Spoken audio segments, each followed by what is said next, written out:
Welcome back, everybody. I am stoked for tonight's Expo. Appreciate you guys hanging out for a few minutes. Had a few technical difficulties with some of the games. You know, there's a lot of stuff going on, guys. We try to coordinate to get this thing ready on time. But we are now ready to kick off the Expo. The first thing I want to do is I want to bring in my co-host for the night, and I kept this a little bit of a secret, so I don't know how many people really knew. Welcome, Bronson. For anybody who doesn't know, he is also a TCG content creator. And Welcome to the show, man. connoisseur, really. Yeah, thanks, Yeah, Dad, for having me, man. Really appreciate it. I'm so glad we were able to make this work. For anybody who doesn't know, just tell us a little bit about. I know you've got the Flesh and Blood. Obviously, that's a little bit of a hint, but a little bit about the TCG content that you create. I'm just really a normal guy, just talk about TCGs from a normal person's perspective, and just analyzing them overall is really interesting about all the different facets in the industry. Because I mean, there's a lot to creating a TCG. It's not just like putting Hmm. artwork on a piece of paper and then you're done. There's a lot that goes into it. So just overall, I like to analyze the market, and I'm insanely in love with Flesh and Blood TCG. But overall, I just love to analyze what all the TCGs are doing. So yeah, and that's why I really liked your channel, man. Like it's really cool to see you doing these expos. It's a really fun time.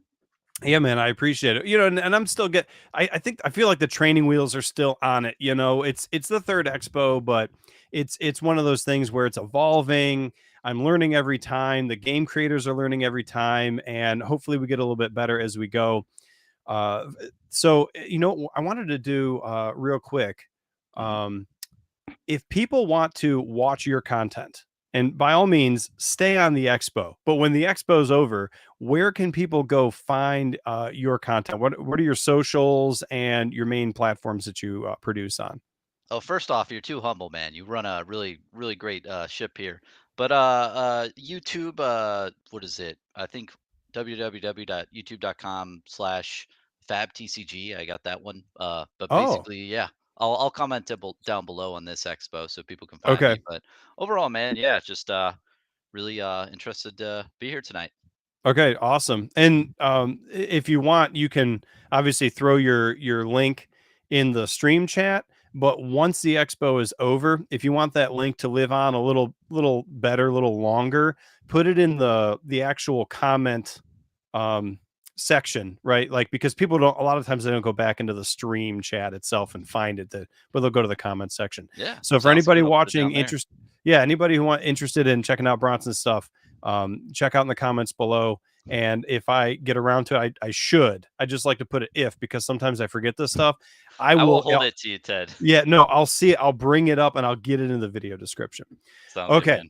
So let's get to the main event tonight, guys. So we are going to have, we had 5 games listed on our docket for the night.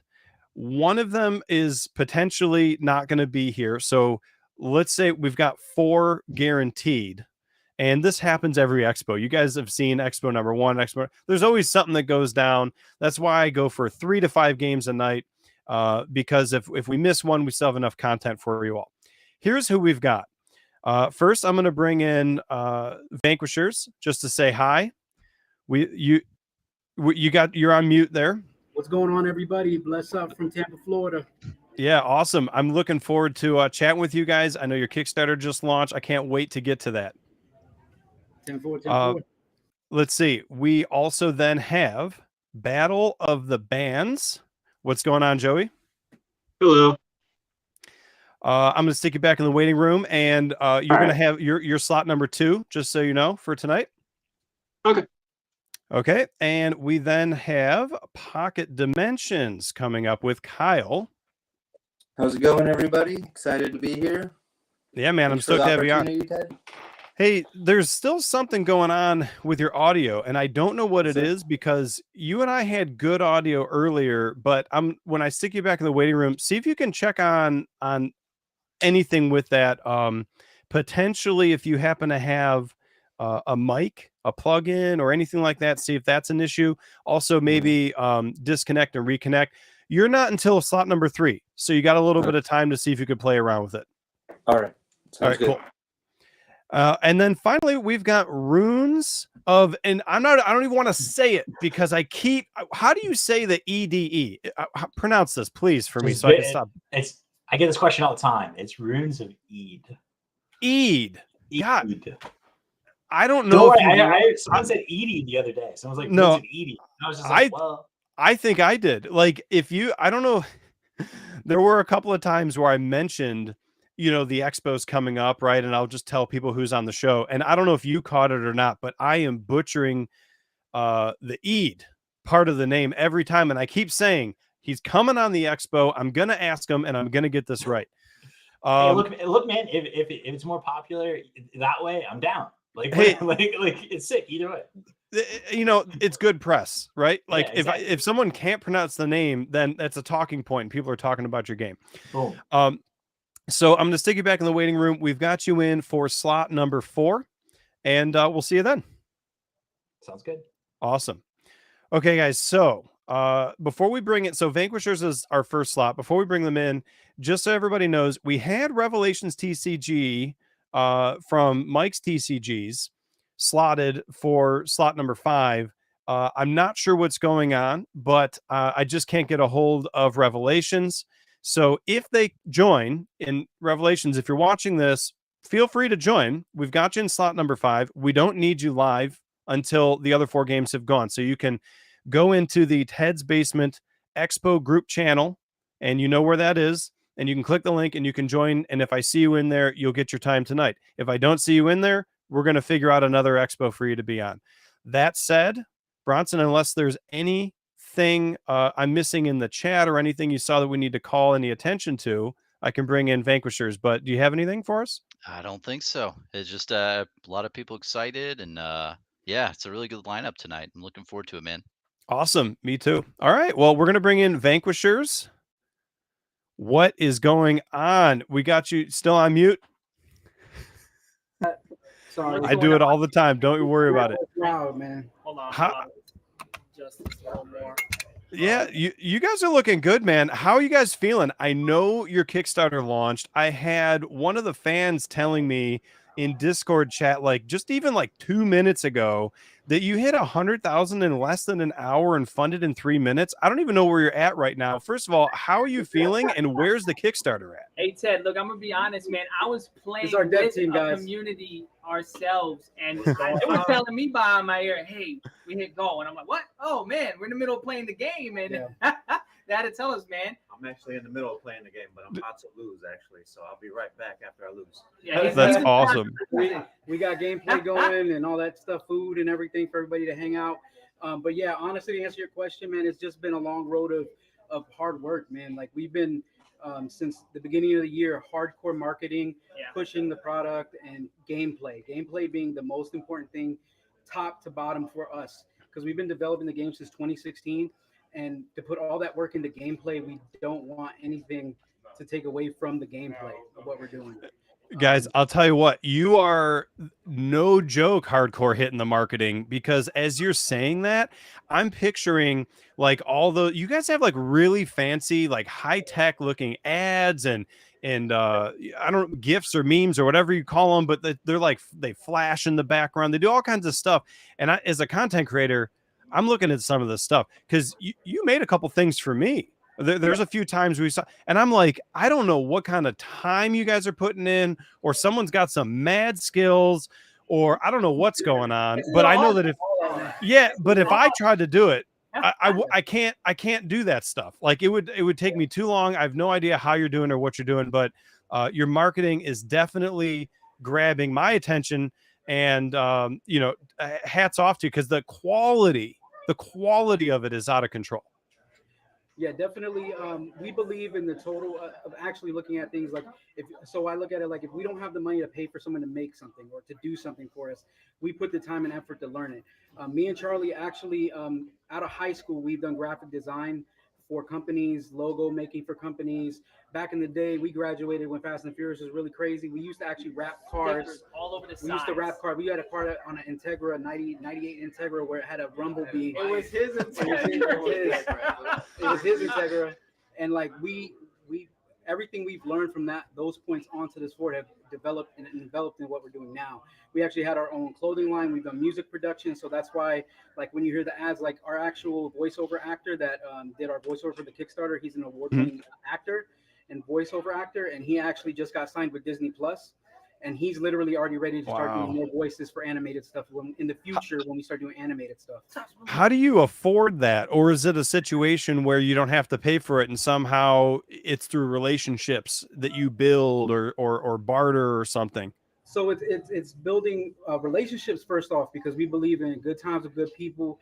And if you put good in the world, you get good back. But what we'll say is we do pay the price of what the person asks for. We don't play around with people's prices. We don't play around with people's quality. Because like for us back in the day when we had our own business wrapping graphics for dealerships, they would always try to undercut us, or we'd give a really good deal to wrap a whole car and they try to undercut us. So we don't believe in cutting price or not paying for what someone says they're worth.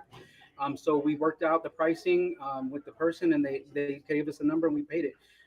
We are very frugal with our money. So if you see our run from beginning of the year to like cards and everything that we put out and everything like that, we really are very selective on how many cards we put out, what kind of cards we put out, because we want the rarity of the cards and we want the gameplay of the cards to come hand in hand, not just a bunch of shiny cards flood the market. We want the market to say, I want to play the game first, and then the collectability will come. Yeah, let's be fully transparent.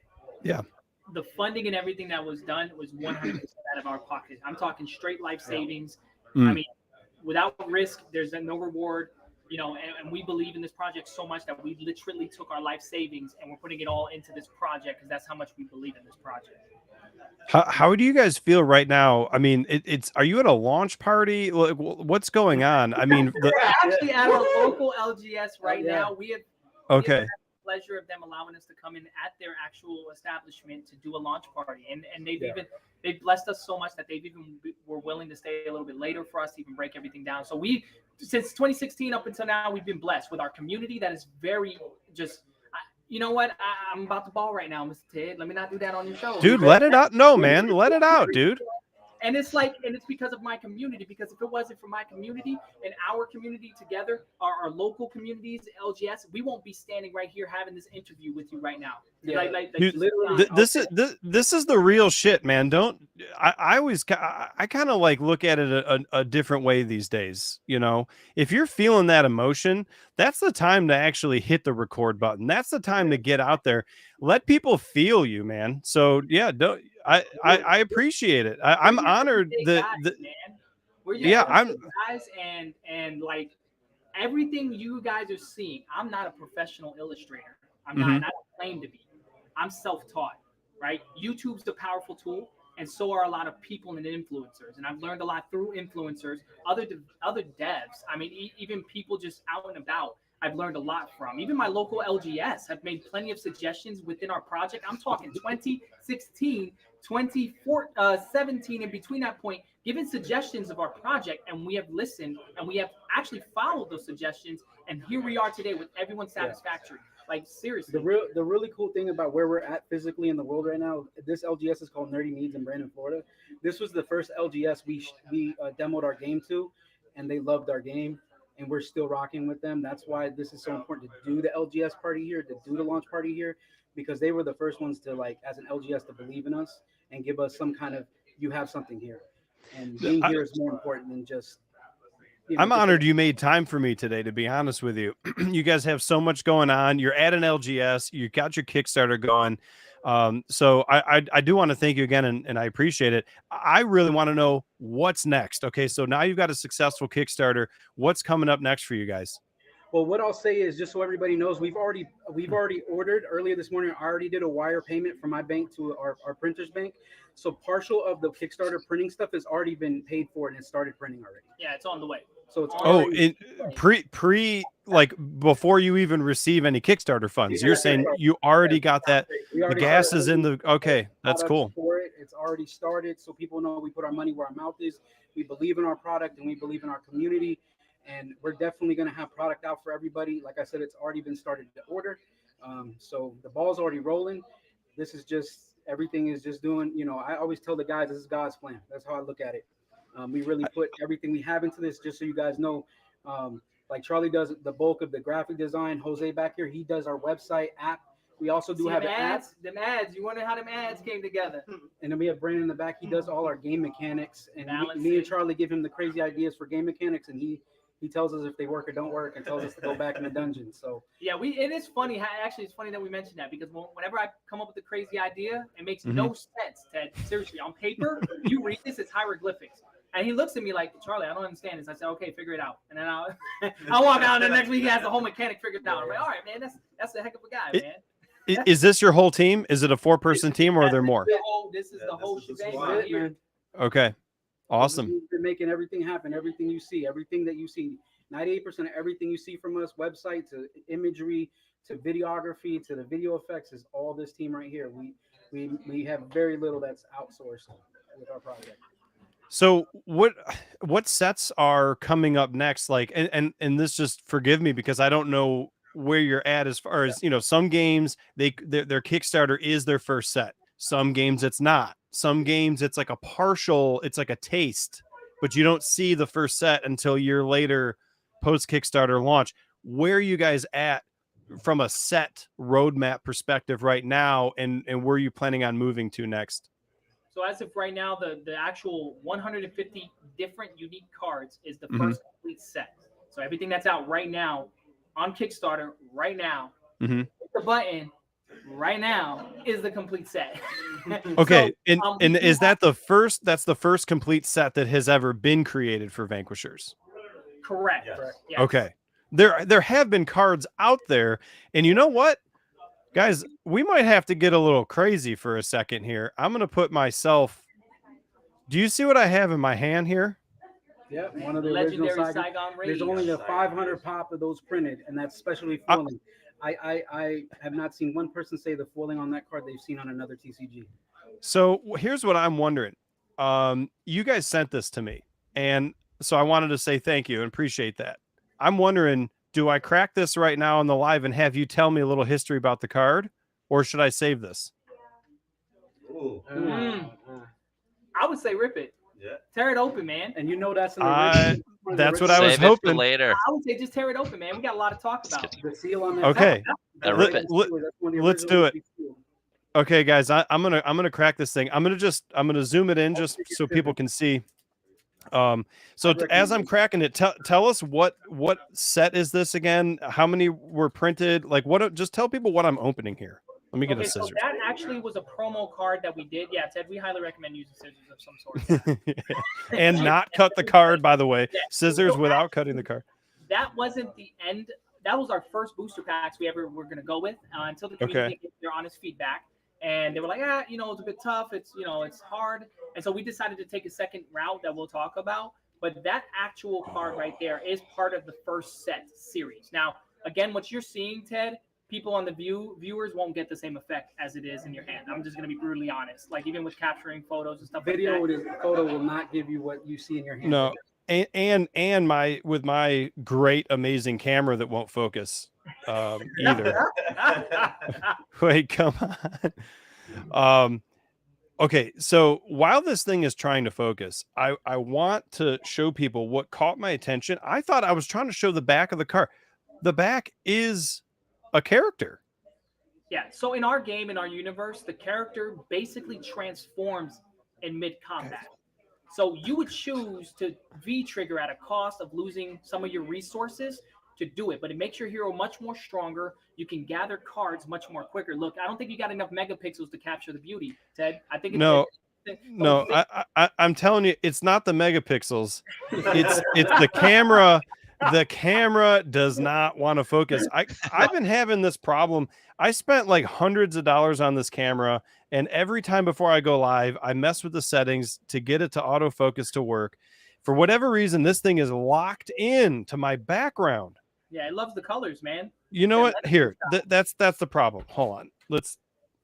This is live stuff, guys. This is what you got to do. Let's get rid of the color. We get it, man. If you've ever been into any of our State of the Games, we get it. If anyone ever understands. Does it work? I'm just trying to see if it works if I take the color away.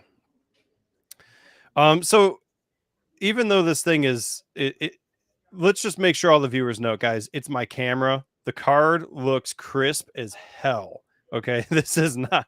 The card looks great. The cool thing about that card too is AGS can grade those promos right there as well. Yeah, as of right now, we actually had Okay. a member that had a 9.5 in our community that got it graded from AGS. God bless him. I'm trying to get that card from him. So You so love praise. tell me about this. Oh, did you see for a second it almost wanted to focus? It be Tell triggered me- on Tell us about this actual character, this actual card. Is there some history, some lore, anything about it Yeah, that might okay, be so- interesting? Yeah, so Saigon, he's an original Triconian from our universe, Tricon. Okay. There was another character that he lived in. Basically, the original version of him was called Kwai. Eventually, he was a very harsh ruler in the universe. He ended up getting overthrown by his own people and basically disappeared. And so Saigon is like a reincarnation. his energy has but he doesn't consciously. He's not consciously. No, he's Kwai. Kwai. He's Yeah. himself. So the journey right now is he's part of the Vanquisher Vanquisher team, Mhm. and they actually go into other dimensions, and then they rebalance another dimension. So if something crazy is happening or anything like that, they go in and they'll fight anybody. It doesn't matter, bad, good, or whatever. And Saigon is the leader of the Vanquisher, which is the Order X squad. Yeah. So in the storyline that we're going into, it's actually a redemption story of him losing the war and then him going. You've seen our comic book. Our comic book is the end of him getting energy to come back to his universe to get the redemption story of winning back what he lost, basically. So basically, People love a redemption story. Oh yeah, and Oh, yeah. basically the story ties into the interverse is what we call is basically the negative space in basically in the black hole. Yeah, it's like basically negative where the space. negative space. You know, negative space. That's Think of it where like they the- reside. Yeah, that's where they reside. So the thing is, any energy shifts anywhere in the multiverse or any other universe causes their world to flux. So they'll jump into those worlds to correct the energy shift. They don't look at bad. They don't look at good. There's no right or wrong. They just rebalance the energy to return back. So Yep. a character in their world had betrayed that system, overthrew all this energy, and the only way Saigon can bring that balance back was to jump into the worlds he vowed himself to protect, to basically be the tyrant in those universes, stealing the energy to bring it back to their world, to basically re-offset the balance of the enemy. Because if the tyrant. universe goes, everything goes. It's like the glue in between all the universes. Is there going to be a way to read the story, the history, the lore, a comic or an audiobook or anything like that? Well, it's funny, Ted. We actually have we have a Saigon's Rage comic. We do plan on telling the stories in comics. We grew up reading comics. I'm going to be 100% Our honest. childhood comic book store is right across the street from here. Yeah, so we grew up reading comic books, and that's how we enjoyed stories being told, and that's exactly how we want to tell it in our community. We have a great illustrator named Zip. Zip Draw. He's done all the artwork for us. This is actually one of the promo comics that we had, and I know it's a bit dark in this corner here, but this is the Saigon's Rage promo book. This was the last world he invades, stealing the last amount of energy he needs to return back into Tricon to battle against the tyrant that had offset the energy. That's awesome. Yeah, so we do plan on telling our stories with these with our comics.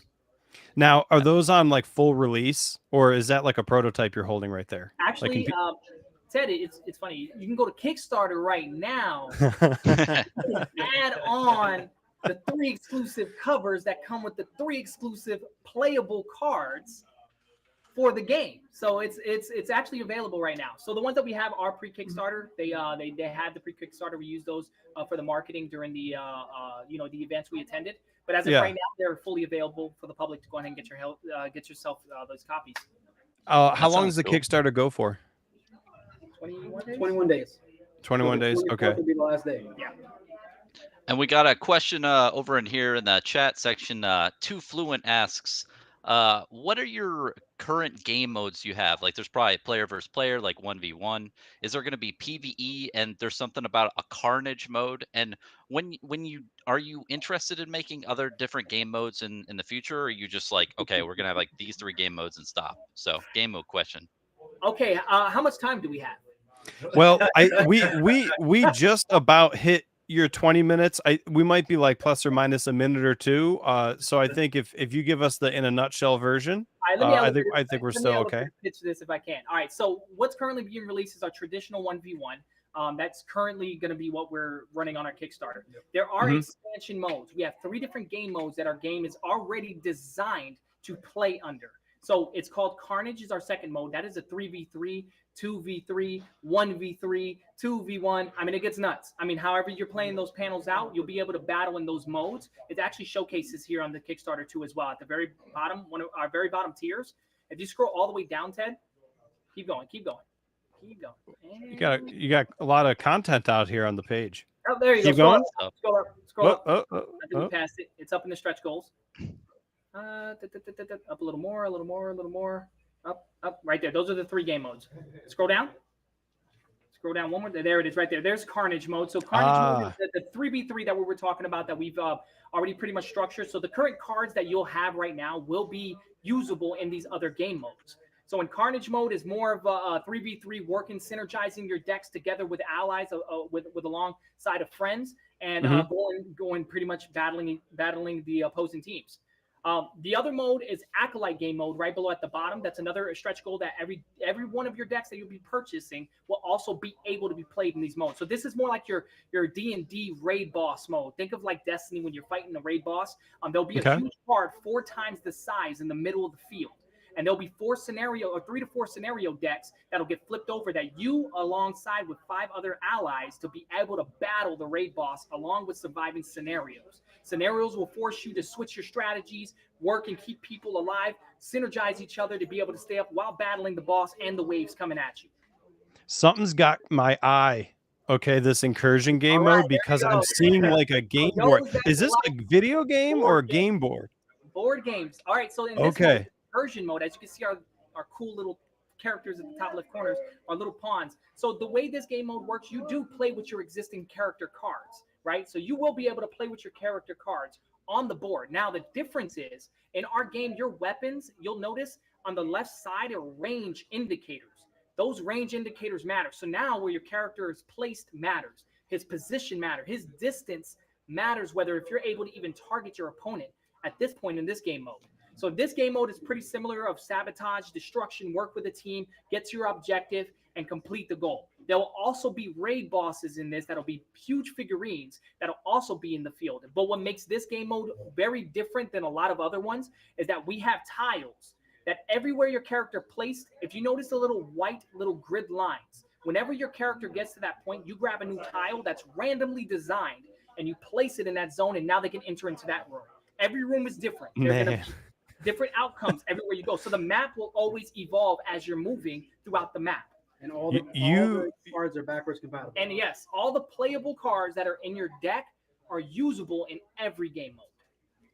You have me so intrigued by like, so if you guys have been watching me for a little bit, people who have been watching understand I love games where the characters move on the board, because you have different vectors involved, like position, sometimes it's speed or it's range or whatever.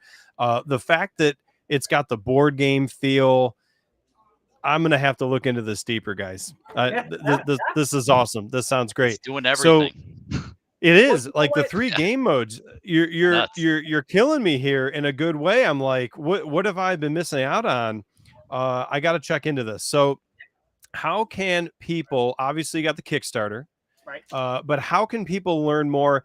They've only scratched the surface with us tonight on the Expo, right? 20-25 minutes doesn't give you enough. If it sounds interesting to them and they want to dive in deeper, what's the best way for them to do that, to explore?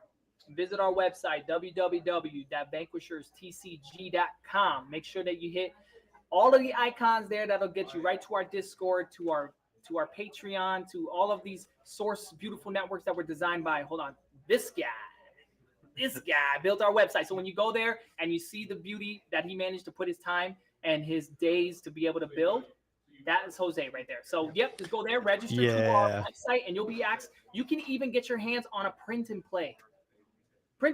Check and see if it's even for you before you come on ahead and jump on board, because I promise you, once you start playing it, you'll definitely be drawn in. It's also free on TTS to play. Oh yeah, our tabletop sim, and we're about to update our tabletop simulator with all the major updates. So you definitely want to make sure you check us out there. Another Awesome. great way to get to us is every Monday night we go live. We do State of the Game On Twitch? 9 p.m. on Twitch.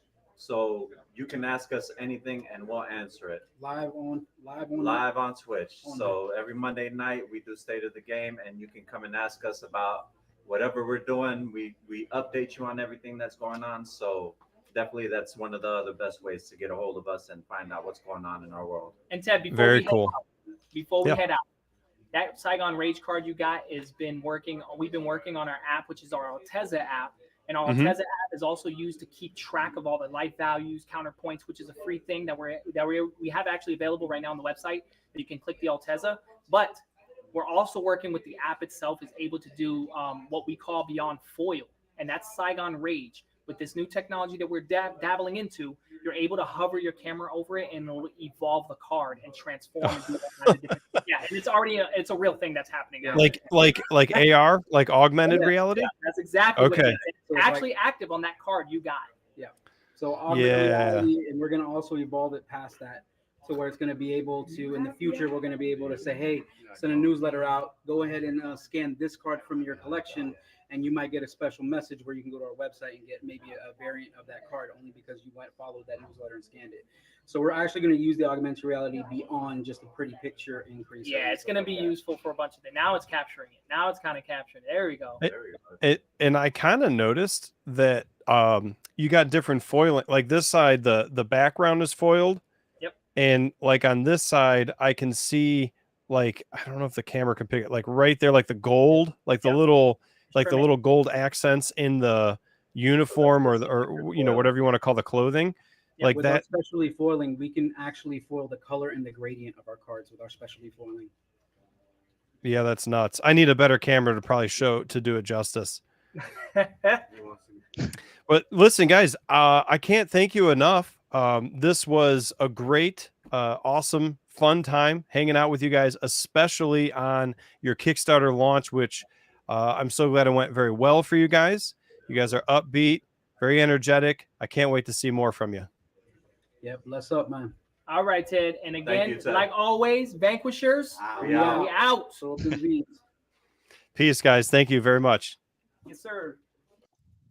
Okay, let's see. We got you front and center there, Bronson. Let's get I'm us front back and to more of center. a Oh, wow. normal. Yeah. Getting the big screen. Wow, Wow, they're doing it all, man. I'm surprised about all the different things that they're doing in the game. It's crazy. Like the word thing and the PvP and PvE, everything. It's crazy. What do you think about the different game modes? Like, I didn't know that was going to be a thing. Like, that's pretty crazy.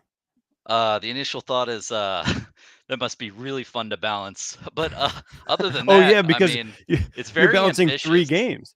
Yeah, I mean, how do you like do the board and the anyway, but I like the ambition. I see the fire in their eyes. I think that's really good to have as a creator because you have to put a lot of time, blood, sweat, and tears into building a TCG. So it's nice to see that from what I saw. Yeah, their energy is palpable. That's why I mentioned it because I'm feeling it through the screen. They're just having a good time. Making their game. And, I don't think, we looked at like some of this quality. I mean, I don't know, just my opinion. I don't know if you get there without passion for what you're doing, you know what I mean? So this is my subjective assessment.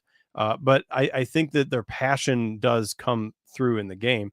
And I can't wait to see more. It's going to be interesting. Yeah. Passion and money, artwork is Yeah. not cheap. And no, that is true. Yeah. That is very true. Let's see who we have going on next. I got to reset my clock here, everybody. Let's see. I'm going to go with 8:42. We're going to be bringing in Battle of the Bands TCG next. And let's see. Here we go. What is going on, Joey? Welcome to the Expo, and thanks for giving us your time tonight, man. Hey, thank you. So yeah, I was curious. I noticed before earlier when you did your phone wide, it made it wider. Which one's more comfortable for you? Because I think it'll make the video wide if you flip it, but you don't have to. I mean, I can do it that way. I was just having a hard time find a way to do it without the light piercing Oh, everyone. yeah. Then you're cool. You're good. I mean, if that Uh, doesn't bother you guys, I don't mind either. Looks good to me. Yeah, I mean, either one. I guess it is probably maybe a touch distracting. Yeah, Guess I no, could actually, do no, that. doing that. Yeah, doing that's perfect. Put my footrest over here, Ben. Yeah, no, that's perfect right there. Because then we just kind of get like a glow. Yeah, that works. So Battle of the Bands. The first thing that came to my mind was I feel like I've heard, like the phrase Battle of the Bands before, and it Yeah. didn't have anything to do with TCGs.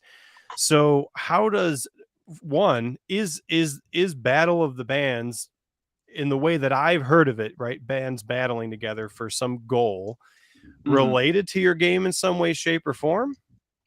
Actually, it's completely about that. That I tried to like figure out different names for it and such, and just like um it used to be something completely different back then too, because this all started like in 2012, Mhm. when I was like just getting out of high school, and I was making like different like Pokemon like instrument monsters kind of thing. Okay. And it was just kind of like my love for Pokemon being instruments and music as well.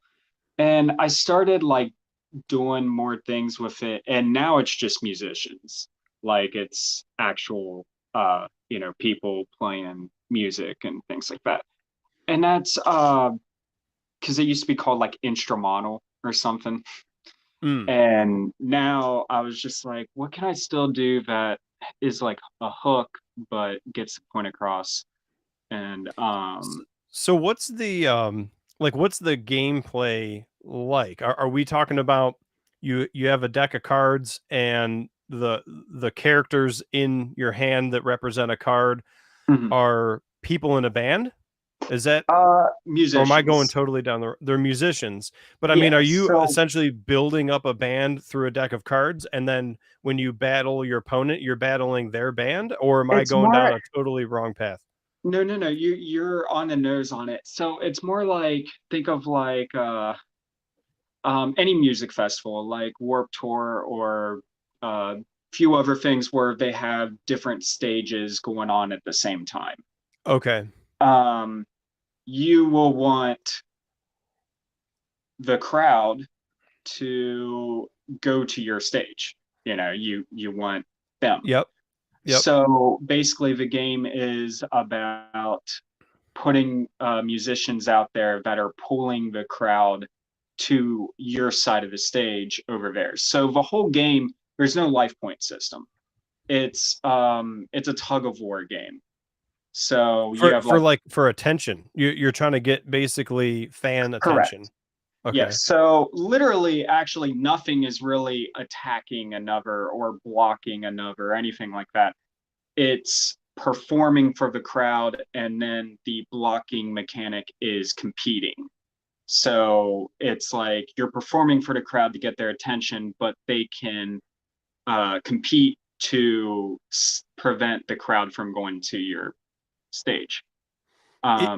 Is there any point where like in a traditional sort of battle type of card game, I picture like in Magic, that's like my background. I Yeah, picture like, okay, there's a creature on the battlefield, they decide to attack, and then your opponent can put up another creature to defend, and they fight each other. Does that yeah. happen in your game? I tried so hard to find some other way Mhm. to make the combat, but the combat is very Magic like in that Okay. instance, because I was just like, there's nothing that really makes sense otherwise to other than just the performing and competing Mm. another. Um, but it, like I said, it's a tug of war game, so there's no life point system or anything. It's always back and forth. Anyone can turn the tide like at any point. So I'm still trying to play test what is the most comfortable limit. So right now it's like 20 and 20. You start at 0, of course, and you're just pulling the crowd back and forth. When you have a crowd momentum, no matter what it is, you round it down and then divide it by half, and that's what their crowd momentum is. Reason why that's important is that's also the mana cost of like some cards. So like I laid some cards out actually to my cards, by the way, forgive me, are index cards with ink. But so like your like homemade prototypes, basically, or not? Yeah, basically. Okay. Well, yeah. If you want, you can grab one and see if you can get up to the camera. See if we can get it sure. to. So here, I can even do more like this. Yeah. So where am I? Hang on.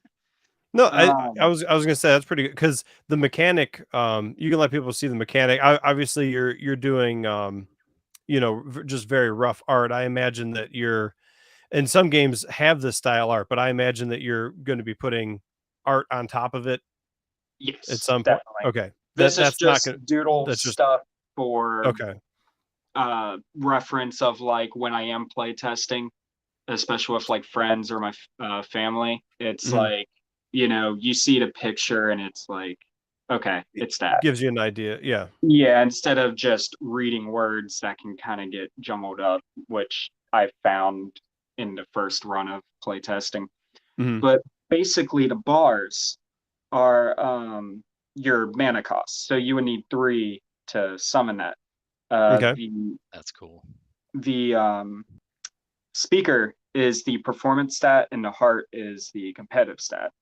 Everything on it is built to look like an MP3 playlist, like Spotify, Apple Music, Okay. whatever. I just caught that as you said it. Yeah, it's like huh? But real quick, can you break down? You said 2 things that just went right over my head. Sure. It was the last 2 components of the card. What were those again? Performance and competitive. Yeah. How do those 2 mechanics, like what do those mean to a player? The performance stat is basically your attack stat. Your what stat? Your attack. Oh, attack. Got it. Yeah. That's just me not understanding. Got it. No, you're good. I have a whole rule book thing that changes all the time, but I could be here all day trying to explain it to you, and I don't want to do that. Yeah, no, this is perfect because this is just like a scratch the surface. The whole idea for people. There are probably some viewers on who haven't seen the Expo before. We're just trying to give you a taste of the game so that you can decide if it feels interesting to you, if it sounds interesting. Then you can go take it upon yourself to go dive in and dig more. And before we let Joey go, when his time is up later, we'll make sure that he tells us what you can do to investigate and learn more later. Yeah, the first taste is free. First taste is free. After that, you got to put your own research onto it. Yeah, sorry, continue. No, you're good. And then the competitive stat, of course, is the defense, your blocking. But like I said, so I wanted everything to be a reference to music in some way, shape, or form. The way this all came up is I am actually a musician. I've been in plenty of bands. I'm in 2 right now, and it's like I have such like a passion to perform and play and mix genres and all that stuff. So it's like I just wanted to build that game that I made years ago, almost a decade now. And I was just like, I could totally work that into this and just put my passion into actually performing and all that stuff and music festivals and all that stuff into an actual card game that anyone can play, even if they aren't musically inclined. They can still get a taste of like owning a band or like a whole group of things, like people playing music. So just real quick, based on your history, right, being a musician, playing music, also having this card game, in my opinion, be a form of expression. It's another form of creativity, and artwork is creating the game, just like creating music is. Mhm. Does that mean, like, it begs the question, what is your intention for the game? Like, is this something where it's a fun project, just like playing guitar out on a stage? Mhm. And if it goes somewhere, great. If it doesn't, it's okay anyway, because it's a passion project anyway. Yeah. Or do you want to turn this thing into your full-time job, or do you want to turn this thing into a company? Like, what is your vision for the game? What's your objective for the game? So my main, like my dream, my vision Mhm. is right now, like things are pretty busy right now, but yes, I would like to eventually get this, like once I get the funds and everything, to have, you know, great looking art.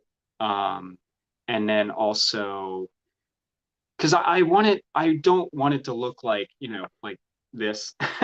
I want it to look like an actual, like, you know, like you pull up Spotify on your phone or something, or Apple Music or whatever. Well, that's a good point And about the artwork. I actually have a question related to that to chat. Mm. KFC wins asks, what is the style of the art gonna be? What is your vision? Is it Mm. gonna be like media, watercolors, or digital art? What is I your kind of vibe for the art, you think, man? I kind of like dabbled on it here and there. Because I'm trying not to think too far ahead right now. I'm just working on like the play testing, the balancing. I want the gameplay to be fun. I don't want it to just be collecting musicians and a Mm. collector's kind of thing. I want it to actually be a fun, you know, back and forth tug of war experience. But the art, I would say definitely like a more animated style, but not like anime. More of like um kind of like League of Legends, kind of like style, like just like expressive, you I know, like that vibe. expressive, That sounds good. colorful. Yeah. So And you uh, you you're so focused on the gameplay right now, based on what you're mhm, saying. The art is, it's sort of like you're saying that you want to put all that energy into making sure you have a good game first, a game that mhm, plays. Then your plan is then layer the art in after. yeah. Got it. Okay. I mean, it's like anything really. You got to get through like the hard stuff and everything before you get to the pretty, It colorful, and it begs a couple more questions. okay. One is, do you see this being a multi-set game? Like, are you working on Mhm. just, I'm going to make one set and that's it? Like, we're going to do one release and we're kind of done, or we're going to do a release and maybe some enhancement add-ons, No, but, or do you see multiple full complete sets after the first one? absolutely that. Once I get like my foot like down Mhm. and everything, like everything's established, I will plan on releasing multiple sets. On my card, I even have like where it says set one, and Mm. obviously this isn't the set one, but it's just a layout, like a blueprint of what I Yeah, expect for that you're the considering cards. sets. So Yeah. my other question was, do you ever foresee bringing in real musicians, like at different varying degrees of popularity? Like, it That'd just be So cool. pops into my head. Yeah. something funny about that actually. I have a card right here that's my vocalist. And of Okay. course Oh, I of course ask everyone for consent before I do this. sure. Otherwise it's just Can, like a made up can we character see it? kind of thing. Um so this Oh, uh oh, there we go. Marshall Hall.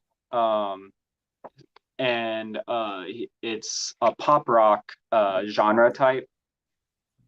So he just basically plays off of like his song card and everything, and Mm. it's kind of funny because one of the song cards is actually one of the songs that our band plays.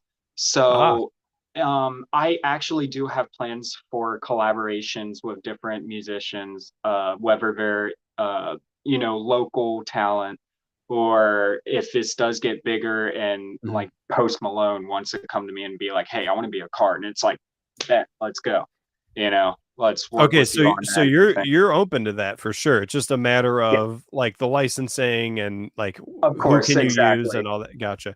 Yeah. So I mean, it just man, I've got some ideas because I'm like, you've always got local bands that have Hmm. local regional followings, all that kind of thing where they're not huge A-list yet, and Yeah. maybe you might be able to get them to agree Yep. because it's also a little bit of marketing for them too, right? Like they're in. Exactly. Yeah. It's a nice Yeah. collaboration thing. And I was even planning on like, because Oh, dude, fan submissions. You could have fans with their favorite, like I know yeah, I'm. I was open to It's that not my too. game. No, I was open to that too, though. I want this to be a very open thing, and that's why I also made the decision to make it musicians instead of just Mhm. music instrument monsters, because it's more personalized with musicians. And Yeah. it's like what I say to my family and my friends and stuff, that music has been around since the dawn of man, and it's going to stay until man ceased to exist. Um, and it's just like, so with that in mind, it's like, I really have infinite possibilities on what I could do with this. And I've already laid the groundwork to where I can do that because I have 9 different genres of types. It Mhm. was a pain in the butt to break down every subgenre and everything into its own genre thing to make Mhm. sense. But I have like rock, metal, hip hop, jazz, orchestra, electronic. I don't know if I said pop yet. I don't think Um, so. and then there's even noise and then folk.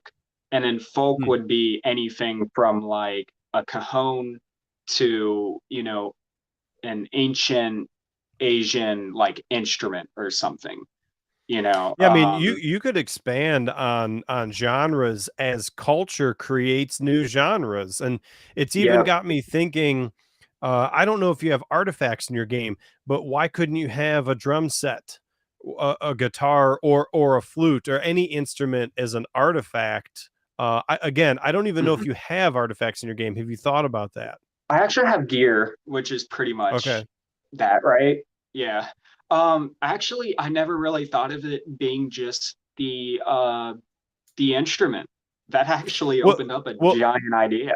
yeah, well, The because equipment. maybe the gear or the equipment augments the musician, right? Like maybe Hmm. if you have a higher level drum set, it does something different to that musician than if you had a lower level drum set. I'm being very rudimentary here, probably in my, but No, you bring up really good points, and you could even Yeah. have things like you saying different genres. If you're a mhm. player playing as a band, you could have folk and rock in your deck, or Yep. Oh, rock and pop. You blend could them. multi-class as a band, which Yeah. seems Yep. really cool. Yeah, and just to Eh, give my overview opinion of it, man. Like I think mhm.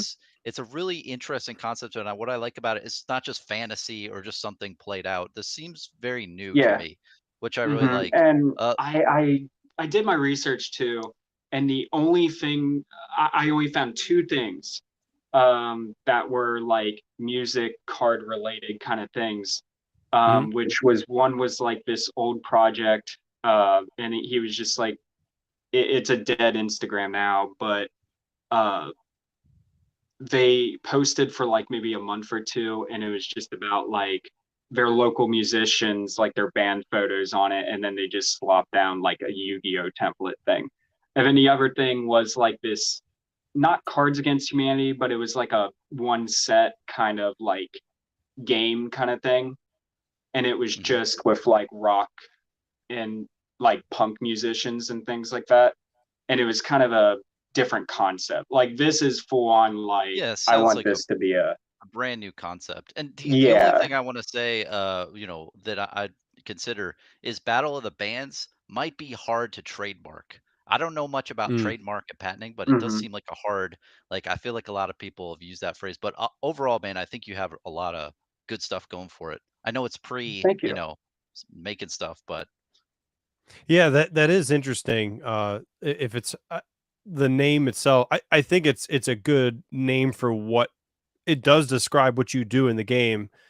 Is it something where you can piggyback off of the popularity of that phrase, or is it something where you're going to be in a roadblock in the future and you're better off changing the name now? Have no clue. But I think Bronson brings up a good point. That might be something Yeah, to dive into, because if you have to do another change, you're better off doing it earlier than later. of And course. real quick, I had a question here that I don't think we asked yet. Yeah, I see What? it. Yeah, what does genre do for the game? Interesting Okay, question.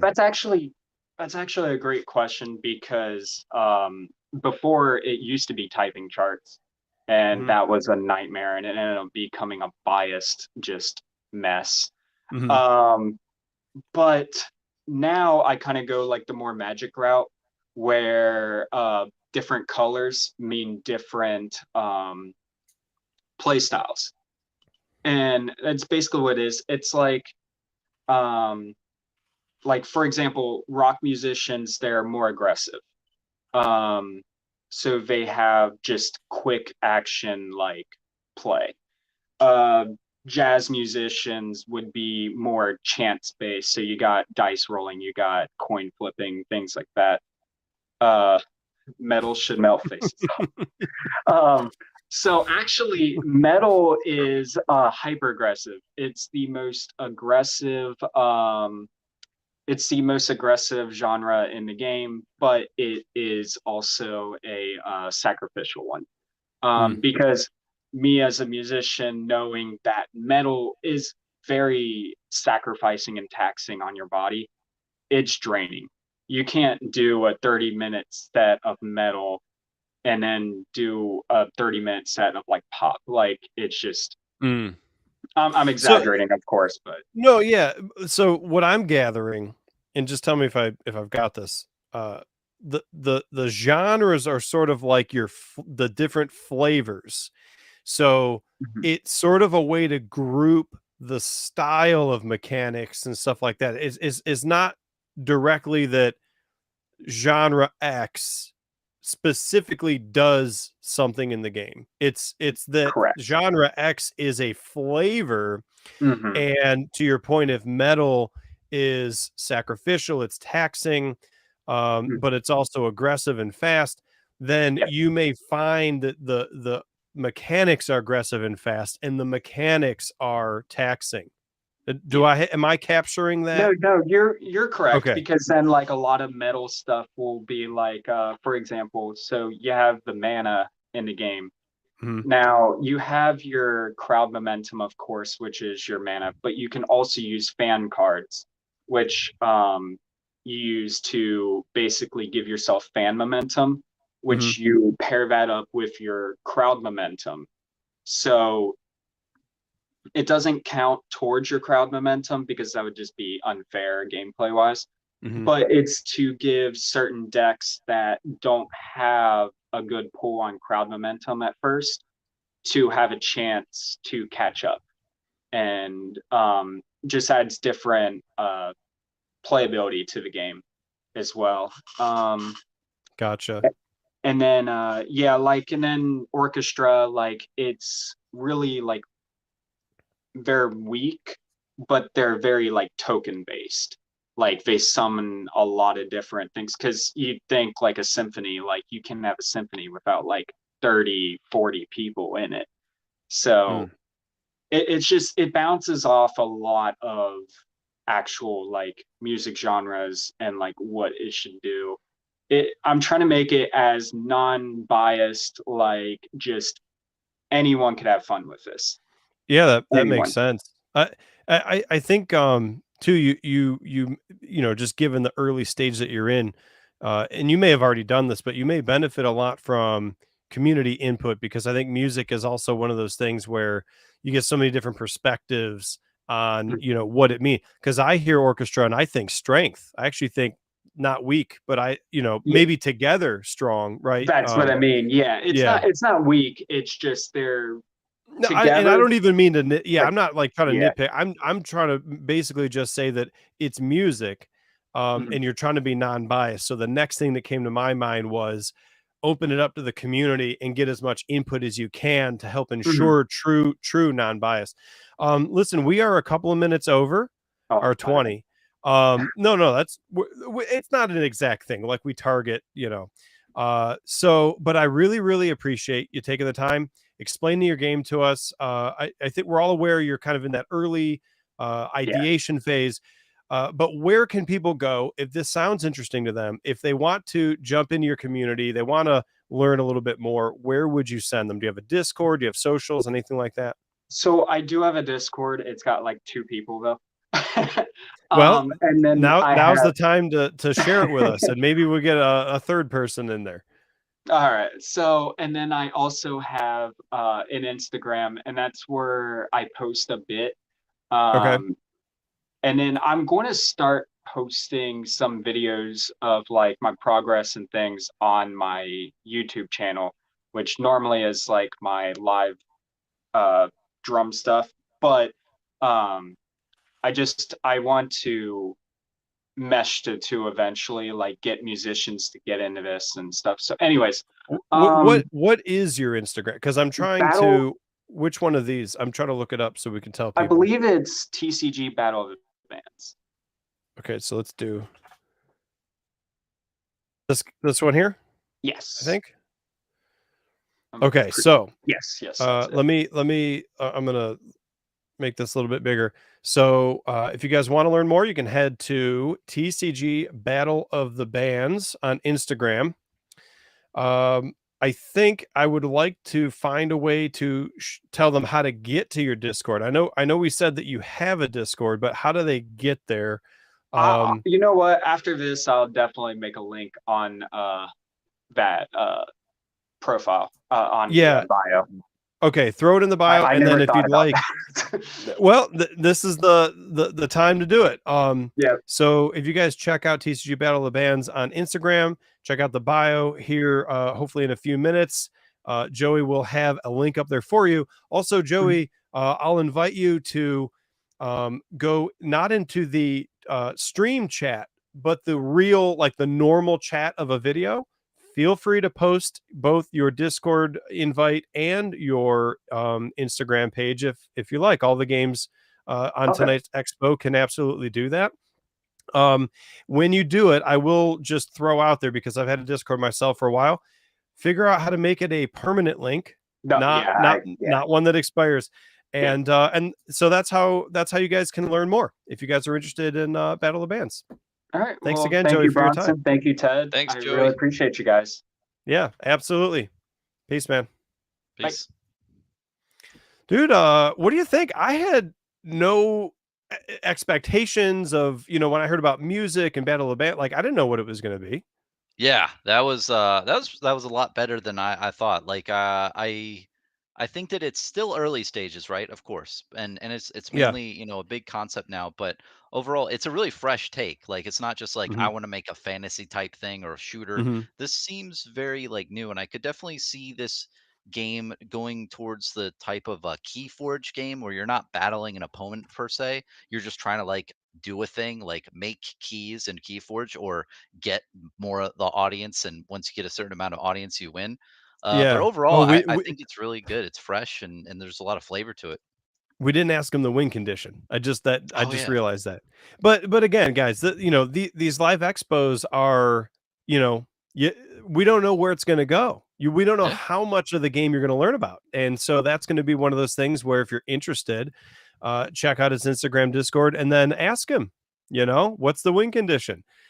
Maybe ask in the comments below would be a great place. And then if he's paying attention after the expo, he can answer it. But I agree. This was one of those things. It took a little bit for me to sort of like digest how is this going to play out with music and with bands and things like that. Exactly. But as we got going, like I could riff a little bit with it, because then I was like, oh, you've got like the different genres and their flavors of and like, okay, I can get on board with that. And then it's like the potential for gear. It's a right? And really like good how gear. creative space. And Yeah, like you said, it's you could have interesting. a bunch of different bands do the Hmm. crossover where you like do band members and people who are trying to get into or see, oh, hey, that's my favorite band. I want, to collect the playset of the band members, the sky's the limit. It's a great concept, very hard to execute, obviously with TCGs in general, but Yeah. yeah, no, seems really cool. I mean, there's tons. I've heard people say there are hundreds, and after being in the indie TCG space for, I mean, about a year now, I think I would concur. There are probably hundreds, and it's just any genre you could think of game is probably out there. This was just happened to be the first one that was music based that I got to see. So very cool. So we are going to have Pocket Dimensions coming up next. Let me get my clock set here. You guys could tell we're pretty casual. Like we try to target the 20 minutes, but doesn't everybody usually ends up getting a little bit more. But Oh yeah, and we so only have 4 tonight, right? Not 5. we only have 4 tonight. I did not see Revelations TCG pop in. I'm gonna have to chat with them and see what's going on. But maybe we'll get them in another expo. So I've got them down, Pocket Dimensions down for 912. We're gonna bring them in now. Kyle, How's it going, Ted? welcome. What is How's going on, the man? microphone? Doing good. Uh, Doing good? Yeah, I can adjust you here. So I think I got you down. You don't have to change anything. I think I got you down to a decent level. But yeah, welcome. Are you able to? You're able to see and hear in the waiting room the whole time. You're able to kind Yeah, of I was watching the follow whole along. thing. One of the things, Okay. just real quick, that I wanted Hmm. to mention about Battle of the Bands, it kind of like makes me get that feeling of if you've ever seen Scott Pilgrim versus the World, where they're like playing and they make like a monster that like clashes with each other. I don't It know. made me No, I feel don't like have the something like reference. that could be incorporated. So it's Okay, kind of cool. Bronson, is But that do you know that reference or no? It's been a while, man. But basically, as they're playing, they like summon like big monsters and they duke it out. yeah, Okay. exactly. Yeah. That sounds Okay. cool. Well, you got more of a reference than I do. No, but no, it's interesting. But So yeah, Pocket Dimensions. This is one of those games where I don't know anything about it. So cool. where would you start us off? So for somebody like treat me like a person who maybe is a prospect for a new game. I'm looking around the indie TCG space and I'm trying to find a game. What would you tell me about your game to sort of start getting me interested? So what I was going to start off with is a little bit of background about me and the TCG relation that I have, and then I'll go into like some questions that I've noticed that you have for a lot of guests on the channel and Perfect. Expo 1 and 2, and then I'll go into kind of more of the cards and the board state, what that looks like, and then we can go into whatever questions you guys have about that. Awesome. And I like your roadmap. Every game that comes on has a different approach. Some want to just chat, some have a full presentation. Sounds like you have kind of a blend of both. So I just want to make sure if I ever take you off your path, just cut me off and direct us back on. I want to make sure that you get to talk about the stuff you want to talk about. So don't mind me or Bronson at all. If we take you off your path, just get yourself right back on it. No worries. Whenever you have a question, just feel free to jump in. Awesome. And then if we we'll have watch some we'll watch the chat for you. So if we see something interesting, we'll let you know if viewers asking too. And then if we have time at the end, I have a few notebook artworks that no one's really seen before, so maybe I'll have time to share that. So my relationship with TCGs is I basically collected Pokemon when I was a little kid, as soon as you could buy the cards in the US. With my dad, that was our little hobby that we did together. And then as soon as you could pick up Yu-Gi-Oh, I bought some from the gas station and I've been playing. I took like a 3-month break from playing Yu-Gi-Oh and then picked it right back up again.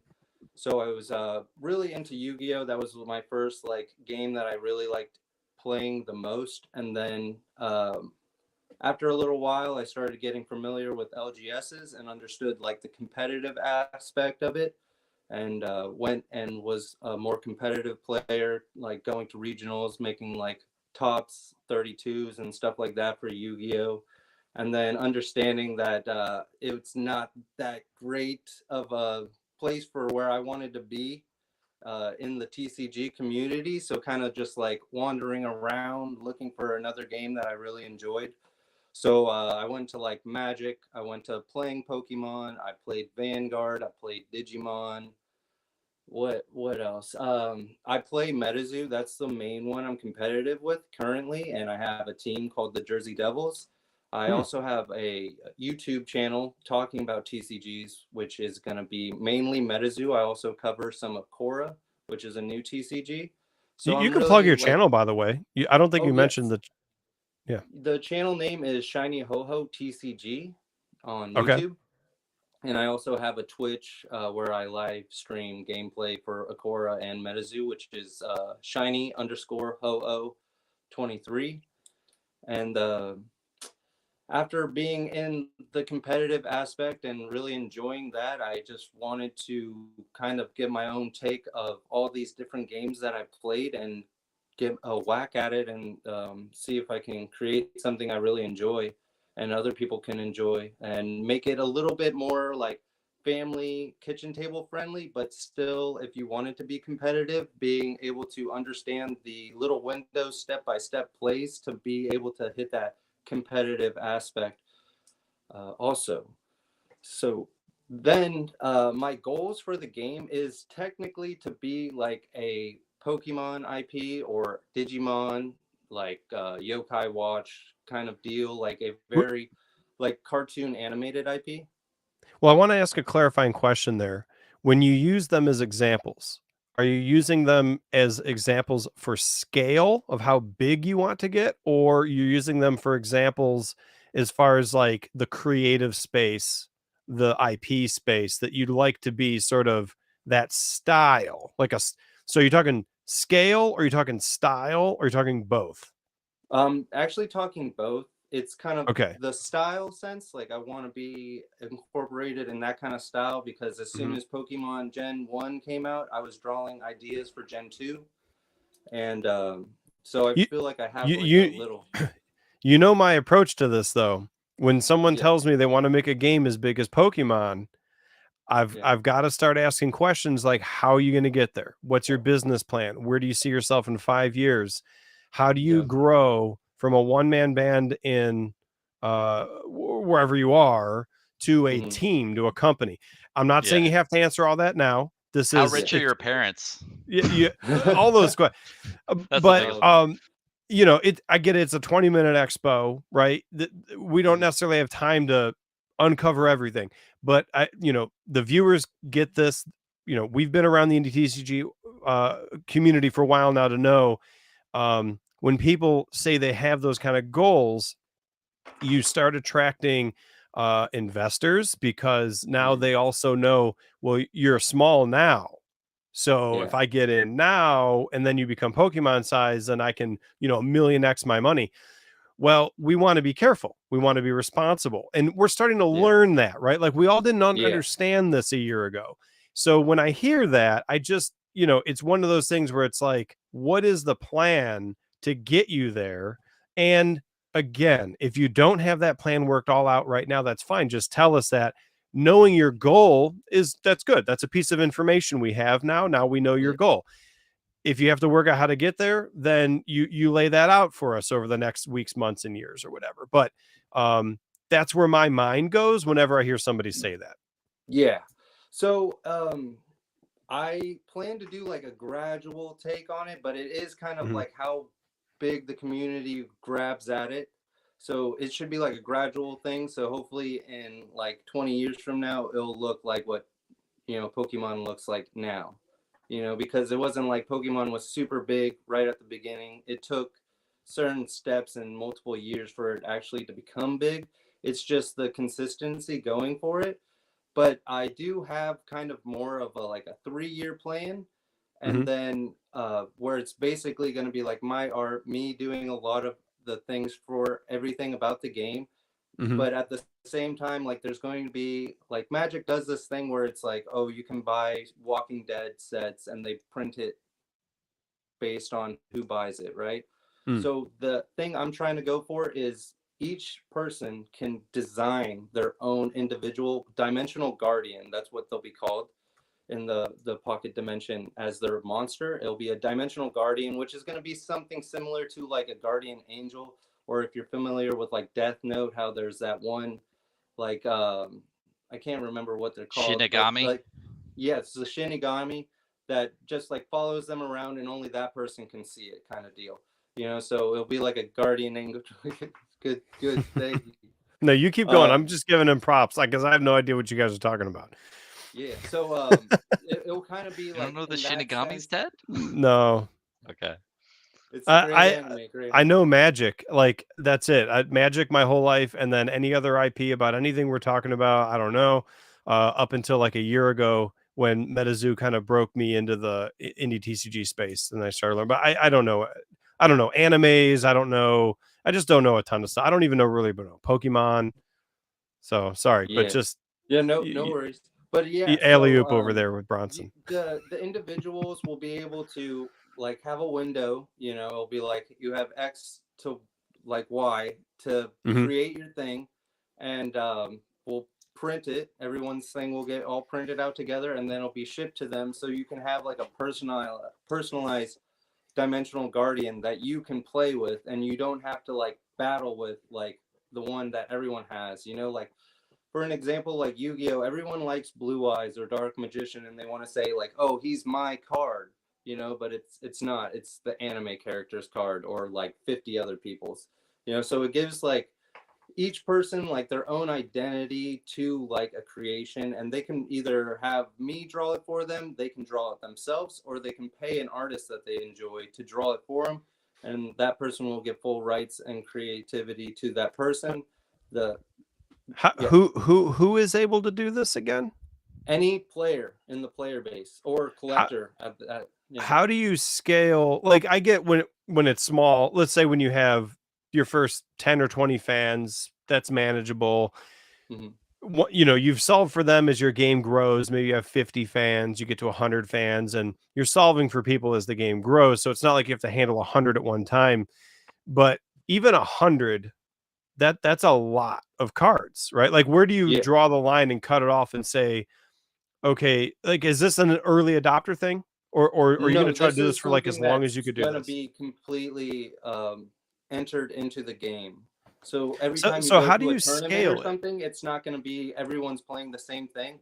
And once we go into kind of the card layout, it'll be a little bit easier to understand, because things are a little bit similar to like Vanguard, where things have a consistent same like number, like a base number and stuff like that. I just don't have the reference, because I don't know any other game other than Magic, and then a handful of indie. In like Vanguard, they all have like, your highest level dude all has like 13K, and it's just like, then they do something a little bit special that's unique to them. But like the number base is all going to be like the same. So that will be already calculated for. So then it's just understanding a balanced which would be by request, and it would only be for a certain number of cards. Other than that, majority of the cards will kind of be the same. There's only going to be like, which I would call them upgrade cards, which is an extra deck that will be like effect based, which you have a picture of it in the Discord link, which are the gray cards. And do you want me to share some of that? Like, does some of this, you sent me some stuff to share. Does it make sense to show it while you're chatting here, or would I be throwing off the? Yeah, you can. We can go into like kind of more of the board game state, like how the board looks, and then the card layout and stuff like this. And the art on this, by the way, is all like digitally done currently. So it's not like finalized, because I plan to do it with watercolor and Copic markers for the finalized artwork. So which is the best thing to? Card at the bottom left right there. If you want to click on that gray one, this one here, one right there. Okay, and I'll bring it in focus, and we'll get it a little bit bigger here for you. Yeah. So this one right here is an extra deck card, which would be like an upgrade card. So it says right there in the parentheses 2 shields. So there's shield cards that you put into your back row, which your back row is 3 cards. And you can remove 2 swords, and there'll be multiple types of swords of different elements. and you remove 2 of those, and then you can bring this guy into play from your extra deck. So, and then see, he has a very simple effect, which is just like if you flip a coin and it's heads, you may attack again because it's 2 swords. So it's basically getting a double attack. So Oh, there's that's gonna the double have like slash. yeah. So there'll be like generic stuff, and because it's swords, his attack is higher than his LP. So he's like easily hit, but he can hit very easily. So that's kind of Now, the deal. And are you're the only one on the team right now, correct? So you're doing the art, you're creating the card. Yeah. Okay. Yeah, and then the backgrounds are just like images that I'm borrowing right now to just get out for the playtesting side of it. That's this here when you say backgrounds, like it. Oh no, this is just like. Oh, you mean the what board background would of look like Yeah, the of art, the like the card. waterfall thing. Okay. Yeah, because these aren't going to be finalized art. These are just cards to be able to. I eventually later this month or early next month, I'm going to have gameplay on my Twitch and on my channel to just show people the cards. And while I'm doing that, I'll be getting the finalized art, which is going to be watercolor and Copic markers. So the style is, it's more my style art, but the style is also where like kids or anyone can like pick up a pencil and start creating their own thing, and they don't feel like overwhelmed to like design something exactly like a Blue Eyes or, you know, Red Eyes with as much detail. And but if they want to, they can, you know. So it's So are you saying that the player will draw their own card to make it theirs? That's how you're going to scale it? Is that what you're saying? Yes, eventually it will be, but there's going to be starter decks that are going to be available for play. And then once you realize that you like the game and you want to personalize your Dimensional Guardian, then you can do an artwork and put in an order to be able to make it happen. Okay. So let's see. I noticed you had some other stuff in here. yeah, so I want to there's go a back few to different types of cards. If you want to go to where it has like that sword and shield thing real quick. Yeah, like this one. So Okay. yeah, so these blue ones are basically spell cards. They're equip spells, and they basically go onto your guy to power up his attack. But if you check at that top right corner, they have life points. So if there's an instance where their LP is too high for you to be able to deal damage, which the way you deal damage in this game is by the attack being equal or greater to their LP. So the shield will increase their LP by 500. So if you're not able to hit them, you can just hit the shield and blow up the shield to attempt to attack them the following turn. So then the sword will also help you go over the shield and stuff like that. But you also want to level up from 1 to 0, 1, 2, 3, 4 to be able to basically create a defense with your LP, but also be able to create a high enough attack to attack over them.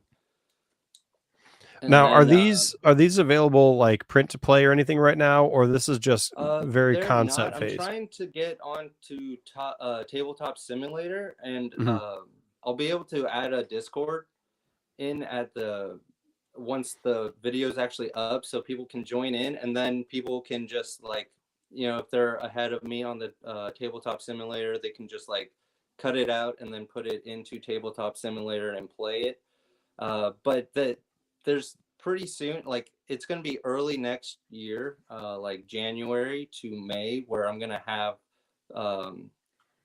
at least three starter decks able to buy, which is going to be water, wind, and dark. But if we have enough fundings, which would just basically be through Patreon, which is Shiny Ho Ho TCG is the Patreon, and there's a $10 a month pledge. If you put money towards that, basically once cards come out, whatever you put money towards, you'll be getting like promos and cards to play with without paying. You basically are like reserving cards and stuff like that. Because the print runs are going to be kind of small at first because I'm paying out of pocket. So they're going to be like, everything is going to be printed at 50 max. And then once that sells out, it'll go to second ed, and then it'll go to unlimited. And then it'll just be, if the demand is wanted, it'll just be printed and unlim, basically. And then the money cards KFC is gonna be Kickstarter at the end of every set, which there's 9 different attributes. So at the end of which could happen all in once if we get the number, which the number I need to be able to print everything all at once is $3,525. So if I get like majority of that, like I can just print everything and I'll print a full booster box. But if not, it'll be half boosters that basically upgrade the starter deck. But the starter decks are going to be, as soon as you open them, you have a deck to play with. And then you can just, depending on how serious you want to take it, you can buy a half booster and stuff like that to upgrade how far are you from the Kickstarter? The Kickstarter will be like from a year. Like I'm not intending to go Kickstarter first at all. Like I just wanted, that's what I was trying to figure out is like how close were you? So you're not even setting a date yet, it sounds like. Yeah, not for a Kickstarter. That'll be once there's more attraction to it and stuff like that, and people find it a game that's worth playing and collecting, then the actual collector cards will come out. So you'll let the market sort of determine, like you'll see how popular it is and start getting some feedback and tweaking the game and all that before you do. So there's a couple of questions building up. I just wanted to let some folks get some questions in. I don't know if you answered this because I don't think you did. Do they get to make their own card effect as well, or is it just the art? They will, but if you look at some of the other cards, if you go over to like the shark and the pterodactyl guy, they really, the only like leverage or wiggle room that they have to make their own card effects would be that stage 3 guy and a stage 4.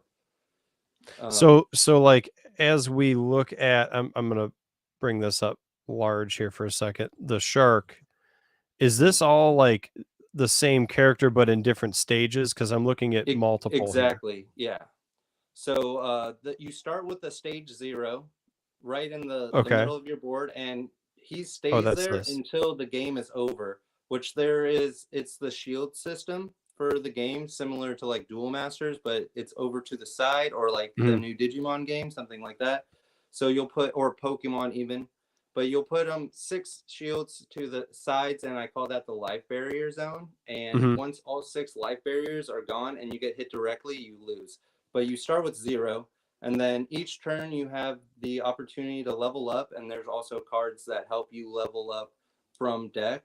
And Sharky Boy, the level 1, has an attack, which makes it so that you can level up from deck, but it'll end your turn. And those circles there are basically the energy system, or like a mana system, basically. Yeah. So Search and Dive will cost 2 colorless cards, which can be like a water card or any other card. And it also takes from Duel Masters in that sense, where every card in your deck or in your hand is considered as multi-tooled. So it's that card itself, but it also can be attached as energy, so that there's not the energy or mana in the deck. It's just whatever you choose to use at the time. So it's also resource management. So if you use too many of certain 1 levels, and then you can't go into that level again, you'll miss that level, and you have to go into that level through your extra deck and stuff like that. So it's really resource management. So with the I want to understand I think you said you could make the card effect, but only to some degree, because you mentioned some of these higher, like what, explain that a little bit more. That level 3 and the level 4, those in like the TCG world, I would call vanillas. Like they don't really do anything except for attack. So you would be able to basically discuss with me, or by that time, because I'll be having quite a few of the sets out and I already have some people that want to work with me. I'm just slowly doing it. I want to make sure like it starts off exactly how I want it to. And then once people enjoy it and want to be a part of it, then I'll add on to the team and stuff like that. So you'll be able to add like certain effects, which it should be like anyone that's like into TCGs, they have kind of a generic styles where, like, for example, like dark, you'll be able to play cards from your trash, which that's what I'm calling the graveyard. And light, you'll be able to kind of like heal damage a little bit easier, but all decks will be able to have that. And then water is like draw. Fire will be like burn counters. So like as time goes on, you'll be able to like take out one of their life barrier cards without actually needing to attack them. And then grass will basically be able to, like, when you hit them, you can kind of like wall up on their turn and stuff like that. And then earth is more kind of like to the ground, so they'll just be able to, it's kind of going to be like similar to grass, but it'll just have its own effect to be able to have X amount of life point gains. And those will be effect cards. Like, as you can see, like the water ones don't even have any draw effects right now, so they're like vanilla. And then lightning was like an interesting one that I was going with. Let's see, have or stop them. So like it would be like kind of like a paralyze. That's what I have down as lightning. And then that would also be like kind of the ice one. So these are all of the attributes pretty much here. So where can people go to dive in to learn a little bit more? I did just realize we're a few minutes over. Sometimes it's easy for us to get deep into learning about these games, and I just realized I'm like, we're probably a little bit more than a few minutes. So if people are listening in and they're like, oh, this is interesting, but I have no idea where to go, like, and I want to learn some more, I want to dive in, where would you send them? I would send them to my YouTube channel, Shiny Ho Ho TCG, because I'm going to be going over gameplay and making videos to talk more about it. I was just waiting to go onto the channel and then kind of just go more in depth on my channel about everything. And then they can also follow me on Instagram, which is plusmaster23, and they can like see some artwork that I already have on there, and then they can feel free to ask me any questions. And then once the video is uploaded on the channel, I'll actually be doing a link to the Discord so that people can go on there. And then there's it's under construction, I would say, right now, but majority of the rules are like on there, and I'm like getting the rest of it on there. There's card artwork already on there. There's a place to be able to eventually play and a place to be able to talk about your designs, and the community will be able to discuss if that's like too overwhelming and stuff like that. You got some MetaZoo stuff on here. Are you going to do an Instagram that is branded for your game, where it's like where the Instagram is your game's name, and then the only stuff we see on there is your game? Is that in the future? Once I get closer to like selling the cards, I will do that. But currently right now, I'm just kind of like funneling through like my YouTube channel to like express and like show people stuff. Okay. So aside from Instagram, the YouTube, did you say you had a Discord? Yeah, I have a Discord, and I'll put a link in the video once the video's up. And I'll actually do what the Battle of the Bands guy was saying. I need to put that up in the description of the Instagram. Yeah. So throw it up in here, and then same invitation I make to all the games that come on the Expo. Go into the comment section of this video, not the stream chat, but the actual comments. Throw any links you want. All of YouTube, Instagram, Discord, whatever you want. Just make sure the Discord is a permanent link. And then everybody watching, you guys know you can check out those comments. And again, I want to. I put an if in front of it so I don't make a promise, but if I get around to scraping all that stuff out, I will grab all the links from all the games and get them in the actual video description so that the viewers don't have to find them in the comments. But for now, at least they'll be in the comments. That's me putting it on you guys, on the game creators, to at least get the links out there. And then I did have a giveaway real quick, Ted. Yeah. I have let's do it. Homemade promo for Sharky Boy, which is one of the characters here. And if you just put in hashtag pocket dimensions inside the chat of like the actual posted video, I'll be able to see it. I'll do a duck race with the people that actually posted that. And then the winner of the duck race, I'll get in contact with you through most likely the chat of your video, and then they can contact me through my Instagram so I can get their address and send it to them. I was going to ask just to make sure you want them to put that hashtag in this video, in this actual they Expo can number do it in 3 this video. or they can, if they saw that post on my Instagram where it actually has this guy, they can put it there as well, and that'll make things easier. So do you want to do one or the other, or do you want to do one and the other, and you'll actually check both? I'll check both. Okay. So let's just summarize that one more time for everybody. I have to do the same thing, make sure everybody gets it. So you could do hashtag what again? Pocket Dimensions. Hashtag Pocket Dimensions here on this post on Plusmaster 23's Instagram, or here in this video that you're watching right now in Expo number 3 in the comments. Either one of those, throw a hashtag Pocket Dimensions, and Kyle will look for that hashtag on both those things, and then you will take it from there to do the to select the winner or winner. I assume it's just one, correct? Because it's a unique just card. one. There's only 3 made, and this is the last one. There's only 2 promos, 3 of each, and this is the last one I have. And then where will you announce the actual where can people just so that they can Twitter on the shiny_ho-ho23. Okay. On not Twitter, Twitch, sorry. Twitch. Okay.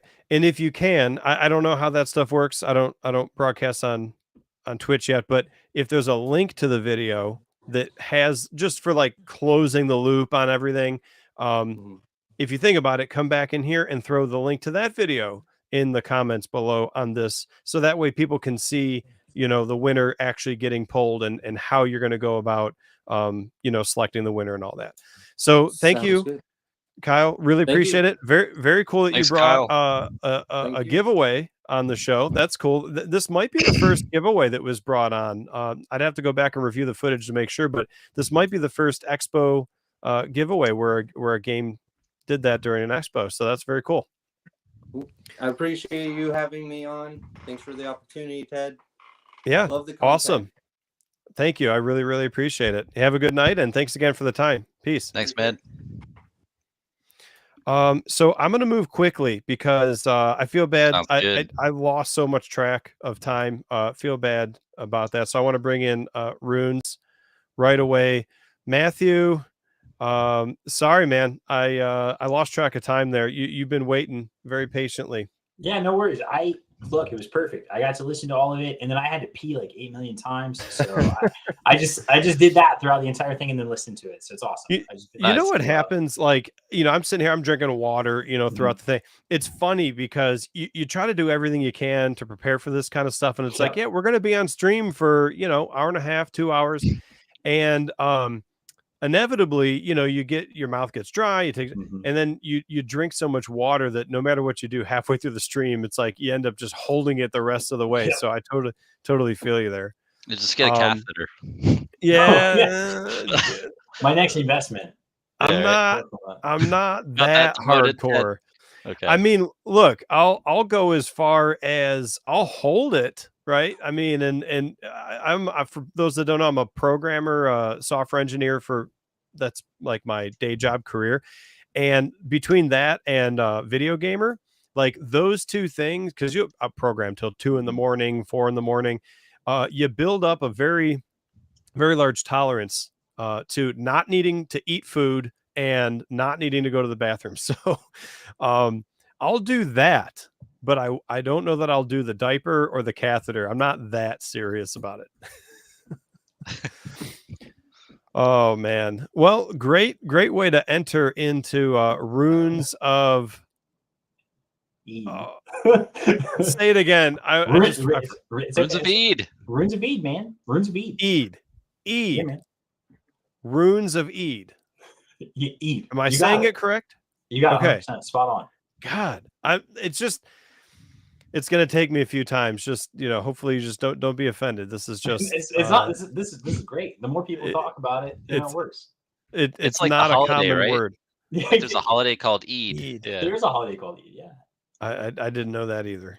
Or maybe I did, and I'm not recalling it now. I picture the word ode. Isn't there an ODE? Yeah. There's a Ode? Yeah. Yeah. I think so. Eid. Okay. Eid. Actually, really, no, it works the same, right? Because ode is the I forgot what they call that when you say the name of the vowel, right? Well, you're doing that here. It's Eid. You're saying E. I just got to remember that. Okay. Exactly. You got it. So, for everybody who has been sticking around, we're an hour and 40 minutes in. Really appreciate it. So let's just you're the last game. You're the caboose. You're bringing the train in. Let's give them a good one.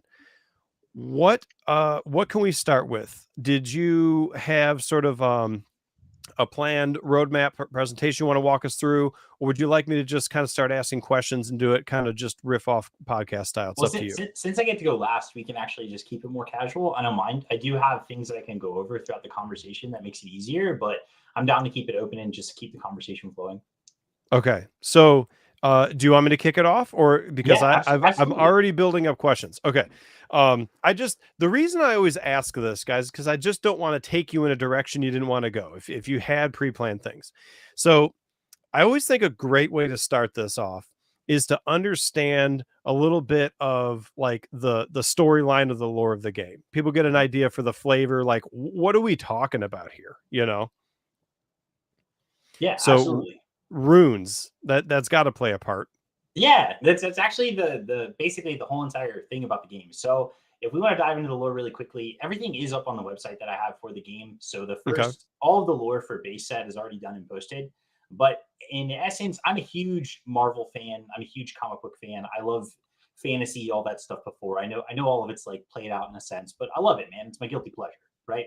But anyway, the way that the story goes is that there's essentially a creator of a universe, and his name is Elix, and there's a destroyer named Draxa. And essentially what happens is that the creator of the universe is creating all these universes, but notices that Draxa the Destroyer continues to gain power as she balances universes through destroying it. Once this becomes known and Elix realizes that he is growing older and losing his powers, he can no longer contain her and decides to create a planet on the other side of a tear in the universe and calls it Eid. And what he does is he actually takes his power and he puts it into these runes that are underneath the planet's surface. Exactly. Bronson, you're keeping up with me. It's underneath the planet. Exactly. I got you, man. Yeah, exactly. So he puts it on the planet's surface. And what he does is, before he leaves, he ends up taking himself and dividing himself into this group called the Ancients. And the Ancients are basically there to serve as the people that make sure that the mortal life on Eid discovers the runes, so one day they can harness them and then be able to use them to defeat Draxa when she did one day find the planet itself. And so that is how the game comes about. And that's kind of where the runes come into play, is the runes play a heavy theme because your resource system, exactly. That's I forgot. As you started talking runes, I was like, wait a second. I think I have some runes here that you sent me, and they arrived in time. Yep. So whenever you're ready, you let me know. You can keep going. Yeah. And I can show stuff whenever you're ready. So the runes actually play as both your resource system and your life throughout the game. So, and it's in what's called your stockpile. So throughout the game, each turn, you get to take a top rune of your stockpile and place it into your resource area. And you can use that to pay for event cards, units, etc.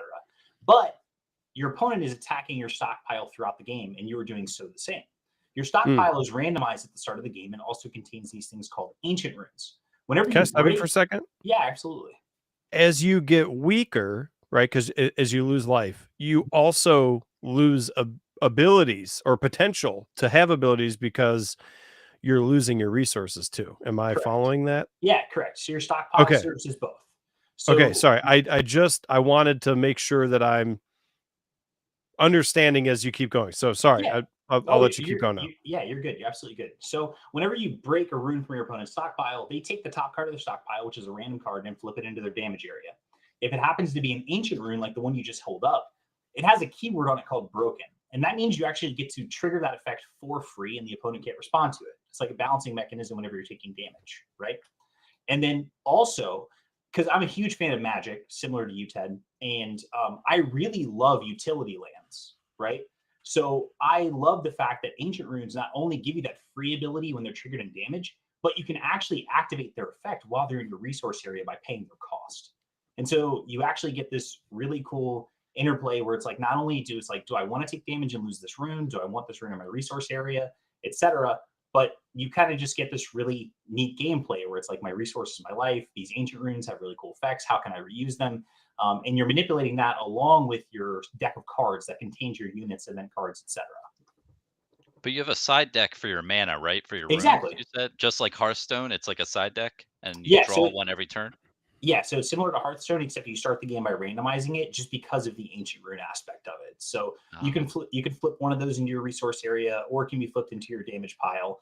There's no actual like life system, like point system. It's all based off your stockpile. So if your opponent breaks 9 of your runes, then you lose the game. Or if you run out of runes in your stockpile, you lose the game. I feel like we're talking enough about this now that like I've got to show some stuff off. Absolutely. So like this is a rune. Yep. That's a okay. I noticed it says basic. That must mean then you've got tiers. Exactly. Here I think we have an ancient. Exactly. For the collectors out there, and I'm one of them, I want to know, what sort of print run am I holding on some of this stuff? So for instance, right, those basic runes, there was only 8 copies of each basic rune printed. Foil of this printed, card? Of that one. There's only 8. I have one of 8? You have one of 8. Wow. Dude, thank you for sending this, man. I really appreciate that. Absolutely. The ancient rune that you're holding, it's one of 6. And then dude, the other cards are also one of 6. And there's other cards like the mythic units, the higher costed ones that cost like 5 or more. There's only 4 of each that currently exist right now. Who did the art? Yeah, the art is actually done by WinArt Graphic House. I got incredibly lucky with the artist because Bronson, you mentioned earlier about the cost of buying art. Like, are you, do you have like a rich family or whatever? And that was me. I don't. Like, everything's fully funded by me. And I actually ended up finding this artist on DeviantArt because I wanted to do a game with chibi art because there's not a lot out there. And so I ended up finding this artist. His name was it is chibi art. I didn't even catch that. Look at this guy. It's like an old dude, but it's chibi. So okay, Graphic House, that's awesome. Find him on Facebook, find him on Instagram. His pricing was incredible, and he's been an incredible partner to work with. He brings all these cards to life so wonderfully. But yeah, no, the cards look incredible. And I also want to give a shout out on here to his name is Chris Kreitzman. He's actually now my lead game developer. I was doing all this solo for a really long time because Chris came on this year in May, and he truly also helped refresh the templating, made everything look really nice and clean, and has helped shape a lot of the game so far within this year. So it's been pretty incredible to work with him as well. So these units, I noticed it says unit. We had some different, like this just says unit, but this one here said unit - mythic. Is that denoting like a type or a rarity or something else? It's actually a type. And in the game, so the mythic units are actually more so of like the characters that are the focal point of the story. So in base set, there's 2 mythic characters for each faction. Beta happens to be one of the ones for the mystic faction. Mythic units not only have this certain type, but in Runes of Eve, one of the things that's kind of different than Magic or other games is that you can only have 1 copy of a given character and play at a time. So you have to make sure you're getting the most out of your attacking, blocking, etc. But mythic units, that keyword actually serves as an additional ability to where once per game, if your opponent is either targeting the card with effect, or you're trying to play it and not get it countered, or you just want to draw 2 cards during your turn, you just pitch a copy of a mythic unit in your hand and you get to activate that effect basically at instant speed. So I wanted to find a way to take the extra copies of cards people had in their hands and allow them to play them. But I really wanted to keep intact that one like specific type in general and play at a time, because I really think it like brings a lot to a game. That's another thing too, is like the combat system. A lot of the stuff does take things from Magic, but I changed a lot in that I wanted the combat system to attacks are one at a time, instead of all being declared at once. And I wanted units to be able to block multiple times, to be able to give value to those bigger characters. Because that's one of the things you see in Magic, right? Is that one cost cards kind of rule the day because you can just like swarm the board and then get through. So it's like, no, if I have a dude with 5,000 power, well, guess what? I can eat 5,000 power worth of attacks, you know, until I'm dead. And do we have a good way of walking through a gameplay example? I noticed Jimbo had asked, and I think it is a good question. Sometimes you know, games come on and they've got like game boards ready and it's like easy with it, but sometimes it's not so easy to just talk through if we don't have like a virtual setup. Yeah, I don't know your game, so do you mind if I share my screen and I can just walk? Oh yeah, through? you can. Yeah. So did you see it? There's a share button down there. Yeah, you could do. Okay. And at any point, because I don't know, like later on, if we should open this or if this is one of those things where you would tell me to keep sealed. Okay. I mean, you can. So I'm all for opening and showing and sharing it with people. So as long okay. I have the alpha decks that you have right there. They're on sale on the website. I only ordered 50 of them each. So you have one of 50 of each. This so is one of 50. And you're not are you going to ever print more? Like let's say you sold out tomorrow, would you print more of those, or that alpha would be done on those?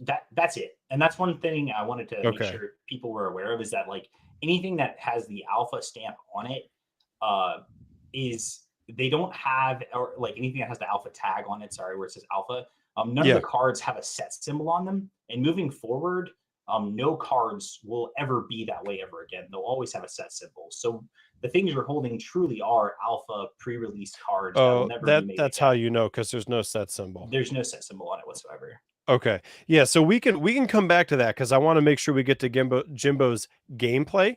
To me, this is like extra, it's bonus if we can look at those, but I think the gameplay probably is more important. Let's see. So I'm gonna go ahead and share my screen now. Go ahead. I'm basically just gonna go through the learn to play presentation that I have a video up for, so I can just go over it really quickly with everyone. Yep. As soon as I see it, I will share it in. There we go. It comes in as another guest. There we go. Okay, cool. Awesome. So just to go over deck construction and card types. So the first thing you have is your stockpile, which will consist of the basic runes and ancient runes. Each stockpile will consist of exactly 18 runes and is made up of 9 basic runes of your choice and 9 ancient runes of your choice. As a reminder, when adding any ancient runes to your stockpile, you can only include up to 3 copies of a given ancient rune. What's interesting about this is that this leads to you being able to play dual color. So if you want to play multi-faction type archetypes, you can do that through your stockpile, and we have cards in the game that help facilitate that. The next thing will be going through your archive. So your archive is going to be like your deck, and it consists of units and also event cards. Each archive must contain a minimum of 40 cards and are comprised of unit and event cards that you'll use to best your opponent, of course. As a reminder, when adding cards to your archive, you can only include up to 3 copies of a given card. Any questions about deck construction and card types so far? I don't have anything, Bronson. I don't know if you do. So every turn you draw one of your runes, right, from your rune deck, and when your opponent attacks you and does damage, they kill one of like your runes. Do they kill it from your rune deck or from the runes that you have out? Yeah, they break the top card of your stockpile. So what happens when your stockpile's gone? Like all 18 runes are on your... the game. Oh, okay. Yeah. Yeah, that's it. But you have to draw a rune every turn, though, right? So no, it's getting a rune is optional to start your turn. Oh, it's optional. Okay. Okay. Okay. Cool. All right. So how do you win the game? Like I said before, break 9 of your opponent's runes from their stockpile. They run out of 0 cards in their archive, or they have no cards in their stockpile. Simple rules, right? Cool. So Okay. I'm digesting. Absolutely. It'll all make sense too, because I'm going to show off a board state and everything too. Yeah. Oh, if you have that next, yeah, let's go on Yeah, next, because it's coming up. that may allow everything to sort of plug in. I can feel like when something starts to flow, it starts to come on fast, and it's usually just once I start seeing like a turn kind of go, 1 or 2 turns. Yeah. I'll be going through that next. So this is actually just an example of what your board could look like.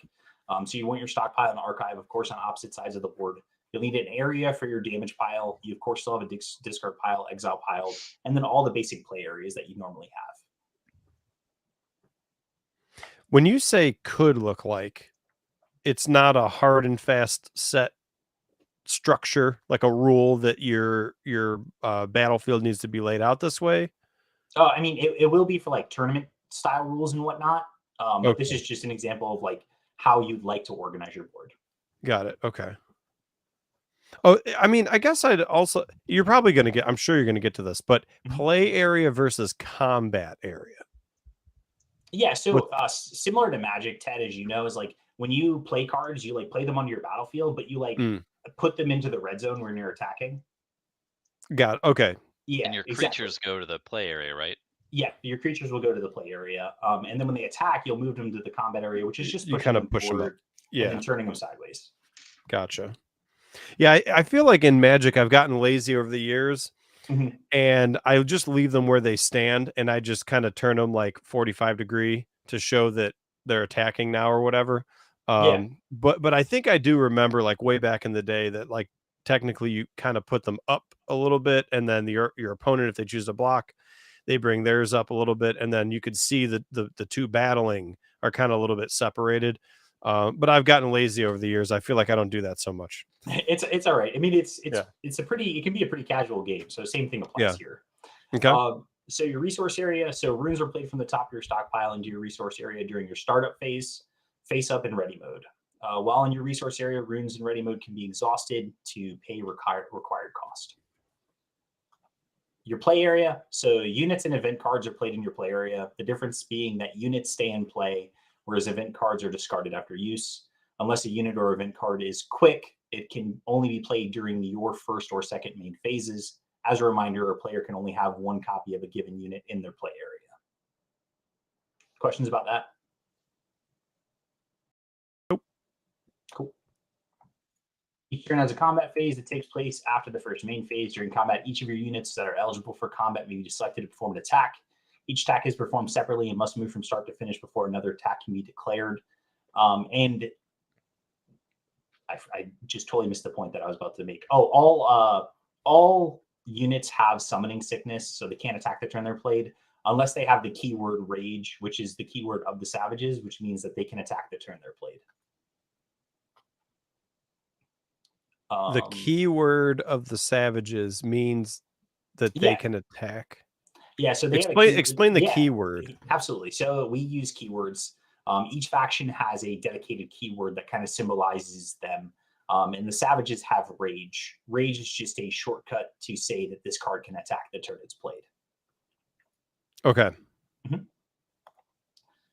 then, of course, when damage is dealt, you'll take the top rune of your stockpile and flip it face up into your damage pile. And then next, I can actually start going through like game setup and rules, or a turn structure. Okay, that works. So first thing you'll do is each player will shuffle your stockpile and archive and place them in separate spots on your board. You'll roll dice to determine who will go first, and each player will draw 5 cards from their archive. You then get the option to mulligan 1 time by placing any number of cards from their hand at the bottom of their archive and then drawing back up to 5 cards. Still following? I am. Cool. Yep. So the startup phase. So the first part of this is going to be switching all of your cards in play from exhausted to ready mode. The second part of this is going to be taking the top rune of your stockpile and placing it into your resource area, which is optional. And then the last thing you'll do is you'll draw a card for turn. So that's the startup phase. The only thing that changes with the startup phase is that going first, you just don't draw a card. I want to refresh my memory on that win condition again. It's when you don't have runes left, right? So it's either when you don't have runes left or you break 9 of your opponent's runes. Oh, okay, that's right. So even if they had like 18 out, like if you broke 9 of them, that's a win condition. Correct. Okay, the reason I asked is obviously on your first turn, you've only got 1 rune on the board.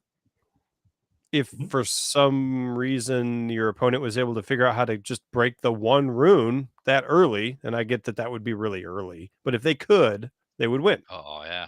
Oh no, you're breaking them from the top of the stockpile. You're not breaking them in the resource area. Oh, okay, then that's a good Oh. question then, because Yeah. I thought you were breaking them only if they were in play. No. So you flip them off the top of the stockpile at random into the damage pile, and that's why these ancient runes are so important. Is because when they get broken from your stockpile, you actually get to activate their effect for free. Okay, so the rune's broken, but if it's ancient, you get the benefit of the rune, though. The rune still goes away, but you get the okay. That's cool. I like that. It's why I like, because it's like ancient is not just like, oh, it's a better card. It's actually or like a rarity or whatever. That's like just an arbitrary rarity. It actually has a benefit in the game. That's cool. Exactly. So 18 in the stockpile.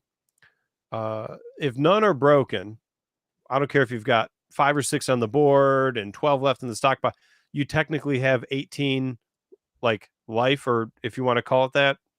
Well, you have 9 life, because it's like if you have 9 runes broken, you have 9 runes broken from your stockpile, you lose, or if you run out of runes in your stockpile. This is where stuff's starting to flow, because like I've seen other games where the resource is also the life, but a lot of times it's however much resource you have is actually how much life you have. So here you're breaking that a little bit. Not saying that's a good or bad thing. It just in the sense that it's not that 100% of the resources is 100% of the life. The life could fill up only to so much, which is 9. Correct. Basically. Okay. We've got some a really good question in chat. Ravewind asks, a good friend of mine. He says, "Do archive, stockpile, do those ever get mixed? And how come do they have the wow, I'm butchering this. How come they have the same card backs?" He was thinking it could be like different, so you don't mix them up. Yeah, no, it's a valid question, but no, they don't ever mix or intertwine. My philosophy is most people that are going to be playing the game are going to be playing the game with sleeves. And historically, like when either I test or people have gotten their demo decks and test, they sleeve their stockpile in different colored sleeves. So that way they never get them mixed. That but there differentiates them. Exactly.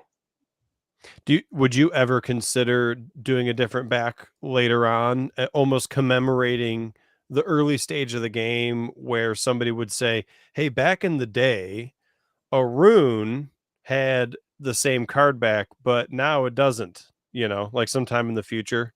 Yeah, I know. I mean, honestly, absolutely. I mean, like as far along as like we appear to be, I'm all open for making changes that are better to better the player's experience. And even if that's like making it so when you get the game out of the box and you don't want to sleeve your stuff up, you would be able to easily tell. So I think it's a valid idea for sure. That also brings up another good point. What stage are you in? And I know there's so many ways to define it. Like I've obviously got a full pre-con deck in my hand. So you've made decks, you've made cards. We've seen, I've got some low print run, what I would consider to be, decent quality printed cards. Not, I say that to demonstrate that, they're not like that sort of like, just, I don't know what else I want to call it, but like a crappy looking prototype. It's actually like a decent looking card.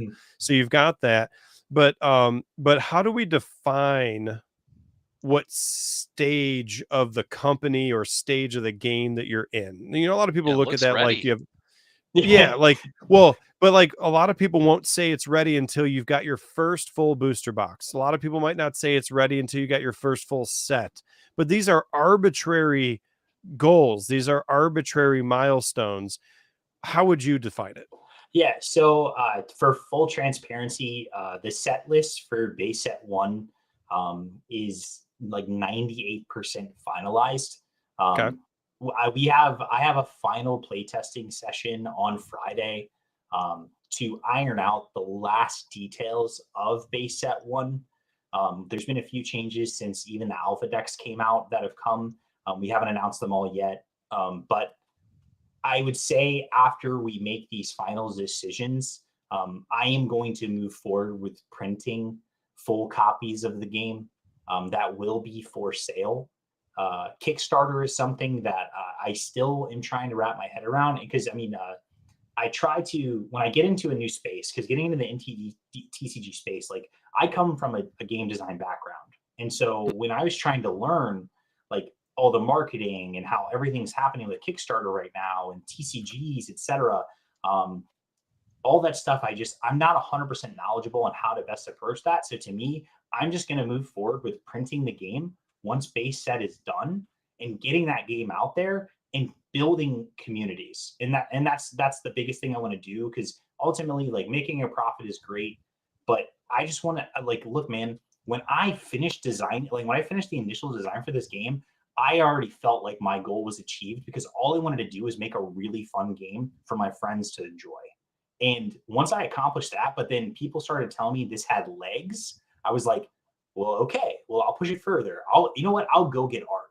And it's like, I did that. I had the story written. I wrote the story. And then now I just keep basically moving the bar for myself even further and further as I go along. I already have a ton of ideas in the tank, along with Chris, on what the first expansion of our game is going to look like, what the next one's going to look like, adding in multiple factions outside of the 4 we just created. So I'm kind of just moving the bar. But like I said, after this final playtesting session, I will be moving forward with creating a fully fleshed out product to be for sale. That's my next step. That sounds cool. Yeah, and Yeah. Kickstarter, right? That's there for if you don't have rich parents in life, Matt.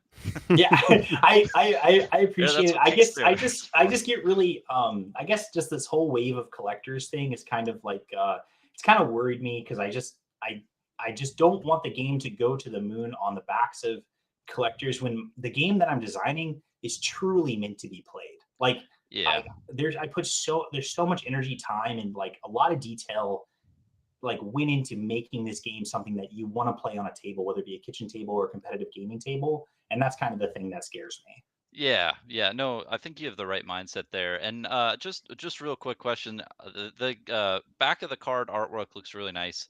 I like the artwork, like Ted was saying. The one thing I'm wondering though is it looks like your demographic is more younger, 7+. What are your thoughts on the cards themselves, the borders especially? It looks like it's very black and dark.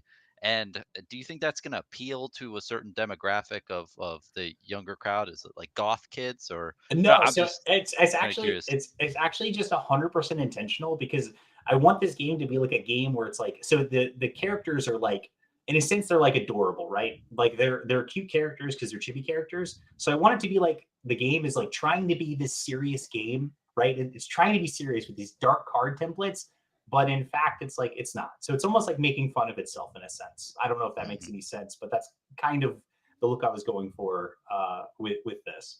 That makes sense. It's like kind of the Rick and Morty vibe. Like it's you have these polar opposite type things that Yes. are contrasting as a game developer. But do you think kids are gonna like want this? Like, why is my kid at Walmart gonna say, "Hey, I want this game" versus another one? I think that's gonna be a hurdle. But I like it as a person though. Looking at it, it's really cool. I like the dark type of theme. Yeah, no. It, it, So honestly, it I think I do think the characters will draw people in, but also like a big thing is like inclusiveness with the game. That's why like there's a lot of characters from a lot of backgrounds, especially when it comes to lore and everything. And I designed a lot of really unique characters that anyone could kind of find and connect with. And that's really what is kind of like I think will drive that demographic, is that if you've never played a card game before, or you're a tournament grinder, or you're the spikiest spike there is, this game can appeal to you, and it's easy for you to pick up and play out of the box. And the art might just be that one thing that gets you in, because you see this really cool character, like the one in the background here. His name is Dean with the classes. Like, he's an adorable character. Like, so, like me, I love that character. I would play the game. this guy here, or a different guy. The one I'm holding up, or a different, or I see, in the game. Yeah, in the background, right? In so the it's background, like yeah. There's plenty of characters that people can relate to and identify with at any age group. and find something and be like, oh, you know what, this is cool, or you know what, I feel like this is me. Like I'm that nerdy kid who is like, trying to find a solution to something. So that's what I think could be appealing. So I'm not sure if we made it all the way through your gameplay scenario, but I kind of want to crack. I kind of want to crack one of these decks, and I think we're already over time. So I don't want to cut us off just yet. But which would you rather do? Have me crack one of these and just kind of go, just kind of flip through them while we continue to talk about the game, or do you want to sort of button this up here and then maybe we save this for like maybe a different video or something? Honestly, we can jump to opening the cards. The full learn to play video is already up, and it goes through this exact presentation in detail. It's on my website, which I'll provide a link to. And so if anyone wants to take the time to watch the learn to play video, it's all there, and it's the same exact presentation. Okay, so then yeah, let's do that then. And chat agrees. Oh, cool. Yeah, because I'm kind of dying to just like see, when it's a full pre-con deck, like that's cool, because then you get to see like this is what a deck would look like. This is all the different types of cards. So is this going to have everything you need? It's going to have your resources, the units, everything you need to play. That is a fully playable deck out of the box. Okay. Chat wants full screen, Ted. Oh, I think I can do that. Yeah, go ahead. I was trying to keep it so we could see your faces too, but I guess we're gonna give the viewers what they want. Wow. Okay. I'm gonna try to give some just non-biased, just like immediate. What do they call that? Firsthand, off the cuff feedback. The cards are smooth, like silk. Like, I don't know if you guys could tell, but like they just slide very nicely. I don't want to I know they're alpha, they're 1 to 15, everything. Try not to scratch them. I don't know that they will. To be honest with you, just doing this, they are so silky smooth. I don't know that they would. I mean, I don't know I don't know if it's the darkness or whatever, but I'm digging the color palettes. Like I'm digging it because you know what it is? It's like the card fades away into shadow or something. And it's like the rune is just like glowing out of it. It's just really, even down here, like you don't even really see much. I'm digging it. I know this is all personal preference and everything. Yeah. So the 9 basics are in the front. You got 9 basics. They're all the same, which is interesting. So we don't. Would you have any benefit to add in or augment like different kind of basic runes or anything like that? Oh, absolutely. If you want to play multi-faction, you 100% would alter your basic runes. Okay, so these are all the same because this is like a single faction deck. Exactly. Okay, sort of like in Magic, it would just be like a monocolor deck. Okay, we have our ancients. Do we have different kind of ancients, or are they going to be the same? No, there's difference. Okay, so we have a few of the same, and then we have this guy, a little bit different. Of course, you guys can pause the video after this is not live anymore. Actually, I think even now you could pause if you want to like take a deeper look at any one of these particular cards. We're just going to kind of move through the deck a little bit. I'm liking the rune thing. People who've been watching me for a while know I like artifacts. I like potions. I like that kind of stuff. Like, I know a lot of people are into the beasties and the creatures, and that's cool too. But for some reason, I've always been into the things. I'm the same way, and that's the reason why I wanted to still have like a land system, was because I actually really love lands. Like I love basic lands, utility lands, etc. We have an event here. That's interesting, and it's actually a quick event, so that means it can be played at any time. Put a -1,000 power counter on a target unit. So that's you're in that case you're taking power away. Yep.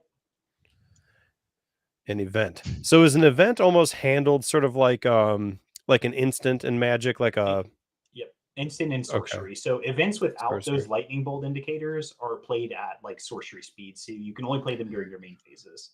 And so we've got a unit, and again, like so units like your creature. Okay. That card is arguably probably the best card in the game. Ready for this? Funnily enough.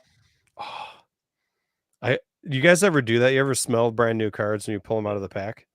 I do So all yeah, the time. I want, and the thing is, like, each game's different. I know it's weird, but it's like actually I'd venture to say, like, even in Magic, like, there are some sets that were different. Mhm. Got that new car smell. Painful choice event. He looks like he's in some pain. So how the demographic we talked about a little bit in age, you would say the youngest was 7? Is that what it was? Yeah, for gameplay mechanics and everything. It's probably just for the mechanics part of it. Yeah, Mhm. that makes sense. Not to say you couldn't collect them earlier, but if you need to try to, like, understand Yep. all the different rules and everything, how old would you go in your I'm not look, any person of any age can enjoy any game. I'm talking about your target. What is your target maximum age, or do you not have one? Honestly, my target maximum, just based off of experience working in the space, would probably Bam. be like Bam.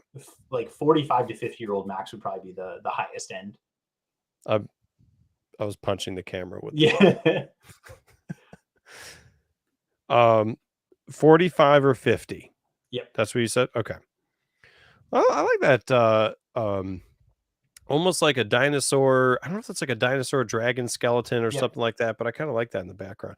And guys, I gotta say, like, in person, again, we're dealing with my camera. It is way crisper than what my camera is able to produce. Okay, like that's just the best way I could say it, because I'm seeing, like, a little bit of, like, pixelation here. That's just my camera, guys. I'm looking at it in person. It's crisp. Yeah, and if we could pause on that card, again, I just want to do Yeah. another shout out. Yeah. So the You had a game few, was, so I'm just getting to the yeah, last it's one. fine. The game was actually designed with the intention of trying to appeal to my closest friends, and so Mhm. this card here, Zap Beyond the Grave, is actually after my friend Richard Zap. I Ah. have another card in the game. His name is Frisco Foz. He has a card.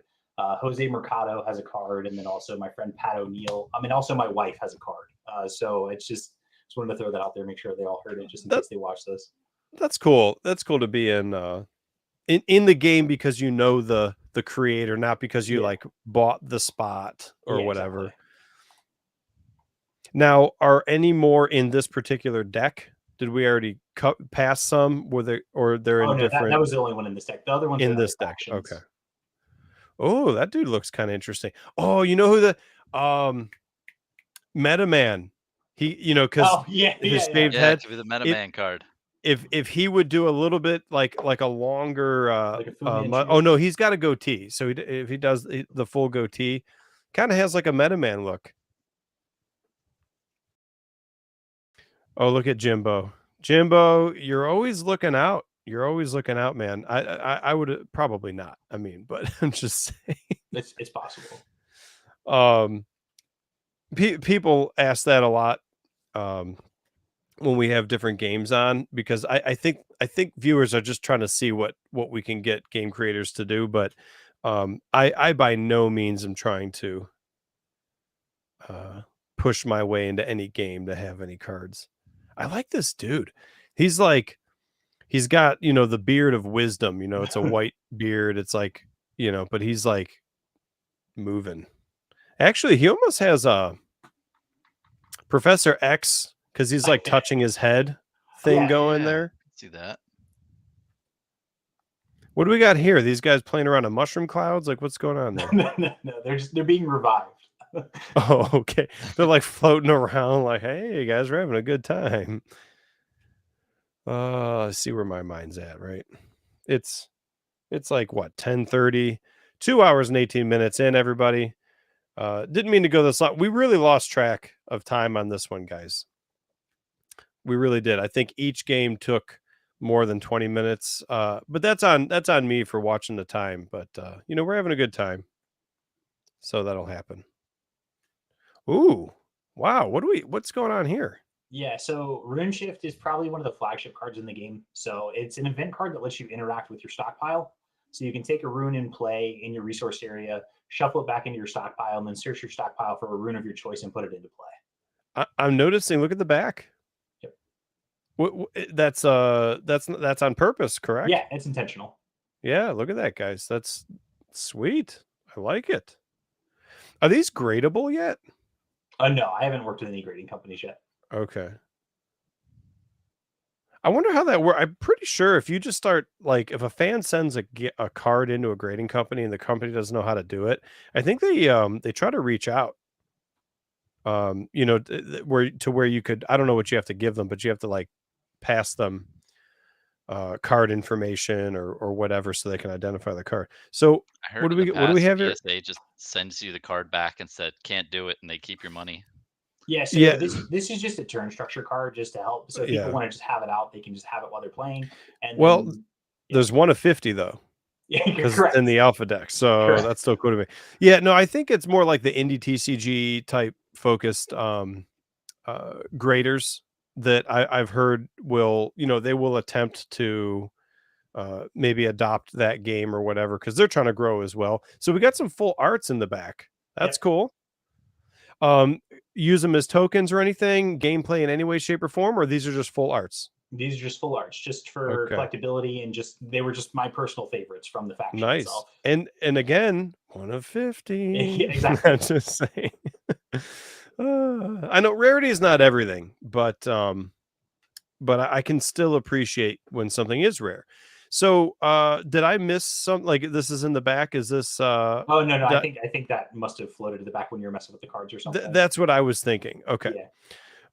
Very nice. That was cool. That was a great great little walk through that deck. Got to see everything. I think I'll leave this one either for another video or maybe just keep it sealed. I think I probably will open it because if I were to ever try to play the game, I'm going to need 2. But just for sake of time, if I open it on a video, I think I'll make it like maybe a runes, like a separate runes video or something. Absolutely. So let me get us back to our regularly scheduled programming here. There we go. So if people are interested, you know where I'm going to go with this. Where would you send new prospects, new fans of the game to learn more? Yeah, so you can actually just go to Runes of Eden on Instagram, and you can just go to my link tree in the bio, and that'll get you a link to purchase. And also you'll have the ability to see Facebook, Instagram, etc. So all that's just there. It's just in the bio. Okay. Oh, look, here I am. Yeah, it's all there. I Promoted it. I post like daily at this point. So I don't see normally there's a link right here if it's in your bio. Yeah, let me double check. It shows it's there. But it's just a Linktree/Runes of Eden if people are just want to find everything. But I'll just post that in there. Okay. Linktree. So it's spelled like Linktree is like weird. It's like linktr.ee/Runes. Oh, yeah, it's totally fine. We don't have to be. If I could throw it up there, sometimes I like to give a little graphic with it, but you don't have to. Let's see here. So we got Linktree. Yep. Instagram. Did you mention a Discord? Do you have one? Yeah, it's all in the Linktree. So if you want to join, That's in the Linktree too. So everybody who's interested, make it out to the Linktree, and you'll have links to everything else. Matthew, I can't thank you enough for the time and for sharing your game. Before I go, I was going to say, is there any last minute? I just want to answer the question about someone asked about hollows in the alpha decks. I actually just send a random assortment of foils with every purchase. So if you purchase a set of alpha decks, you'll end up receiving those exclusive foils as well. They just come for free with the purchase. That's kind of cool. Do you advertise that anywhere? It's in the product descriptions. Okay. So I want to throw that out there, and I just want to share one more thing with people. 1 second. I'm just going to share my screen again, if that's okay. Oh yeah, and you know what? I just saw the Linktree spelling. You're right. I forgot about that. That's totally like kind of weird. How they spell it. But there's that Linktree out there for anybody who's interested. So you got all this other stuff. So purchase. I'm just going to take a quick look at so this is your site. Yep. And here's the decks. Yeah. Yep. Yeah, I was gonna say, I mean, that you're not to me, that's not gouging on price or anything like that. I think that's a very reasonable price. To be honest with you, the run was so low that the pricing, so the cost for the demo decks, full transparency, was like $15. I'm not like, again, I'm not really trying to profit off of the alpha stuff at all. I just want to get the game out there. And then, you know, if I can make my money back, that's great. And then I can put that towards everything else. And then I give a full breakdown of what comes in your actual like alpha decks. I'm surprised you told us, and I didn't even ask, and you told us what your cost basis was. That's $15 landed, and Yeah. so you're making like $3.50.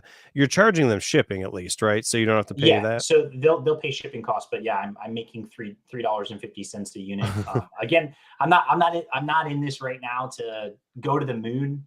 I really just want this game to be out there because, like I said, I just think it deserves to be played. Yeah. Well, I think that's an honorable sentiment.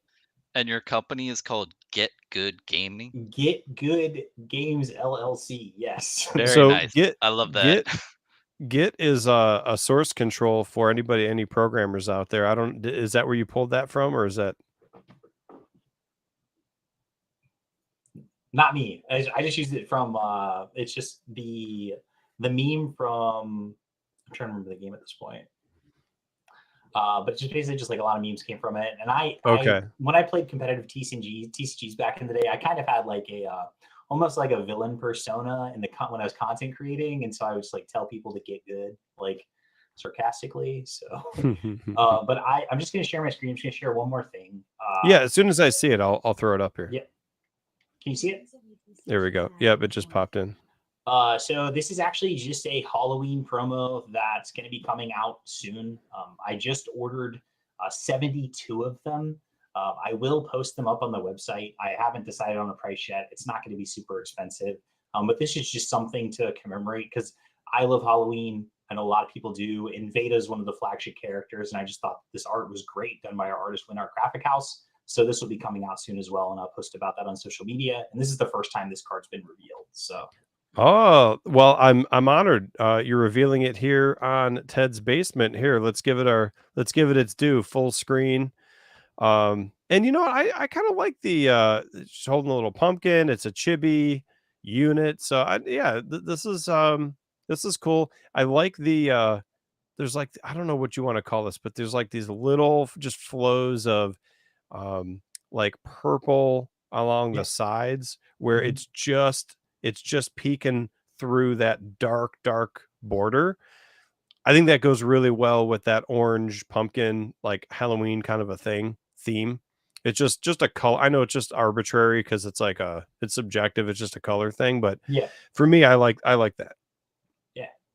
And then another thing, Ted, I don't know if you noticed it with your foils, but if you look at the sides of them, they're gold gilded foils, so they have gold edges. Wait a second. Yeah.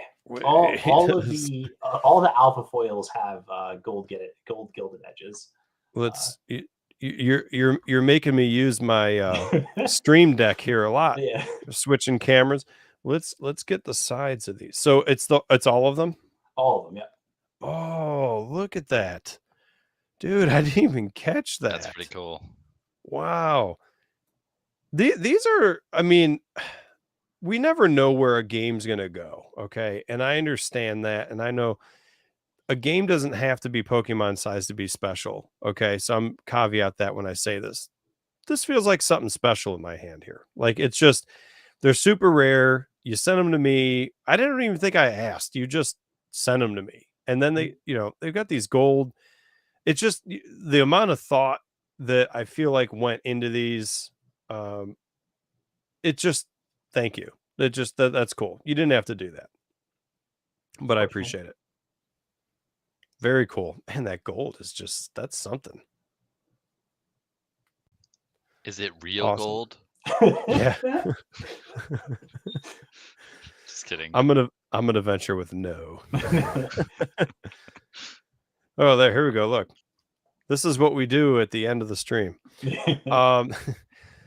Awesome. Did you get your last minute thoughts in? I want to make sure before we let you go. Yeah, no, that's it. And I appreciate all the time. I know going last, and I know we had a lot of stuff to cover, so I appreciate you bearing with me and kind of walking all through it with me. It's been an absolute pleasure and honor. This is the first time I've done this for the game, so I'm just glad I got to do it on your channel because I love your content so much and what you're doing for the indie TCG space. Well, thank you. I appreciate that. And I'm honored to have you on, being that it's your first time out on a podcast slash just a social media stream in general. So Matthew, thank you again for sharing your game with us, and we'll see you in the next one. Awesome. Thanks so much. Thanks again, Bronson. Thanks, Thank you. man. Thank you for being an awesome co-host, man. Yeah, thank you, man. Awesome game. Thanks, man. All right, take it easy, Matthew. Dude, wow. 2 hours, Wow. 2.5 hours in. I told you asked, and I was like, no, we're not going to be more than 2 because I've only got 5 games at 20 minutes each. But yeah, that did not happen tonight. We lost track of time a little bit. We were having fun. I mean, there's so much to talk about with these games. I mean, there's so many different aspects of it. Like, we talked about the lore. Matthew was talking about all like the lore of his thing and the gameplay, and oh my gosh. Well, and every game is so different. And the cool thing with these, like, I never know what they're going to say. I don't Yeah, know right. what we're going to learn. I'm having a blast just doing these things. And I do feel like the co-host aspect just adds just an extra amount of, I don't know, flair, some specialness. It's just, I don't know. That's Some not even a singers there. word. Yeah, I don't. Yeah, it's cool, man, and I really do appreciate. We got to do some kind of collab or something sometime if you're up for it. Something where we just the two of us, we can chat.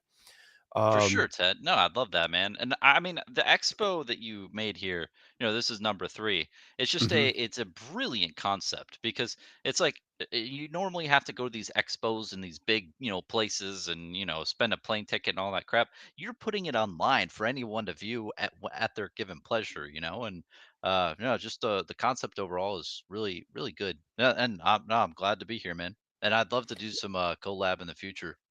Yeah, definitely. You know what? I don't know much about Flesh and Blood. People know. I'm honest about. I really don't know much about most of the mainstream games You other and me. than Magic.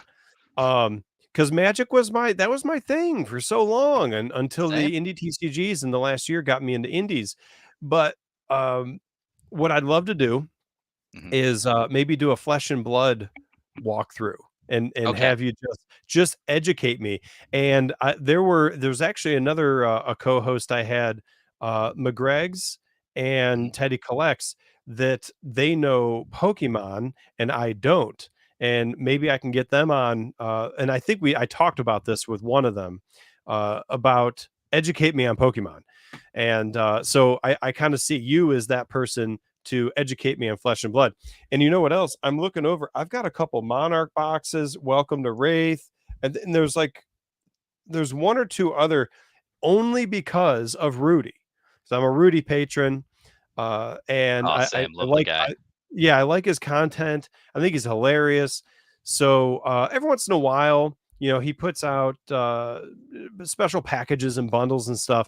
And every once in a while, I snag one, even if it's a game I don't know anything about, because I'll put it on the shelf and I'll say to myself, I'll get there eventually someday. I'll crack it. I'll learn about it, whatever. So I don't know if it makes sense that maybe we grab one of those booster boxes one day, do an opening while you educate me and the audience. I don't know. I'm spitballing. Yeah, no, man, I can send you like some what is it, starter deck or something. We can have like a back and forth. Like I'll show you my screen and we can play a game. It's pretty easy to pick up on, like the basics, but it's hard to master, which is really nice. But yeah, I'd love to show you, man. It is a really, really good game. I mean, I came for the Magic the Gathering background as well, but once I found Flesh and Blood and looked into it, I was like, oh my gosh, it checks every single box. But of course, I'm very biased. But Yeah, no, that's cool. And because you had Magic background, you'll probably be able to do a little bit of translation for me too as well. If there happens to be things that are similar. not too much. No mana screw, which is nice. No, But okay. it's a different vibe. It's like you play as a certain hero instead of a mage, and you have all these abilities that you use back and forth. But yeah, no, it's a really good game. Yeah. Awesome. Well, I look forward to it. Let's see. Any last final thoughts from our night? Any discussion topics? One thing I thought of that I don't know that we want to execute it on now, but it was an idea I had, was what if there was like an aftermath episode? where the That'd be cool. co-hosts and I just chat between us about what we just learned about, the good, the bad, the ugly kind of a thing, and do sort of an aftermath. I don't know. It's an idea. It just came to my head during this episode, like sometime Yeah. between the time we started and time we ended. So I don't know if we're prepared to do it tonight. But Yeah, no, it's I an mean, I'd be idea. down. Like, it depends on, what you got going on. But like, Vanquishers, that was really Mm. impressive. Like what they got going on. The one concern I have for the game overall is like learning the game. There's like a lot of little symbols and a lot of things Mm. on the cards. But the biggest thing that I liked is the owner, the guy on the right side of the screen. Like there's like this fire in his eyes. He looked like Yeah. very intent on doing this. It looked like these guys weren't playing around, that they I came to do feel something and they're doing it. I feel like I think they're co-owners. I gotta, I gotta ask them that Oh, because I both think of they those guys told me are that. co-owners? I Oh, okay. possibly, and here I am talking about, something I don't know 100%, but it's just one of those things that you could I just definitely feel like tell. they have a They're, hard demographic to get into, like the I'm nerd looking at and their like card as we talk. learning. Yeah, Yeah, learning the no, no, game. Yeah. it is. I mean, I'm looking at because you mentioned the symbols. There's 1, 2, 3, 4, 5, 6, 7, 8, 9, 10, 11, 12, 14 symbols that I see. Yeah. And Just as off a the top of new my head. player, that's really hard. But you do have a niche for that. You have the super nerdy guy who's really into Ghost in the Shell and, all these like crazy, cyborg type things. And that's cool. You have people who will learn this game. But when you're talking about like a mass market out there, it's good to make your game as simplistic as possible to get more of the amount of viewership. There's only a certain amount of people who will want to like learn all the aspects of the game. And again, like this is me not knowing how to play this game, so I don't Right. know. I just Well, know that with that's 14 true. symbols, it looks tough. Yeah, I mean, I guess it's one of those things where we probably just need to learn to play. You know what I'm saying? And then Oh yeah, not expert level, and then revisit that topic because um I just don't know. Like for example, I'm looking at like there are certain groups of symbols where maybe yeah, I was going to say like maybe you the grouping makes it easier. For like example, like at the bottom here, these green ones, uh-huh. and I know they're not going to come in focus because we all know about my camera tonight. Um, where it's like you kind of just look at that group and know, yeah, that all looks like health defense and kind of like so. It just I don't know. I don't know where I'm going with that. I just I know where you're going. Like basically, we don't know yet. There's a lot of yeah, we ignorance just in what don't I'm know. saying. But I will say, like, doing a cold compliment sandwich, it looks like they're all in on this. Like I don't see that they're kind of like, just doing this half in. Seems like they're really passionate about what they're doing. Yeah, I think they're all in just by looking at the cards, right? Like even if you showed me nothing else, like there's a Oh lot yeah. of thought and passion I think that went into this. And you just again by looking at their website, like Oh yeah. you don't just throw this together. This again has there are certain things where you could tell that um passion is required to fuel it, so to speak. Or you're Did not that say gonna as seen on Fox at the very bottom? where oh, what is this? I I I Uh I don't know. it says in over 400 news sites. So maybe they were featured on a news site. It'd be nice if there were like maybe links that like as I'm clicking it, but it's not going anywhere. So that if there was an article on them, it'd be cool to be able to see that if you could click it. Yeah, that would have been helpful. But Um, yeah, no, overall, like you said, the artwork looks really nice. Like this looks really good. yeah, there looks like there's some gameplay, sort of like memes going on.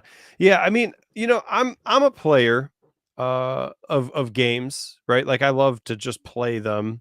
I'm a collector too and everything, but like I'm a player. So I don't know that that the complication of the cards scares me at all, but I think it's sort of like you said, it depends on who you are, how much of the masses versus like you, you also have this concept that like a lot of people tell me most Pokemon collectors don't play. Yeah, So that so seems then right. yeah, so then you have this concept of like you get a player base. How big is it need to be? Don't know, but you get one. And then you have your collector base. You have people who just think it's cool. Um, and I don't know, and you see where the blend of it goes. I feel like when you're trying to, appeal to a younger demographic, you have a lot more people who are interested. You have a big market share. When you have like a Mhm. niche type of thing like this, the market is just so small. So it really has to have a lot of gameplay elements to it, which it seems like they're really developing. And maybe the thing that really makes it a lot better is it seems like they're doing a lot of game modes. And I don't know if that'll help Oh, or hurt, yeah. but it does seem like that's gonna cast a really large net out there to get a bunch of different types of gamers to their games. So, Yeah, I, where I, I where do was see that that at? aspect. No, I don't even I know. think you're onto something there, though, because you could potentially be, like, really into one of these game modes and nothing else, and that could be enough for Yeah. you to buy into the game and to play it. Um, we see that with lots of other games.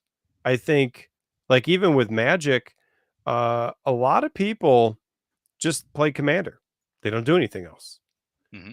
Um, I'm actually one of those people that I like the box sets of like I don't know if you've ever seen oh what is it called? Nicol Bolas, Arch Enemy Nicol Bolas. It's like a box set Hmm. where you've got multiple decks in there, but then you've got this Nicol Bolas deck, and he's actually designed to be like a super villain, heroic level, crazy, hard to beat, where you actually need 2, 3, or 4 other players to fight that one person who's going to play Nicol Bolas. And that's so niche. That's like but like that alone, I love that. Like I Hmm. could play just that. So, and I get that that's their game modes are a little bit more in depth than that, right? Because that's just this one box set that Magic ever did one time. But I think at scale, maybe this is same sort of idea, but just ballooned out to a whole game mode. I mean, if you're like this board game, like if you fall in love with this, you might Hmm. not care about anything else. Oh yeah, And no, it's this very is what true. you do. Yeah. So we'll It's gonna see. be hard to scale though because of the market. But yeah, I mean, yeah, we'll see Well, how it works out. yeah, you know what? My sort of thought is like all these indie TCGs are going to be hard to scale because of the market. Yeah. Like, you know what I'm Well, saying? Like how many you look at TCG fans and players in the whole world, and then you got to take the ones that will only play mainstream, right? Which yeah, is the vast majority. So you take out your Pokemons and your Magics and your Yu-Gi-Ohs, and then you start getting down in, the Flesh and Bloods and others that are considered mainstream, but maybe not quite as big as like the Pokemon and Magics. You take all of them, put them to the side. What percentage is left? I have no idea, but I would venture to guess we're talking maybe 5% or less. what do you mean the total market share? Total TCG market share, but remove everybody that's mainstream. All those fans that because there's a lot of fans that'll only do mainstream. They won't even touch indie. They don't want anything to do with it. Yeah. So you got to remove all the, the hardcore mainstream TCG fans that will not participate. And the reason I'm saying you got to remove them is because although they are part of the TCG market share, they are not part of the indie TCG market share. So these indie TCGs cannot consider them as part of the market that they can take because these fans won't they won't do indies. There are tons of them that will not Yeah. do indie TCGs. So um that's what I'm saying when I mean they're all the indie TCGs are niche because you only have my guess is a single digit percentage. I don't know what it is. I'm guessing single digit percentage of all TCG fans are actually indie TCG fans willing to like actually buy the indie TCG product. That's a guess. Do you have any insight into that or an opinion? It depends. Is Flesh and Blood indie? No. I Uh, I don't know where I mean, no, I mean I think Flesh and Blood made it's like medium it's mainstream mainstream or now. something. Yeah, but Okay. it's like medium, right? Like it's not as big as you got Pokemon and Magic. Like those are Yeah. the I don't know if is Yu-Gi-Oh 3, I don't know who's 3. Oh, I have no idea. But you got the main two Yeah, are you the got the major main like top 5, top 10 or whatever. But Yeah, yeah, I agree but with your those main percentage. two Like, take majority of the market share. And then you take oh your yeah. 5 and then that's still, it's even more, right? So if the top 2, I don't know what it is, but let's say the top 2 comprises 80% of the whole market, and then your top 5 and 10 with the 2 makes 90 plus percent. Then all you're left with is some single digit number of percent for indies. Yeah, it's got to be pretty small. I I mean, don't know. I'm pulling numbers out of my what. I mean, I could be wrong. It could be a third of people, but I doubt it though, because that'd be millions of people. And I don't think because Magic has millions by itself. yeah, no, it's really true. No, I have no idea. Like, but you do have a really good point. Like, there is a lot of like the mainstream type market is one sect, and then you have the indie TCG, and Mm-hmm. there's not that many mainstream type of people who want to, That do go into both. all these alt Mm-mm. art, alt TCGs. It's a fair point. I mean, I think like the other three games that were on today, they had really interesting, uh concepts of what they were doing, but like I think you asked one of them like how are you going to scale this? Yep. And it's a really good question. Scaling is very hard. I think you either need rich parents or Steve Aoki to really fund your operation there. And if you don't have that, it's really hard to scale and get that penetration out in the marketplace. You need to have like a competitive advantage where you're doing something that they don't, and it's really hard to do that on you know a rectangle medium. Mm-hmm. So I think that's the biggest thing I'd think of if I was a creator of the other ones is like, how do I make my game way different from others? So KFC says you need hype. You know what's interesting about that? I think you need I KFC. I maybe he's somewhat of a big freaking deal. He is. I pulled that from his intro for anybody who hasn't seen KFC. He likes to put that in his intros. I think it's hilarious. Um, I am concerned about hype. Um, I think sure it can be a tool to help a game grow. It can also be a nail in the coffin. Here's where I get with that. Too much hype too fast could leave a vacuum hole when the hype doesn't deliver. We've seen a lot of games come up with tons of hype, and we all like I've felt it. I'm guilty of it too. Yeah. And we've felt that like whether it's FOMO or just pure hype or whatever. Um, got to get it on the Greed. ground floor.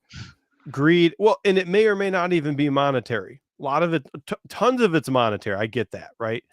People are like, I want to get that alpha card that I could hold on to, and then eventually it's like 10x my money or 100x my money. But there are those of us too that are just hype for the first set or the first print of a game, Mhm. because they like if I could have my hands on a full set of Magic Alpha, I don't want it if to buy it for I don't know a couple 100,000 and it's worth 800,000 or that's cool and fun and everything or whatever. I wanted it if I were 7 years old and bought the booster box when it came out and just happened to build the set and keep it for 30 years. That's Mhm. really my ideal state. Because I wanted to have, hold, and enjoy that set for my whole life. So that's just my personal preference. Because of that, a lot of my hype is getting that early card that I can have as part of me and part of my collection for my life. Um, so that generates hype. It's just It the does. problem. Yeah, the problem though, it's like if 6 months go by and for whatever reason that hype cannot sustain. Now I feel like not neutral, but like negative hype. Where it's like a bad feeling because you go for that it's like a drug. Like you're going for that really good uh jolt of endorphins or whatever you want to call the hype does for you. Yeah, it's a rush. It really And it's is. not, yeah, but when you go for it and it's not there. And it could be for any number of reasons, right? Lots of games have come across all kinds of strange sort of hurdles or challenges or whatever that could render, or neutralize that hype for the fan. But the moment that that fan starts to feel that downside to that hill, man, it goes down fast. It's like the stock market, like that negative feeling is It bad. really does. And the Yeah. whole really big issue with all this, right, is a creator will make 1,000 booster boxes and then Mhm. things will go to the moon. All the fans are happy. Mhm. He's looking at like, holy cow, someone, now my booster box is now $300. And I was, Mhm. and I got to print, 25,000 now. And then the second printing comes out. He maxed out all his credit cards. And then there's crickets out there and no one cares and nobody wants it. And it's like, Oh, and and then then, you're left with stock, and now you yep. have debt because you have all this stock in here. Yeah, but that's just Yeah. one scenario, right? Like you could paint a ton of scenarios because for as many games as there are, and each game is a company, regardless of how big or how small or how mature or not, it's a business. Um, you know how many problems stop businesses? It's like infinite. Tons. Yeah, Yeah. we don't even have to be talking about the TCG market. Just problems that stop companies or that slow down the hype or the emotion or whatever. And and I guess what I'm getting at is this. If a game is able to make it, this is just a kind of a theory. I mean, this is subjective, obviously, but if a game is able to make it where I kind of call it like low and slow, like I like smoking meat, okay? And people who are in my Discord, they see I have a food channel called Cryptid Bait, and I put my like ribs and brisket and stuff in there. So I have a connection with low and slow, and it pays off in the food world. Um, what happens then is there's no hype to crash. There's nothing to crash because you didn't take the drug to jump up to 1,000,000 degrees just to be brought back down to a frozen temperature. Like a It's just low so and it's slow so hard to growth. do that though, right? Because like the No, problem is I like don't think creators it's might hard. I think people really. don't have patience.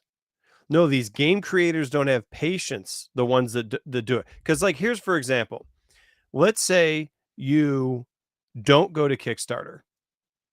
I'm kind of don't do Kickstarter. You don't need Kickstarter. Make your product. Get you know.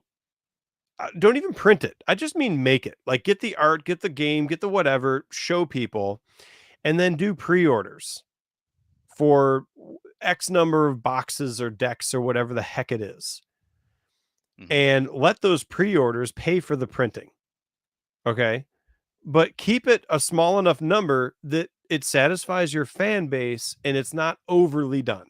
So you got, But the paint problem some is supply and demand issue is what goes into price, right? So if you're a new TCG and you print even like what 50 or 500, that's a really small pre-order. amount. Pre-orders protects you because if you don't sell enough pre-orders to fund the printing, to have that right matchup, right? Like I got to sell a Mhm. certain amount to where I can pay for the printing. And if I don't sell that amount, it doesn't work.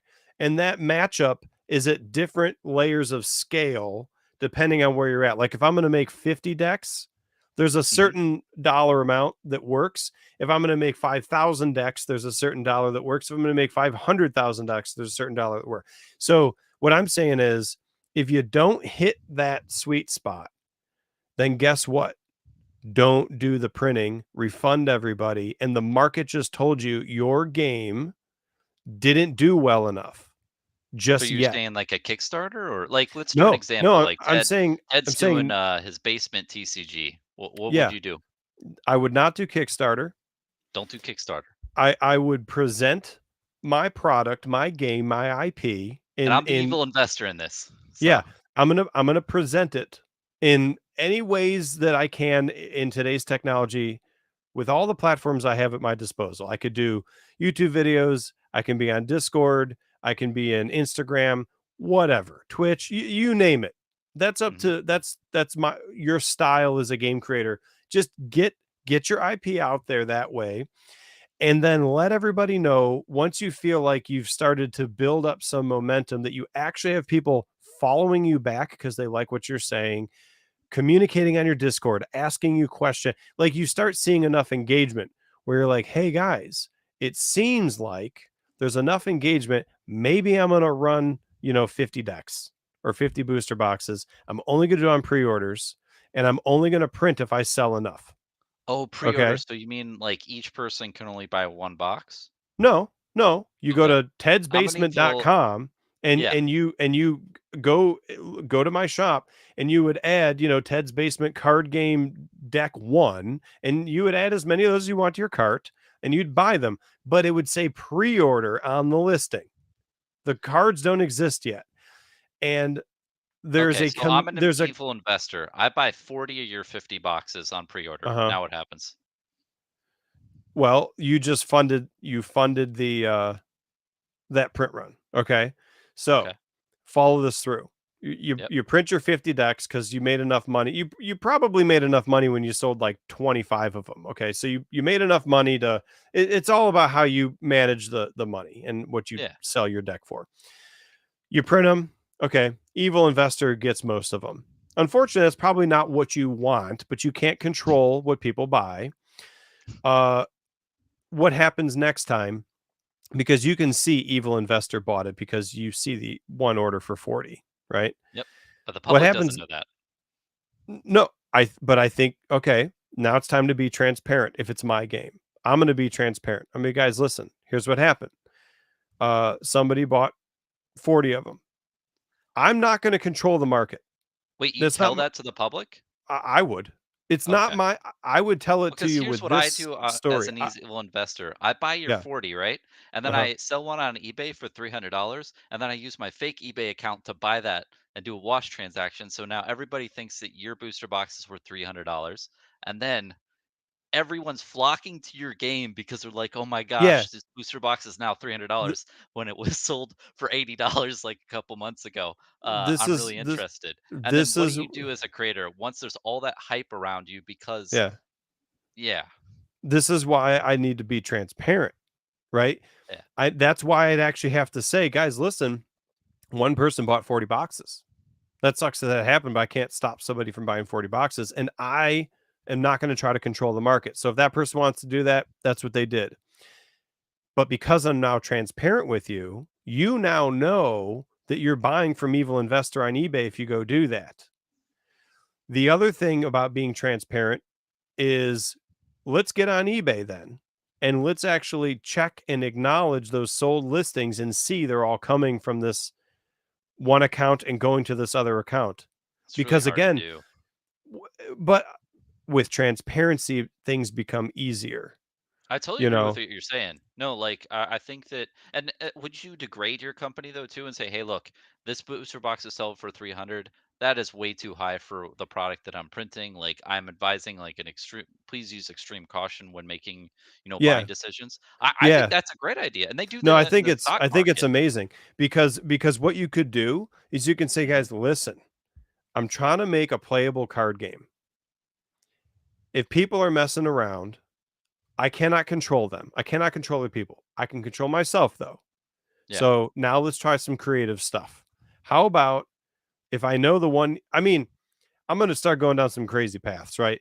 But it's like, you'd really have to think through this. You wouldn't just make decisions on the fly like we are right now, just kind of like on the podcast. Like, what would you do? Like, I'd really have to think about this. Oh yeah, I know. But you could be like, look, we're going to do another printing because I maybe I run a poll on my Discord and I actually get my 50 fans that I have to respond, and they're like, no, we really do want the deck. We couldn't get it because Evil Investor bought them all. So then maybe I do another printing, right? I'm sure we have to figure out the right way to do that, because you don't want to claim a 50 print run and then print more. So you'd have to do like fan edition, something to make it. But eventually, look, if Evil Investor wants to buy that, like eventually you're going to get to a point where if you are on board with your fans and your audience and you're transparent with them and be like, look, guys, we got something going on. There's these evil investors out there playing games trying to hype my game. I have nothing to do with it, but they're doing it anyway. But I want to see real market interest before I go any further. We got to get creative together between fan and game creator to figure out how to truly understand real fan interest. That is the crux of the problem, is understanding true real fan market interest versus inflated investor interest. Investors are fine. Like, I don't care. I don't have a problem if people want to invest in card games. The only thing we're saying, though, I think, is that there is a side effect when the vast majority of sales are investor. Yes. See what I'm saying? Well, There's a side effect. Yeah, when it's hyped up to an extensive level, like to egregious level, and then it just dumps. It's a pump and dump, and it's really, unfortunate. And what you said, I totally agree. I think a lot of games should really consider that when, uh, you know, uh, if their markets tend to be like that, to just try to cool down the hype, and because then people afterwards don't say, hey. This was a pump and dump, and you guys went along with it. You're like, no. I disclosed, like, hey, this is unreasonable. This is a little bit crazy at this current period of time. But overall, I think what it comes down to is the gameplay. Like there's Yes. no really good way to compare It- games from one game to another of how good gameplay is, and have just like an objective view of a rating system. And I make a lot of videos talking about that because I think that's the truth. It's like that's the weirdest thing about the TCG space is you don't have any like rating body systems where people Mm, rely on ratings of games, because overall there's all this hype in the beginning of games because it's very exciting. Like you, from a Magic the Gathering aspect, dude, I would be the same. I wish I bought Alpha Magic back in the day. I just wasn't around for that, so I missed the right. boat. So with Flesh and Blood, I felt like there's a sense of like, oh wow, this is exciting. I'm getting That from the you ground could do floor. that. Yeah. There's so much hype and like good feels about being like the first and a founder of a thing. So it's tough because sometimes you get wrapped up into that hype and that feeling that you don't really analyze the game that you're supporting. You Hmm. don't really look at it from a good lens of, okay, is this actually a good gameplay? Do they have good lore? Do they have a good business plan? Is their leader not like some guy who's going to just take the money and run if things get hard? Is it really a passion project? There's so many different aspects of what makes a TCG very good that it's really hard for the general consumer to do. And just going back to that example, like a creator can say that in the market, but it's tough too because the general public might not, take it a good way. And if there's like a pump and dump vibe, then that could have a negative stain on the game Yeah. overall. And the Well, the overall market be like, oh, that's the game people, big investors got into. The game creator told me so, and that game's not good to get into. It's all about investing. It's I'm not anyway. saying it's I know I easy. ranted. No, I get you. No, And I I'm know. not saying it's easy, because the scenario you painted is a Yeah, scenario where even the game creator, it's out of their hands. Like you're saying, yeah, an investor just chose, you know what? I'm gonna hype this particular game. They didn't talk to creator. They're not working with the yeah, creator. The creator can't control that person, but if that yeah. person wants to do that, they're gonna do that. I mean, Like right now, I could I go to guess you could Runes of limit. Ede, right? I could go You to the could, Runes of Ede website and buy all those alpha decks yeah, you for could, $1,000, and and you'd own them all. nobody would be the wiser. Yeah, well, you wouldn't own them all because I got one of each Oh, yeah, here. you got my competition Um, there. but I think maybe, okay. So now I'm gonna go back and maybe amend some stuff. Like maybe there is some value in limiting the orders, right? Because then you're, at least it's like, if you can only buy one or two of each deck, And it's like, it sucks. I'm sorry that you're a fan and you want to have like a lot of the game in your collection to show that you were there early. But maybe for the good of the game or the good of the community, we have to try to prevent the false hype early on. Yes. It's an interesting thing. I mean, you can circumvent like Well, what do you think about they can this? just create 25 accounts and it's really the same investor that Same owns person. them all. I mean, you know, there's people are going to do what they want to do. Yeah. How do we combat it? It's not easy. You know, originally we started this with, I'm just saying I wouldn't go to Kickstarter and I would do everything I could to try to get a feel for the real interest of the game. Mhm. That's a goal. Me saying that's like me saying what, right? That's what I want to do. How to do it? Well, that's a whole different thing. I could give you 10 different hows. They could all be wrong. The goal, though, would be to understand the true and real interest in my game and allow, if I feel confident that I can get an accurate gauge on that, then I allow that feed of data, of information to drive and direct and steer my game. If that feed is corrupted, I'm steering the boat likely in the wrong direction because my compass is all going wonky because it's corrupted. So game creators probably need to do everything they can that's in their control to understand true market interest and let that steer the boat. How you do it, that's where I think I start even getting lost in the weeds. And that's where your scenario, I get what you're trying to get me to think about it. The how is the execution. That's the hard part. I don't know if there's a perfect answer, but the what I think is an honorable objective. If you can try, if you make that an objective, I don't know if you'll ever reach it, but I think that it's an honorable one.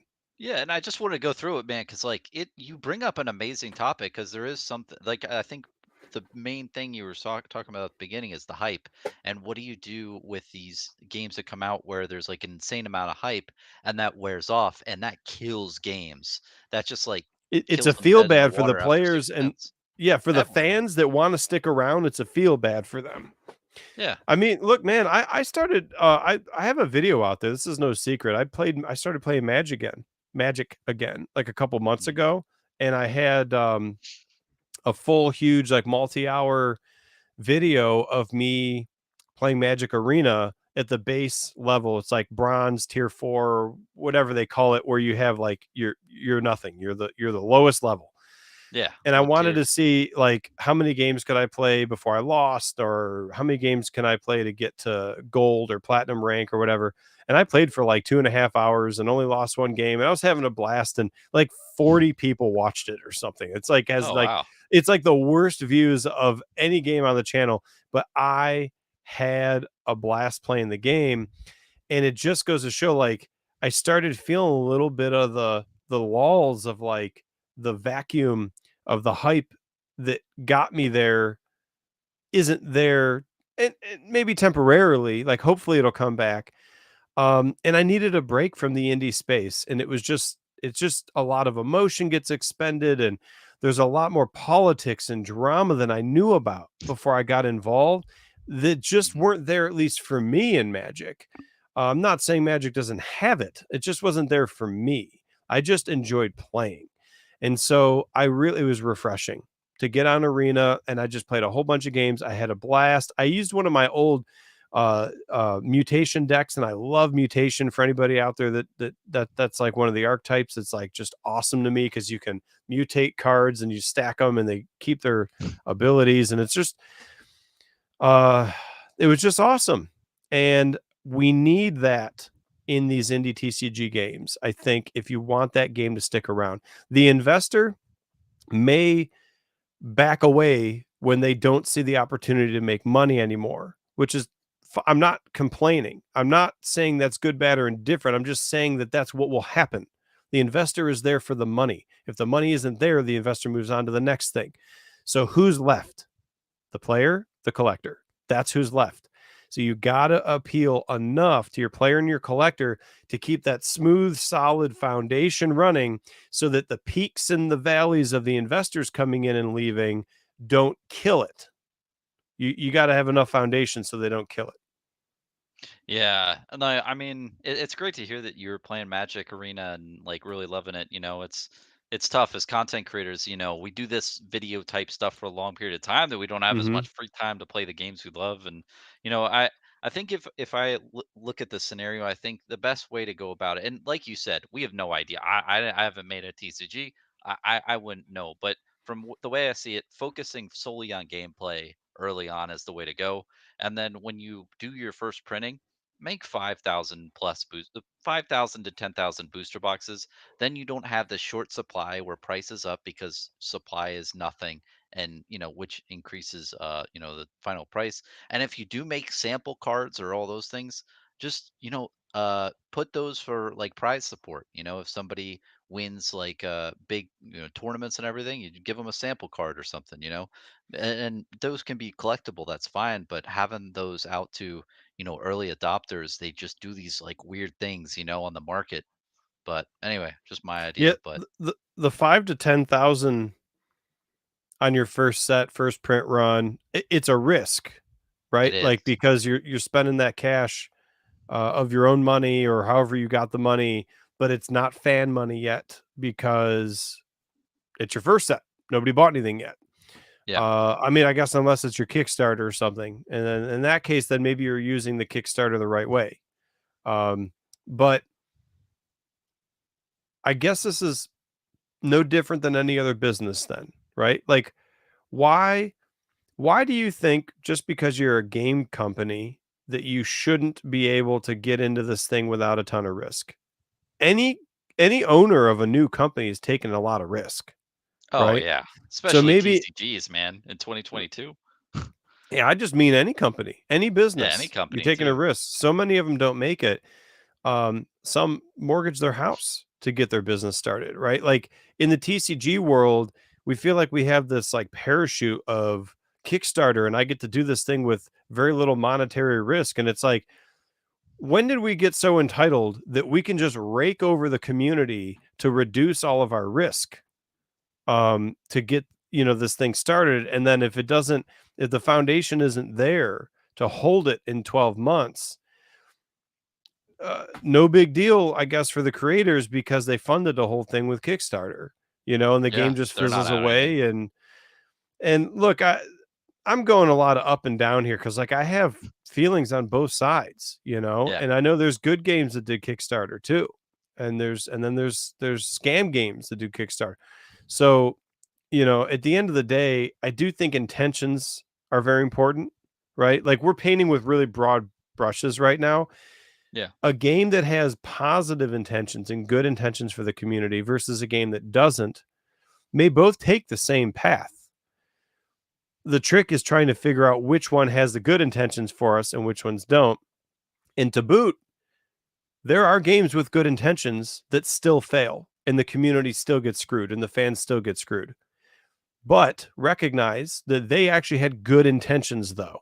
They weren't Oh, for trying to sure. screw anybody. So there are Not at all. games, yeah, there are games with good intentions that still fail and Like people with are your still out basement money. TCG that we talked about. Yeah, the It one is that a very never easy existed. example of like evil investor Bronson just manipulating the market on your like nice game, and Yeah. you have to release a public statement saying, this That the this hype is too happened. Right. much. Yeah, it can eat that scenario has played out in the past, and Yeah. it'll probably do in the future. I mean, the biggest thing I think is the TCG consumers. I think we all have to really look at ourselves, and I put a lot of blame on the consumers. Wanting to like it's no problem investing, but that whole culture has really gone into these issues with new Kickstarter TCGs, and I think in the future it'll all change if even as investors, we look at new TCGs and okay, like what is the gameplay here? What is this product? Mhm. Is it really good? And then back it. Not do this shady things where you like do weird stuff on eBay and like buy out stuff that you don't think is good, but then put it off to the customers. So I think that it's the consumer mindset that needs to change, but it's also we need an authoritative body out there that's very objective and just analyzes games overall and just gives them a rating on different aspects and says, "Hey, this Yeah, is a it's so quality hard. game." Yeah, and it's so hard. Like, how do you get Well, that well, body out, well, and how do you well, get the well look, public to believe? here's the other problem with that body. Yeah, Uh, they could be corrupt. they could be corrupt. As soon as they get big, I don't know what big is, 50,000 subs or something. Every game is going to want to be promoted by that body, because 50,000 subs or more is big enough to actually start a game with like an immediate fan base. Yeah. But that's not real either, because you only went there because that huge content creator said to check it out. You need, which is, it's fine, but you need more. That's just a seed, right? Like you need more to keep the people coming back. So, I have other YouTube channel, has nothing to do with this. I started it like a couple years ago just to basically learn how to make a video, learn how to be on camera and talk and all that. And one of the things I learned with that was you could do legitimate, you could promote something, but because you legitimately like it or love it or got value out of it in your life. And what I'm thinking of is like products is what got me into that idea. So like, let's say I like camping and I've got 2 camping stoves or something, or 2 different pairs of camping boots. And I actually go camping with it, or I wear them around the house, or I cook some food with the stove or whatever, right? Like I get some real experience with it and share my opinion on the one I think is better for some reason or another. Or maybe they're both good, but for a different scenario. Like this one's good if you're going to go hike mountains. This one's good if you're going to go hike fields. But the point is, you are promoting something by doing that. That's that's fine. But as long as you actually love that thing or like that thing, or believe what you're saying that's coming out of your mouth, that you actually do think, hey, this actually is a good pair of boots for hiking in the mountains in the cold weather, or this actually is a good camping stove when you're out in the field or whatever. I But think the the issue then problem, comes into problem is like Bronson's, Boots LLC, it's like, hey, I'll pay you $500 if you plug yeah, these boots that I have. Oh, you like the boots anyway, right? Right? Right? yeah, Here's some boots for you, Ted. well, it's a tough thing because I think both can happen and be okay. Like for How example, do you separate it? I'm gonna give you a great example. I think. See this Mhm. microphone? Yes. This is a Shure. I think it's SM7B. I freaking love this microphone, dude. I'm not even Looks fucking like a with you. nice mic. I haven't dropped the F-bomb on my channel in so long. For the 4 viewers that are watching, probably just shocked them. That's how much I love this microphone. This is Joe Rogan's microphone. Oh, really? It's the one he uses. Oh, it must be really good. But let's say I was big enough, and I'm not, but let's say I was Yeah, big but let's enough say you that were that Shure sees me using it. They 100 hear me say million. I love it. And they contact me and they're like, dude, you're not huge, but I'd like you to, you use our microphone, maybe just every once in a while, tell people how much you like it. And I don't know, maybe we'll send you $300 a month or something. And you have to mention us, I don't know, 10 times a month. I don't know. I'm just Yeah. making stuff up. And let's say I'm like, makes sense to me. Yeah, I you love the love the thing microphone. anyway. Why Yeah. wouldn't I? In that case, I don't see a problem, because I would do it anyway. I just did it now for free. I would do it Yeah. anyway.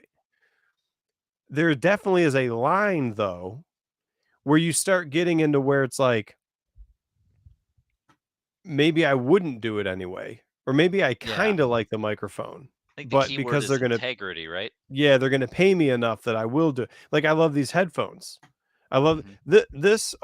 this arm is the one Joe Rogan uses. Nice. Yeah, I didn't start with this stuff. I made content, figured out if I'd like it, and then I invested a little, and then some fans and some viewers were like, hey, we want to support.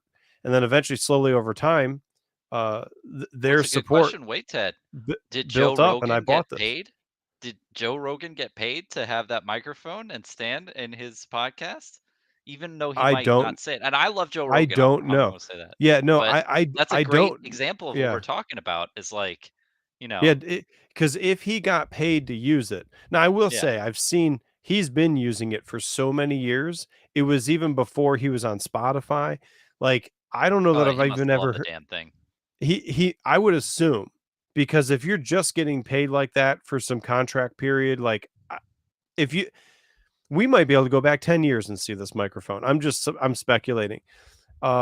So we might be okay there, but I see your point. Let's say that he was just doing it because he got paid, and then here he influenced me to get it. And then I think it's cool just because he has it. And the whole thing is a ripple effect simply because somebody's receiving a check Yeah. to promote the product. Um, Man, it's tough. Well, Yeah, and like like my here's another answer, right? example. I People think it's all say about transparency with creators. Like, as long it as you is disclose transparency. everything that you're doing and what Mhm. people have given you or what bribes you've received, you're all good. It's up to the consumer or the viewer at that point to decide if you are a credible resource or if you're not. It's not up Yeah. to the content creator because, we're just making content. As long as I don't tell you that Flesh and Blood is amazing, right? And then I don't disclose to you that they send me $50,000 a year, then that would be bad. But if I did, and they don't, obviously, Yeah. but if they did, then I should disclose that. As long as you're transparent about everything you own and everything that said companies or entities have provided you, Mhm. I think that that's fine. But it is a very hard line to cross. I agree with you, man. Yeah. Well, because I was thinking, like, people have asked me, like, what kind of green screen do you use? Because it seems pretty decent. And if I send that information to somebody, I've just influenced them potentially to buy it. They might say, "What camera do you?" I mean, like, they're actual things in operation, you know. Um, Yeah. yeah, I like the idea, the transparency thing. At the end of the day, just say, "Look, I'm being paid to tell you about this microphone, but I do also actually love it." At least now you put it on the consumer. By doing that, now the consumer can decide for themselves. They have all the information. They know you're getting paid. Exactly. But they also might be like, "I hear you. You are getting paid, but I've watched you for a year, and I think you actually really do love it. And guess what? I hear it because I'm the viewer. You sound great, so it must be good. Like now, I'm gonna say I'll buy it. Yeah. You The still same, get people getting screwed over. yeah, but a different viewer might be like, the fact that you're getting paid for it, I'm out. Like I just you might like it, you might not, but the fact that you're getting paid for it, you've jaded it for me. I'm just gonna look for another one, and that's okay. That's that viewer's. That is their right to decide. But I needed to have given them the information that I'm getting paid to promote the microphone so that they have all the information to make the decision. I think that's the key that you're connecting there, that if you don't share it, then you're not giving them all the information required to make the most informed decision. Yeah. Well, and Yeah. I think if you are a content creator and you are transparent fully with everything, the only other way that you could get your, foot stuck in a trap is if someone screen caps an email from you and you say, "Ha ha ha! I just made $500,000, and I don't care anything about this product. I think it's crap, but Look these at people are eating it up." Then I think things are bad. That's where it, and I think that that's like the definition of fraud, right? Is the intent to deceive. And I'm no legal yes, person, yes, but I think intent, the intent. intent to deceive. But the issue is you don't know if people have intent or if they really love the products that they have. Mhm. That's the problem with the viewer. But Well, again, I think it's up to the viewers to decide, man. It's like, is this well, you person said it deceiving me or not? you said it once before. Put it all on the consumer. I think so. Yeah, the Consumers, viewer. it it is the consumer's responsibility to research the product or the service before they buy it. Period. Yes. The consumer loves to put it all on whoever made the commercial or whoever's talking about it Yes. on the radio or in our case, a podcast or whatever. And look, I'm not trying to absolve content creators at all, like especially the Me ones that are neither. lying and they're manipulating. that's still on bad. them too. But if the consumer was responsible for all of their own decision, they do their own research, they take in everything into account. They also need to like take everything with a grain of salt because you don't know who's getting paid and who isn't. They take all that data, they make a decision, and the onus is on them to do that. I'm just laughing because Jimbo's like, this is going deep AF, and you know what? You're right. This is what happens at 11:30 at night in Eastern time, 3.5 hours into a podcast. We get a little, I we love go these deep. conversations, man. This is the Yeah, I'm content down. I really like to talk about. It's cool to It- talk about it with someone too, and this is it's big it's things in the industry, man. it's way beyond the Expo.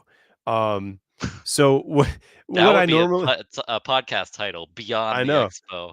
Well, so what I was thinking, so normally what I do is I go back, I find the timestamps like in a day or two from now, find the timestamps of each game, and I'll throw the chapters in there.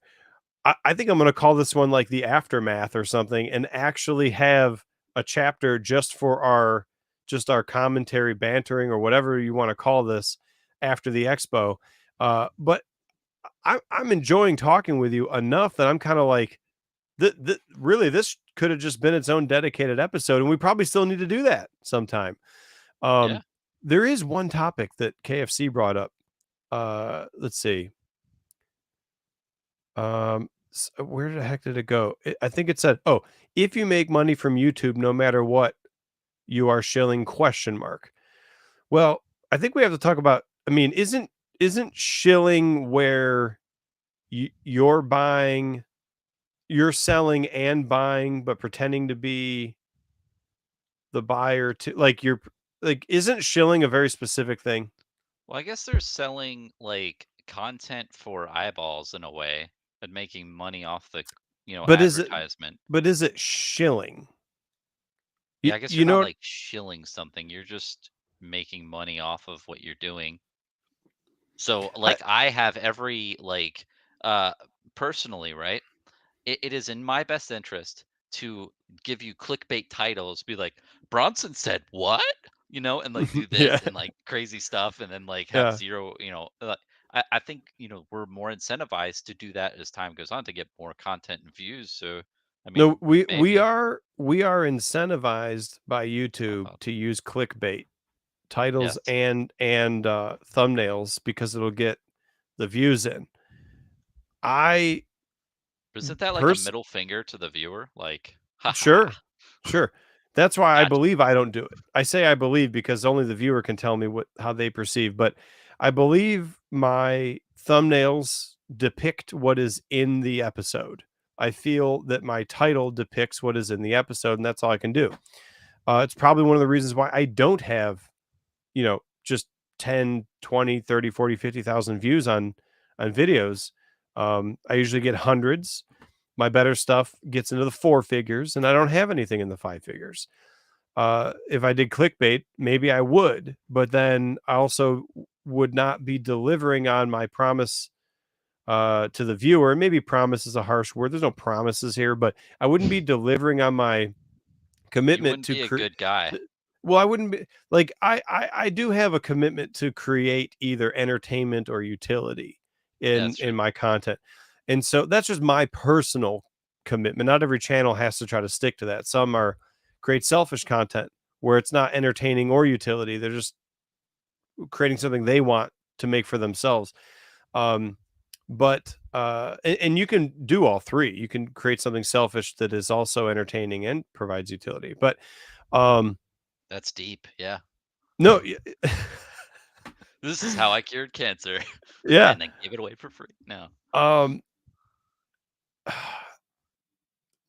all this stuff is deep, man. This is why we need long form content so you can discuss it and unpack it. Like Joe Why is Rogan. there so much drama? You know why? I think because wait, where did it go? Where did it go? This person said, "Why is there so much drama?" Because I people want to think watch it. well, I We're think because hardwired. money is involved. Oh, you know what? I I'm making an assumption that they're talking about in the indie TCG space. Oh, I was just thinking everything. Because we're Yeah, no, chicks, as which Joe is Rogan fine. would say. Two different opinions. Yeah. So from the indie TCG space, I think it's because there's money involved, substantial money involved, and money will get people fired up in good ways and or bad ways. But to your point, in the rest of the world, in a much bigger view or whatever, yeah, I think people just like, it's like that car accident that you drive by that you shouldn't be like rubbernecking, like staring at. It's like, Yeah. but you stare at it anyway. It's Well, like even YouTube videos, aren't you drama drawn sells. into drama? I am. I hate myself for it. I'm like, dang it, why did I click into that video? That's stupid. But I'm like drawn into that kind of stuff. I think just the human psychology is based around that of like empathy and just caring or just seeing like these, crazy swings of emotion. Yeah. Thanks, Jimbo, for the nice comment. I appreciate that. Yeah, you know what? And this is one of those things that like everyone has a different perspective. So Jimbo's saying I'm in the trenches like everybody else is in this TCG no man land. And he's right. And the result of that is I get on episodes and I'm like, I don't know anything about that TCG. And I get on episodes and I'm like, I don't know what the price of this is. I don't know what's in the set. I don't know. There's so much I don't know because there's like 100 TCGs at my door. And I cannot, just like they are with every other fan. I'm nothing special in that regard. There are fans that have just as many, they have 100 Discords, like Yeah. I do. And I cannot keep up. I don't know how anyone expects me to. I'm human. I can't keep up. There's so much stuff I don't know. I can talk a lot about Magic because I've got a couple of decades of background. I don't have to keep up. I probably can't tell you the latest set in Magic if I don't keep up. But I can talk tons about it though because I have all that history. But I've had other perspectives, other people just nail me to the wall because I don't know something. They say it's your job. They actually say, I've read the comments, it's your job to know XYZ. You don't know it. And it's like, wait a second, what job? Because I'm a software engineer and I work Yeah. for a company every day. That's my job. This is nearly free. This is I make nearly nothing and it costs so much to run, especially if you consider all the equipment costs and then the monthly costs for all the different licenses and things to run. It's very close to break even. And when Yeah. people are like, what do you mean by that? Well, within $100, like, you know what I'm saying? Like very close. Not I'm not making money off this, Are your channels around the same? How big is your channel? like 950. Okay, we're Subs. around the same Yeah. size. And what I've learned is like my channel generates around $25 to $30 a month in ad revenue. Okay. Okay, so that like yours might be different, yours might be the same. This software we're on right now costs me $50 a month. So that ad revenue doesn't even cover this. So the patrons help a ton. My patrons are the primary support for the channel ever since I shut the shop down. I shut the shop down because I don't want to deal with selling anymore. A lot of people that watch me know that. I hate order fulfillment. I'm wasting my time packing boxes and printing labels. And God, I just hate it. I hate that too. I like getting the money though. That's nice, but just yeah, doing the but shipping and everything, it's not me either. And the post office is really far away. But you know what? How much stuff I've lost money on because of this roller coaster ride of the TCG market too. So yeah, there's profit in some stuff. There's losses in other stuff. At the end of the day, when you stand back and look at it, it's like, why am I doing something I don't like? I like podcasting, so then do that. I just want to do this. There's a side benefit too. Now I don't have to deal with the whole. Well, I shouldn't say deal with 0% because there are technically somebody could pay me to talk about the microphone, right? Like that's still a thing. But I know what if you're I'm saying. Like you don't have an investment interest in what you're talking in about. games, So right? you are not not corrupted, but you don't have like that type of bias. Like It's me, just for not. instance, I Yeah, talk about Flesh and Blood. I'm insanely biased. you're going to be I have biased about I have a Flesh and good Blood. amount of money in this game. And I Mhm. say that in my channel. I'm like, hey man, I'm completely biased. I say I'm drinking the most amount of Kool-Aid for this. And it's a weird thing with the viewer. It's I think that content creators, there's different types of them. There's people like content curators who only plug stuff that they like. There's other people like you, I think, with these expos. It's not like you, Ted, are saying all these games are amazing. I love them. You're just saying this is what's out there. It's just what Like, it is. take Yeah. or leave it. Like, you're not Wh- really giving your like Ted's basement golden seal of approval to any of one. You're eh, just like saying Yeah. this is what I see and this is what interests me about them all. But I'm not. You're not like putting your horse in the race for any of them. So I think that maybe from a viewer standpoint, people have to figure that out. Like, okay, this is just a channel that's like talking about a bunch of games. But then when you make MetaZoo videos, it's like, are you putting your seal on that? So I think maybe there's a confusion of people and viewers of like, okay, what games do these content creators actually believe in, and which ones do they actually like back? But why does it matter? I'm just one Why does it person. matter? Yeah, That's why true. does it matter what games I believe in? Why does it matter what game I would back? I'm one consumer. Like, that's where all these other consumers and viewers out there need to start thinking more for themselves. Stop putting it on the content creator. Don't give the content creator so much power. Yeah. Don't look at that creator and be like, "Wow, if that creator said this game is awesome, I better get involved." No, I think the problem, you just gave the creator all the power then. I I feel just like the want to talk problem about stuff I want to talk about. Yeah, exactly. Sorry. We're just doing this for free, right? Like Right. nobody's like we just Or do this for very fun. near. Yeah. But the problem is the consumers feel like the content creators are a review body and we review games and we are the ones who decide what rating to give games. Even though we're not giving Mhm. ratings, we're saying, "Hey, this is a quality game, this isn't." So, I think that that is a really big like problem in the industry because you have situations where like, games go belly up and then the people Mhm. are like, "Hey, I believed in this game and I backed it cuz, Bronson told me to back this game." And it's like, well, it's like, hey, I like the game. Like, sorry that happened to you, but like, so you have all these situations.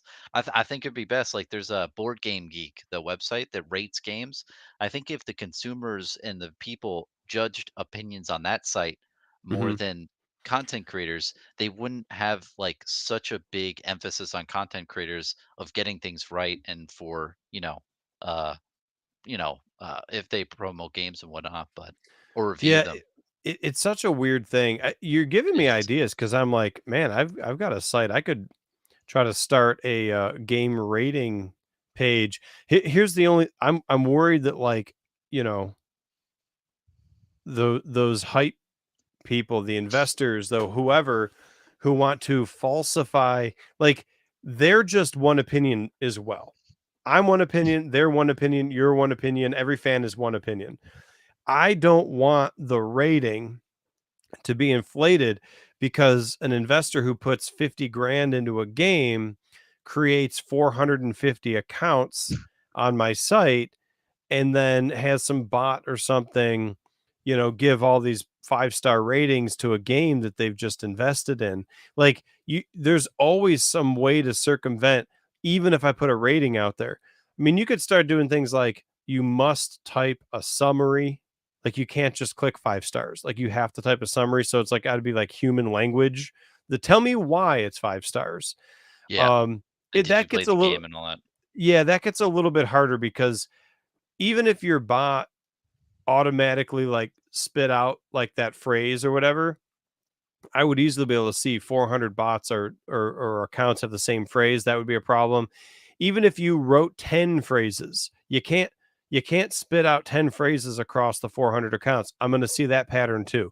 Like basically, if the phrase is out there more than once, I could scan for that.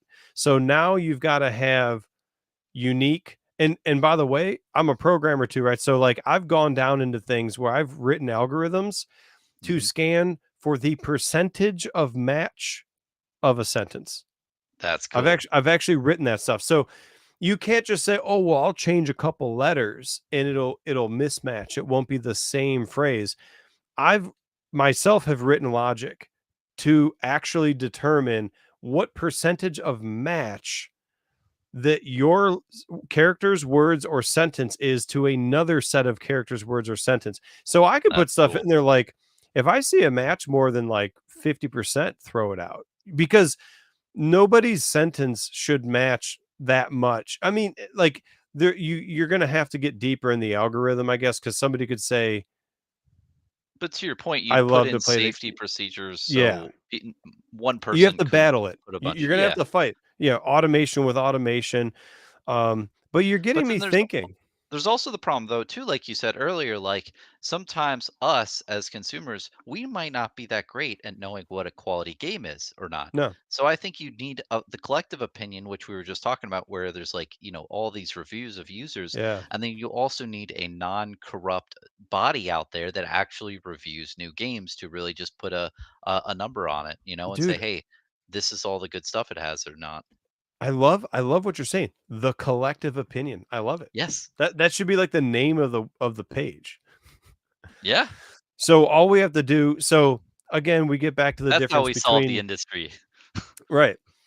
We get back to the difference between the what and the how. Right. The what is establish a collective opinion. We got it. Yes. How to do it? A little more complicated than that, right? Because we have Very bots and complicated. automation and stuff. But I'm gonna think on that because Well, I and might here's be another food I for might be thought, willing Ted. to try it. All the other industries, the video game industry, the movie industry, TV shows, these all have rating body systems. They have Hmm. like the Emmy Awards and all these like different sites like IMDb that rate different mediums like that. With the TCG industry, it's crickets. There's nothing. There's Yeah. no review body. Like there's Game of the Year. Games can win Game of the Year here in IGN reviews and all Mhm. this stuff. They put numbers to it. TCGs, no.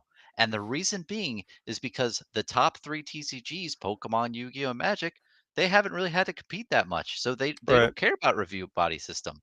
But Th I think they that they is are the why the bar. industry to how it is. Yeah. That's whatever. So here's another interesting thought.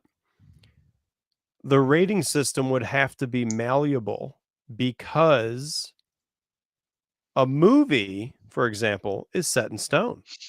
Once you Yeah. produce the movie, that product is out. Even if I do a review system on my phone, that's a product. It's produced. It's done. I understand you do firmware updates. Nobody's rating on that. Yep. A game in its first set might be firing on all cylinders, and Yep. you rate decently well. And then 2 years later, there are a few sets in, their team's getting larger, but for whatever reason, they're not gelling, management's steering the ship off, whatever. And all of a sudden, that game doesn't play the same way. It doesn't have the same feel. The storyline of the lore has dropped off a cliff because they're not putting any attention to it anymore. You'd have to re-rate the game. But it's like, but you don't re-rate the movie is what the movie is. Yeah, A true. book is what a book is. So we'd have to figure out a way for it to almost be like a living rating system. And I, You I probably don't do it of quite, overall game and then ratings for each set. So then you'd be like, oh, looks like something happened here. yeah, but But once you even start still, it's taking, hard. well, think about this it's a company rating system too. The company can change and evolve. How do we rate companies today?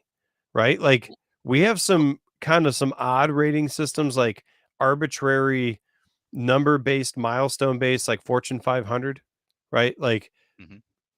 if you get above that line, you're in the 500. If you're Fortune 100, but that's just dollars. That's not saying it's a good company or not. And then what's good? That's arbitrary, right? Like what is a good game is arbitrary. It is, Um, but then that gets into the aspect of metrics. You need to develop like yeah, metrics for certain aspects of it and rate it. But by all means, you're right. There's no perfect metrics that you can make a list and say this is it. And like with the whole like a game can evolve, I totally agree with that. And you're right. Some of the ratings might be a little bit obstructed from the reality if the game development changes and it had a really good sets and then it didn't. But then like there's video games like there's No Man's Sky. Have you heard of it? no. Apparently, No Man's Sky, right? It got all this hype. Everybody was, looking forward to this game. When it came out, it sucked. Everyone hated it. But then 3 years later, it's an amazing game because the game developers just cranked it out and Oh, they really just upped kept the going. game. Hmm. Exactly. But if there's rating body system there, and I think they won like game of the year like 3 years after, or best developed game, of the year, and that. But so they got rated. W- They got an Were award. they getting rated poorly during those early stages, and then the Yes. rating got better? So No, here's once an the game interesting thought. released, it got really bad ratings because the game developers didn't have enough time for the game. But then they patched it like 20 times, and then it finally became like a really good game. Some people could argue that doing it that way could kill the game before it could get good, because those bad ratings would make people not buy it. And then, so let's follow that through for a second. My belief is that the only thing that stops a game creator or a business owner, CEO, whatever, from continuing is themselves. Yeah. Not the bad rating, not the fans, not whoever. The Has to only be thing that passion. stops you from waking up tomorrow and deciding to put more time into your company is you. It sounds so simple because the concept is simple. The execution, however, is not. Usually what happens is that person gets very pressure, stressed out, all the things that come along with trying to run a business, and you hit these potholes, and it becomes very difficult for that person to wake up the next day and put their pants on and go back to work again to do that thing. So they want to give up. So I'm not saying that execution is easy. The concept, though, is simple and easy. The concept is the only thing that stops you from doing whatever you want to do is you, period. Yeah, I agree with that. It's an infinite mindset rather than a finite mindset. So what you're doing is you're saying either the only thing that can stop you from playing an infinite game is your will to play. That's the you stop you part. You're the only one that can stop you part. The other thing that could make you lose an infinite game is that you run out of the resources to play. You could have will out the ass to play the game and zero resources to actually play. And Yeah. and you can't play the game. So you need will and the resources. The funny thing about that is if you put it in practice, a lot of people don't realize how far will go to get you resource. You could have zero money in the bank. That doesn't mean you have zero resources to play the game, to build your company, to keep going. That just means you have zero money. An entrepreneur then start looking to other things to build resources. Maybe it's doing something for somebody else, right? Yeah. And then Or now learning they how owe you to a do the favor. artwork. Whatever. You do it yourself. It doesn't Yeah. take the money. Bartering, build relationships, right? And you start leveraging your relation, like real deep relationships, not just the shallow stuff that's meant for I'm just going to use you until I get what I want and then we're not friends anymore. Yeah. But there are things you can do. So it's not resources are resource. It's not just money, although money is obviously a primary one. And the reason I bring that up is because a lot of people might say, well, if I don't have money, then I'm done. Well, not necessarily. If you have enough will, you can will it into existence. If you have enough Oh, especially will, in this industry. I mean, as long as yeah. you put some nice pictures on Kickstarter and say that you're going to do some certain things, I mean, you're getting funded. But I do agree with the main concept you're saying, I'm like just especially talking with in the. business, Oh not yeah. even TCGs, but it Oh works yeah. for Like them too. Yeah. the first what is it guys that were talking about their TCG, like they're the fire in their eyes, and yeah, Mhm. when you talk about business, like when you hear about like what is it the Tesla guy, I forgot his name, Elon Musk, like he would work insane amount of hours, like on all of his projects. It takes that much of energy and like Mhm. passion to really get things birthed into existence. So, For sure. let's take us for example, Yeah. right? Two content creators around the same size. What is the goal for your channel, for you? Is it just a fun hobby, way to output your flesh and blood passion into the world, and that's it? Or would you like it to be a full-time job someday if it could be? For me, honestly, Mhm. I started it just showcase the beauty and like awe of Flesh and Blood and how good of the TCG it is. You know, I have that in my mission statement in the about section. It's mainly a hobby. Would I love to do it full time? Absolutely, but I don't really want to like the content I make. I think is just so niche, and I don't know if it's very mainstream to really get like a full time thing of it. You know, sometime Well, about it. but that's But all. I've really enjoyed doing it, man. But Like, you learn but how to what's your speak goal? better and what's my Like, goal? what's Yeah, your it's just goal get for more the people channel? into Flesh and Blood, honestly. Oh, for my Okay. channel, yeah, Yeah. just to grow as much as possible, but really just it's a side hobby that I like to do late at night after 10 PM and, bust out a couple of videos, just Mhm. talking about what I'm thinking about in the industry and all that stuff. And yeah, I mean, I don't really The have too much aspirations. What about you, Ted? well, I the think you could reason take over the world with your setup, man. This whole gadget thing on this, app you have is like nuts, dude. I've had a lot of thank you, but I've had people say, I know now you're playing with it because you're I made you an admin. It's too much fun. You know what? It's actually kind of nice to be hands off and like somebody else can be, because normally you'd have like a producer or something. I don't know how many people realize that I'm usually the one basically being the producer and the moderator and talking at the same time and trying to keep it all together and interviewing. And um, I love the co-host idea because I really like the fact that you were able to just do all that and I didn't have to do it. Okay, so with my channel, um, I'm gonna my goal, and I'm gonna widen it to not necessarily be this particular channel, but my goal would be to be a full-time podcaster and have it pay my salary, um, because I love doing it so much. And I could talk about so many different things. It doesn't just have to be cards. And that's why I Yeah. kind of like broaden out to say like my goal would be to just be to be a full-time podcaster. So what I I think talk you could about, do it honestly, man. Like the TCG space niche is pretty small, but if you find like another area, I think it could really blow up. hey, what's up, Cantidio? I think Cantidio just joined. He's not saying goodbye. I think he's saying hi. Sometimes it's hard to tell if people are coming or going. It's evening, Yeah, like he's at. I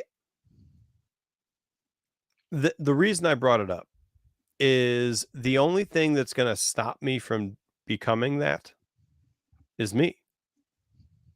Like literally, I feel like, look, if I can create, let's say Well, I you have the created, good idea, right? With a good market, because like the problem is the TCG space. It's just not. It's just, like hard to get in there, right? You need to if you had some like really like some other don't you think it has something to do with that? It's also it's execution for sure, but it's also idea and like, well, you know, what you're it's all that, doing. but let me paint a picture. Yeah. Let's say that I create a video every day. Okay. Yep. Um, it takes the will to do that. Um, it time is an excuse. If I say I don't have time, I have a full-time job, I got a family, because I could just wake up at 5 in the morning and I could make myself a half-hour video every morning and go live, and my family would still be asleep, and my job hasn't started yet. Yeah. So that's the will to do it. Yeah, but Um, I think it's really no, it's about but selling out. Because if you look at Mr. Beast, the most popular and mhm, most successful YouTuber on this planet, right? mhm, He said in I think I don't know if I talked to you about it, but like he literally for like 2 years straight mhm, constantly analyzed what got the most clicks, what got the mhm. most views, what gets people suckered in, and he really in a way it's selling. It's not really selling out, but it's a good term to explain it. Like Well, no, but you his have to goal is different understand than my goal. I what's your I goal, like I but said that I wanna be a full-time podcaster. yeah, to do So that, you so have to get the views and you have to figure out how but I to don't. get that audience. No, that's true, but I don't have to do like Mr. Beast's goal was to be the biggest channel on YouTube. So, in order for him to achieve his goal, he then needed to reverse engineer YouTube. Yeah. I don't That's not my goal. So, if I want to be a full-time podcaster, then what I have to do is reverse engineer podcasting. How do I capture an audience's attention and hold it as a podcaster? I don't yet It's know what how to Mr. do Beast that. was trying to do. It's trying to figure out like a niche, right? That's just my thoughts. It's like Yeah, figuring out like no, the good topic and good segment of what to th- do, you know, we're, and get people viewing. yeah, I mean, we're getting into the how, right? Like, there's probably 50 paths that one could take to be a successful podcaster, YouTuber, whatever, and they all may work. There may be there's probably millions of paths. I'm saying like 50 of them might work or 100 of them might work, and those 100 that work are all different. You could take the Beast path, you could take the Joe Rogan path, you could take there's many other names I could list off, and then it just starts to get to be I don't know if people know the references. But the only point I'm making is the only thing stopping me is me though, because Yeah. the picture I wanted to paint was, let's say I make my daily video, and I get a subscriber every day. Well, as long as I'm increasing my subscriber base every day or on a regular basis, it's growing. Sheer math would prove then, as long as you continue to grow, even if it's small amount, eventually it'll be a big number. Now, is it a big number before I turn, 90 years old and I'm not alive anymore because it grows so slowly?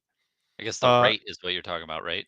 No, all I'm trying to illustrate is that as long as I get on the show and make an episode, I get a subscriber or more. That's been my experience. I feel you. And so if that is a true statement, what is to stop me from getting from 1,000 to 2,000? The only thing stopping me is me waking up the next day and actually making the video. If I stop doing that long enough, I won't get a new subscriber. You could take breaks. I haven't made a video in a week or so, and I'll still get some subscribers. But eventually, what I'm saying is, if I give up, the channel will die. If I don't give up, there will be another video tomorrow, and there will be another subscriber or more tomorrow, and then extrapolate that out in 6 months, 12 months, 18 months. The channel will be bigger, and it will still be alive. So the only thing that can kill it is me. If I lose That's the true. will to talk about TCGs and I need to talk about other stuff, that could kill the channel because I won't have the will to talk about this topic anymore. Yeah. No, I mean it's true. Like the only thing that'll kill this whole thing is just, you just waking up one morning and saying, I don't want to do this. But Yeah. to make a job out of it, I think you have to be in like a certain, like you do have to be good at it. You do have to make good content and you have to have like a I good think strategy of your anybody videos. could be good at it though. Yeah. Well, that's true. But Be, like if you be, make one video a day and get one subscriber, to get 1 million subscribers, that'll take you like 1,000,000 30-minute videos. You'll be like 80 years old, like, right. hey, it's me, But Ted, from but Ted's that's not Basement. but you know why Yeah, that's not realistic? Because the human brain learns. We all learn at different rates. that's But true. on your way to making let's look at like Rudy, for example. I think he's made like thousands of videos. Rudy's a I'm gonna great example. I'm gonna go to his channel so I can use a real number, because I don't remember if he made 3,000 videos or 6,000 videos, but I have uh, plugins that tell me And he's using made Rudy as an example. Oh, yeah. he's made almost 3,000. Okay, it's 2,700 plus, and I think he's actually he's hidden probably a few. So like he's probably made over the 3,000. Yeah. He's been on for 6 years, 6.9 years, whatever. What I'm getting at is this. He made 3,000 videos. If he made one a day Ton. and got one subscriber, he'd have 3 times the channel size than me. He'd have 3,000 subscribers, right? Yeah. But that is not realistic because of a couple things. One, humans learn. Even we learn at different rates, but humans learn. And because we learn, is likely that on his way to his 3,000 videos, maybe by the time he hits his 50th, he's slightly better at it than his first. By the time he hits his 100th, he's slightly better at it than his 50th. By the time the 500th, he's probably a lot better than when he hit his 100th. Just because we just naturally learn. Now, if you're a person that learns a little faster, or you go out of your way to be open-minded and take in advice, then maybe you learn even quicker, right? Yeah. That's so that the one concept is it's not likely that you're going to make your 3,000 videos and only get one sub for every video for 3,000 videos. That's not going to happen. It's going to compound That's a because really we good learn and point, we though. get You better. get better over time. Like Right. people, day one, me especially. I did YouTube, and I sucked at it. Like it took me many videos to get a lot better at talking and presenting Mhm. myself. So there is definitely that aspect. But Oh, like, for sure. if you I'm take Rudy 300 as an videos in. example, You should see my yeah, first one, dude. It's yeah, it's horrible. yeah, mine too. Like I leave it up there. I tell people go watch that video. Like, that shows what you're just explaining. Like you get a lot better at time. You get more, into it. But Rudy, it's interesting when he tells about his success story, right? He talks about a lot how it was based off of negativity, like the negativity of all the people on the message boards because he was making controversial content, got more eyeballs and got more views onto his channel and made him successful very early on. So it's very interesting how that is. Like, As it's long all as I about a stay humble. strategy as well. What'd you Yeah, say? no, You're no. humble? No, he said that they're gonna shill Ted as long as I stay home. They were I was Nice. reading through, they were saying uh to promote me more or whatever, but as long as I stay humble, basically.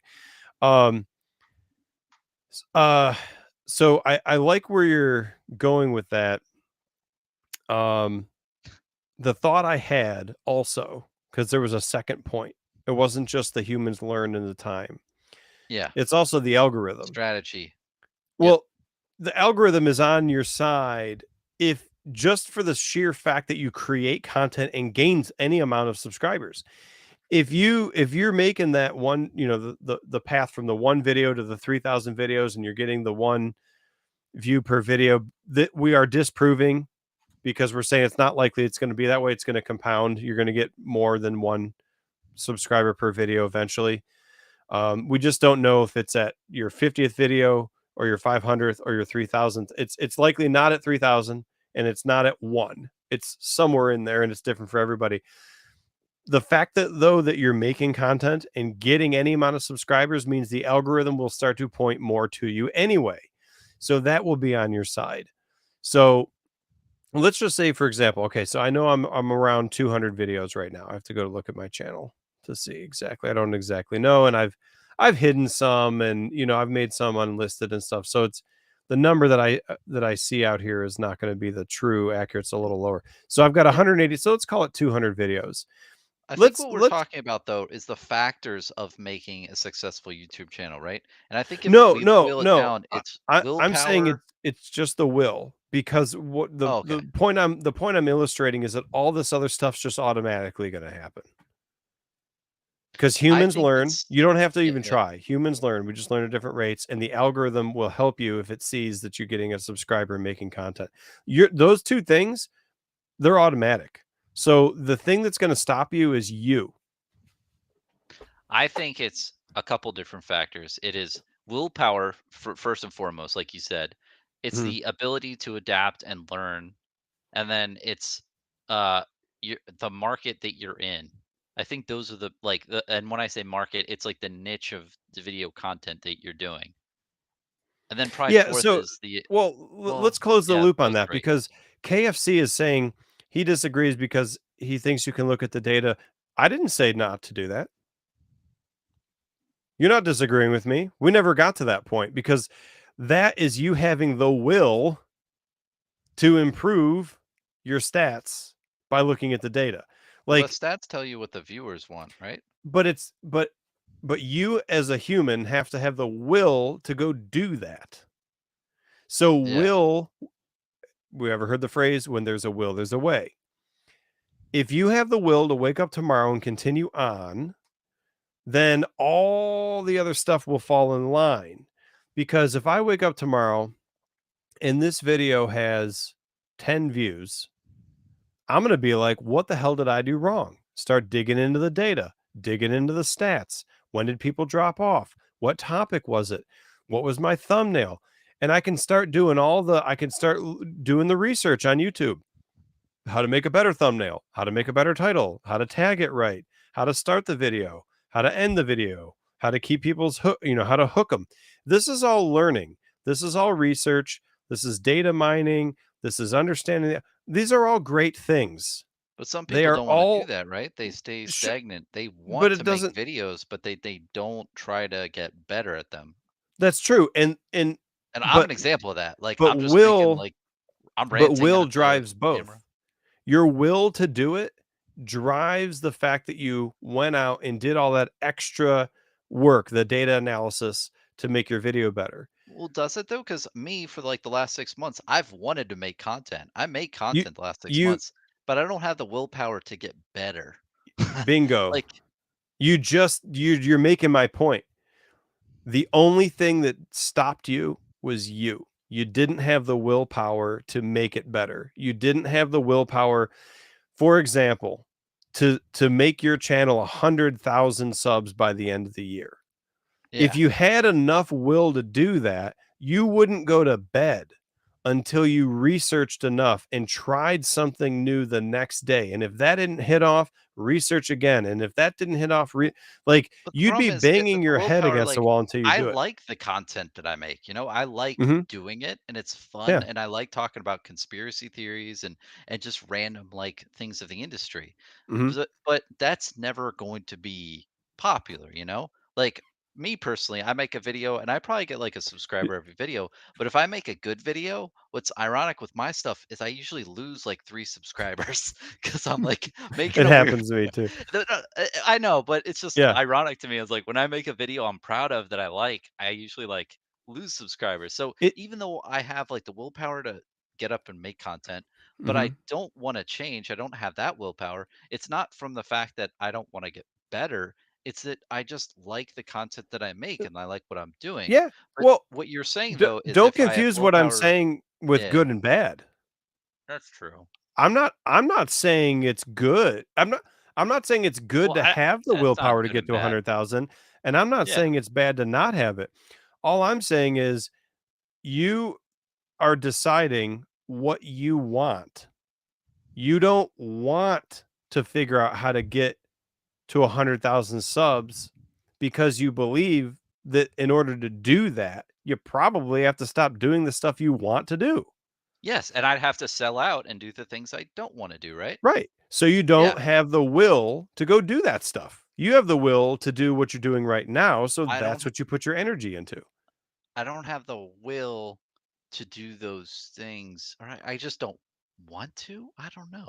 Is that willpower or just like not Well, I'm wanting? not willpower and will Is I it I, all I goal think at are the end of are the are day? Like slightly different. Like wait, like yeah. w- like a lot of people say willpower in reference of let's say not indulging in a vice they have that they probably shouldn't, right? Like if, let's say Yeah. I need to eat better or something, but I really want to eat a bunch of food that's bad for me because it tastes good. Usually people are using willpower in the context of have the willpower to not do that. Hmm. That's not really what I mean when I'm talking about have the will to do something. Like um if I think I know will what you mean. Like you're saying will like you want to learn and be better at your craft. Like the willingness to learn and be better at what you're doing, right? I feel like will is the potency in which a person drives towards a goal. The potency. That's So like philosophical, Ted. Holy yeah, shit. so like here's an example. I've had people that I know in my life say that they want a job like mine, meaning it's in an office, makes decent money, uh, you know, stuff like that. They don't have that kind of job. They want that kind of job. Okay, they want it. We've established that. I've actually offered this person and multiple people who've had that same sentiment. Hey, let's meet up once a week. I will teach you how to do my job. Straight up. Wow. That's nice, Ted. Made the offer. Because people did that for me. I'm a self-taught engineer. I don't have a bachelor's degree. And so pay it forward, right? Someone did it for me, I'll do it for you. Yeah. Not one person have reached out to me to take me up on it. That's nuts. And I'm Be careful. You dead-ass have a serious. YouTube channel. You're Dead-ass going to get serious. messages after this. Well, I'm not making the offer to the world. I made the offer to a person that, or more than one person that I had a relationship with, you know. Not an intimate relation. I'm just saying a human relationship with. Yeah. And this person came to me and said, you know, like, my life isn't what I want it to be. And I think, you know, one of the components of that is not making the money that I want to make, and then also having a lot of stress and pressure and negative things happen to me due to the type of industry that I work in, the type of job that I have. And I said, you're a smart person. I know you can do this job. I know you can do that. I mean, we talked about other things too. Like, it doesn't have to be a software engineer. It could be a software tester. It could be tech support. It could be, you know, a combination of things. You could start in tech support, get your foot in the door, and then work your way into software testing. You don't have to be an engineer for any of those things. And I could teach a person how to be a software engineer in a couple of months. I'm sorry, a software tester in a couple of months. If they put the time and the hours in and do the homework that I give them, I could teach them enough that they could pass an interview and get the job. And they can go from, you know, whatever they were doing to that job. And I can't tell you how serious I was and articulate about how I would even do it. That this was not an empty promise. This was like, let's meet every Thursday. Like, get off work and come to my house. Like, no one said it was going to be. That's where I'm going. Yeah. They complained about it for decades. Dude, I'm right here. I made the, like, what are you talking about? Like, you did not have the will to push yourself into doing all the work or whatever required to make it happen. You wanted it. You didn't have the gas behind the throttle. You know what I'm saying? And so to me, if you want something to happen in reality, it requires willpower. You have to will it into existence. The question is, how much will? Sometimes it's not a whole lot. But I think you also need strategy. Like in that scenario, you were the strategy of getting them, because they might want it to be an engineer. Don't. No? The thing, no. It's will, because here's the thing. Remove me from the equation. Yeah. They don't know Take me. them a lot longer. They don't know any software engineers. They don't know me. They don't know anyone in the software industry. If you have enough will, you'll need more potential. You'll need more gas. But if you have enough will, you'll find a way. You'll get on the internet. See what you did there. I'm just saying, you will. You'll get on you'll be like, you'll go into a forum. I make up a job. I cut grass for a living. I don't know. I flip burgers. You know, pick a job that's not white collar, right? Like, I do one of these things and I don't want to do it anymore. I want one of those nice, cushy white collar jobs that makes decent money. You go into a forum and say, I do this. I'd like to do that. Anybody know how I could do that? Right? Like, I think I'm I've not, changed listen, my I'm thought, not saying, but I'm not saying you're even going to get an answer. Do it again. Yeah. I'm not saying No, you're because going I to think do you're it right. again. Because Do it if again. you do You have that need willpower will. of wanting it, right? and just wanting it and driving it, you will find that strategy. I see where you're going. I think Right. I agree with you now. You, Because like of you'll course there's strategy and things that will get you to yeah. achieve your goal None of faster. that But matters. if you don't have the excessive will to really drive it into existence, you'll never figure out that strategy. That strategy could be there. There could be a bunch of different things you could do, Yep. but you will never even learn them because you don't have the willpower to, like, you can't just have strategy and no willpower to learn, because then you won't, figure that out. Well, Okay. it's I, it's I'm the on, I'm on your reason side now. it's the reason you could have the smartest person in the world, a genius with an IQ the highest we've ever heard, sit on a couch and play games for their whole life. That's the reason that's possible, Mhm. because they don't have the will to do shit. They Yep. have the ability, they have everything, they have all the tools at their disposal, but they don't have the willpower to do it, or whatever you want to, willpower, whatever. So that's the reason why the phrase works. When there's a will, there's a way. It's because they find the way. You ever seen the movie Rudy? No, It was a but I've heard football of it. movie. Like a Yeah. smaller guy wanted to play football in college with, Oh and, yeah, and really it's famous one. I've heard of it. virtually the big leagues. It's just you're not the NFL yet. Um, and he could never make the first line, first string. You never make it. And you could see all the reasons why he's failing. He's not big enough. He doesn't have the strategy. He doesn't have the skill. He doesn't have all these things. He doesn't have them. He Mm. failed 1,000 times. Years go by. I'm talking you, dude. He would walk away with broken bones and faces busted up, and just like he had enough will to go back the next day. And he would have done it until he died, kind of a thing. But luckily, because he learned, however small increment that he did, and the will drove him to figure out what to change, what to do better, what to do this, to do that. And eventually he overcame all the challenges. He was still small. He didn't like Yeah. grow 10 inches. Like, he was a short guy. It's And kind of like I that think, movie Gattaca. Have you ever watched that? Same premise. I have, but I feel like I'm totally forgetting the premise, but I definitely have seen it.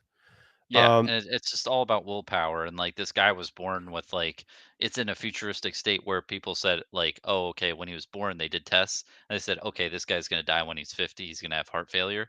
But then he proved them all wrong because he just had all this willpower. And there's all this other stuff in the movie, but yeah. I feel like I'm a product of will, because no one in my family ever went to college. No one, even to this day. I mean, nobody in my family has a degree of any kind. Um, I'm talking like extended, like not my kids, obviously the little kids. I'm talking about like siblings and parents. So there was nobody there to say like, hey, this is what you do. Let me take your hand and walk you through this path. Like, you go to college, you get a white collar job, and you make a bunch of money or whatever. I joined the military when I turned 18, and came out of a divorced home that, again, we didn't have any money, and nobody went to college. So I'm not going to college. At some point, I just decided what I wanted out of life, not how to do it, because I didn't know how to do it. I just decided what. Hmm. I wanted a job that made decent money. I wanted to, have like a flexible type of thing where it's like I'm paid for my abilities, not for my hours. And I didn't know how to get it, you know. Uh, and every day I woke up trying to figure out how to get it. And it it was, I would talk to anybody who would talk to me. I mean, like, I would ask somebody, if I met a person and I found out that they had a job in the software industry, I'd ask them about their job and how they got it. Um, Eventually I landed a job when I got out of the Air Force. I landed a job as a tech support, answering phones. Uh-huh. And I did that job. It's an entry level job, but I'm learning. It's tech, it's still. Yeah, you're in the building. Yeah, you could do that for 20 years, and that's fine if that's what you want to do. I didn't. I wanted to get into, building, designing, testing, something in the product development organization. But I did that job for like 4 years till eventually I learned so much just answering the phone and helping the customer solve their technical problem that Mhm. when I thought, and I didn't just manifest the thought, like I talked with people who worked at the same company as me. I talked with people in the QA department and tried to make relationships and be like, how do I get your job? Yeah, Um, networking. Yeah. and they would answer, some would not answer. But the will to get past the embarrassment, the will to get past my shortcomings, the will to get past feedback of the stuff I had to do better. All that stuff is what made me get up the next day to push forward to figure out how do I get into that job. Um, all those things were so tough. I could see why not everybody wants to do that because it's not going to be easy. But anyway, um, I finally got an interview and I turned all my tech support experience on like how the product is supposed to work and how it doesn't work. And I turned that into, now I have enough knowledge to test the software because I know how the customers use it. I know what breaks. I know what doesn't break, that kind of thing. And Mhm. I convinced them that I could use that tech support knowledge to be in QA. And so I started testing software. And then from there, now I sit next to developers. I'm testing the code that developers are writing.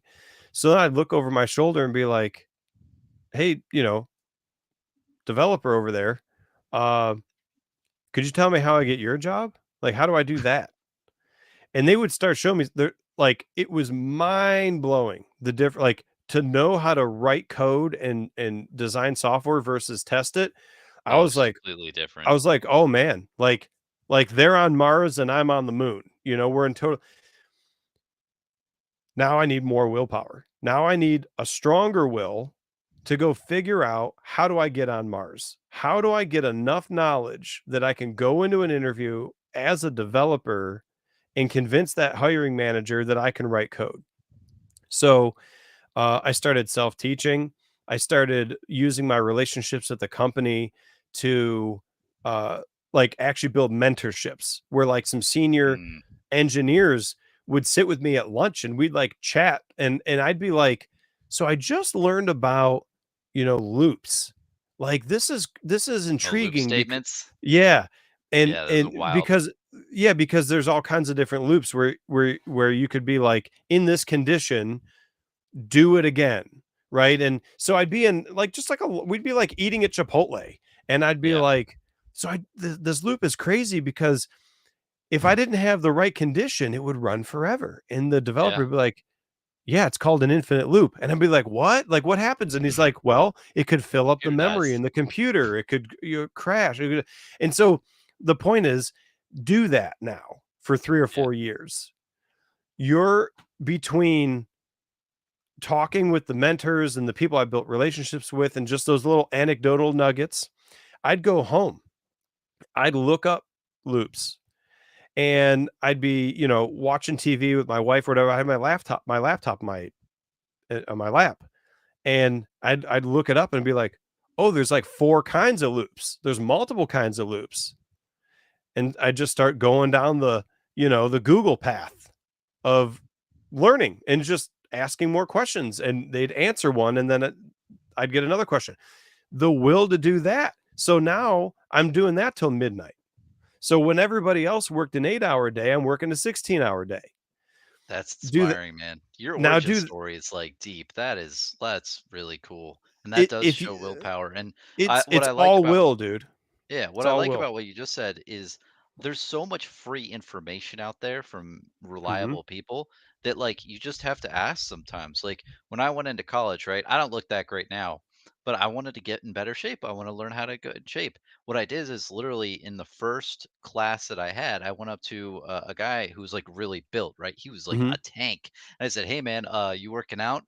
Can I work out with you?" And he's like, "Sure, I'd love that." And literally, I was friends with that guy for 3 years. And I just did whatever he said. I didn't say anything back. I was like, "Hey, what should I do? Tell me Hmm. how to work out. I'll just do what you do because obviously whatever you did worked. So I'll just copy what you did." I feel Yeah. like there's so much like feeling as a human to like do it yourself and figure it out yourself. But that's bullshit. Figure Hmm. out who did it like you did. You were like, "Oh, okay, you have that job. How'd you get that job? What do I need to do to get that job?" Yeah. And a lot of time it's just talking to people. The only thing you had to bring to the table to Yeah. make that happen is the will to put one foot in front of the other and continue to do it. It's not Yeah. easy to go into the gym and pick up those weights. Yeah, It's and not chat even Jimbo said college is overhyped, and that's 100% fact. Like it's like you learn almost everything once you get, the job. Like a lot of stuff is just overhyped there. yeah, I've been saying it for a while, like in my personal life, because just through the nature of how I got into the position I'm at now, and I don't have that bachelor's degree, um, it it you have to know people want you to know how to do the job. The problem with college is it doesn't really teach you how to do the job. No, it doesn't. I get people with computer science degrees, even in master's level, right? They come out and they come work on my teams. They have years to go of mentorship and handholding before I can trust them to be a senior engineer on their own to go design and develop and produce something. It's not a knock on who they are or anything like that. It's just like nobody's born knowing how to be an engineer. Like Yeah. who would ever expect that? Like nobody would ever expect that. I'm just saying that um I'm proof that you don't need college to do it. You need the willpower to go out there and get it. And I'm not talking about cutting corners and do it like I had to build enough of the knowledge that when I would go into the interview and I had senior level and staff level engineers and architects and managers drilling me, I had such thorough background knowledge that I could answer everything they needed to answer. And if you're not good at talking and you're not good at interviews, guess what? Have the will to get your ass back on the internet and start learning how to do interviews and learn how like basically we live in a world where you can do anything you want. You can self-teach anything you want to self-teach, but you need the will to go do it. I agree. I had a different what is it, opinion at first, but when you boil it all down, it really does come to willpower. Even with the strategies and stuff, it takes Mhm. the willpower to go out and keep going, especially with And figure failures, them out. because you fail a lot of times in life. And like if you don't have the willpower to keep going and keep going, then yeah, you'll never get the bottom line. So yeah, well where Yeah, there's a will, there's a way. yeah. Strategy is just another tool that you pick up along the way with experience that you could use to accelerate your success rate, right? Like that's all that is. Mm. Shiny Ho OTCG says that there's a lot of self-improvement stuff. There is. There's a lot of good stuff. There's some stuff where I'm like, it's a little gimmicky. Um, on my Discord, you guys may or may not realize this, but I actually have a uh, self-improvement channel toward the bottom. I'm trying to find it here. Yeah, it's called self-improvement.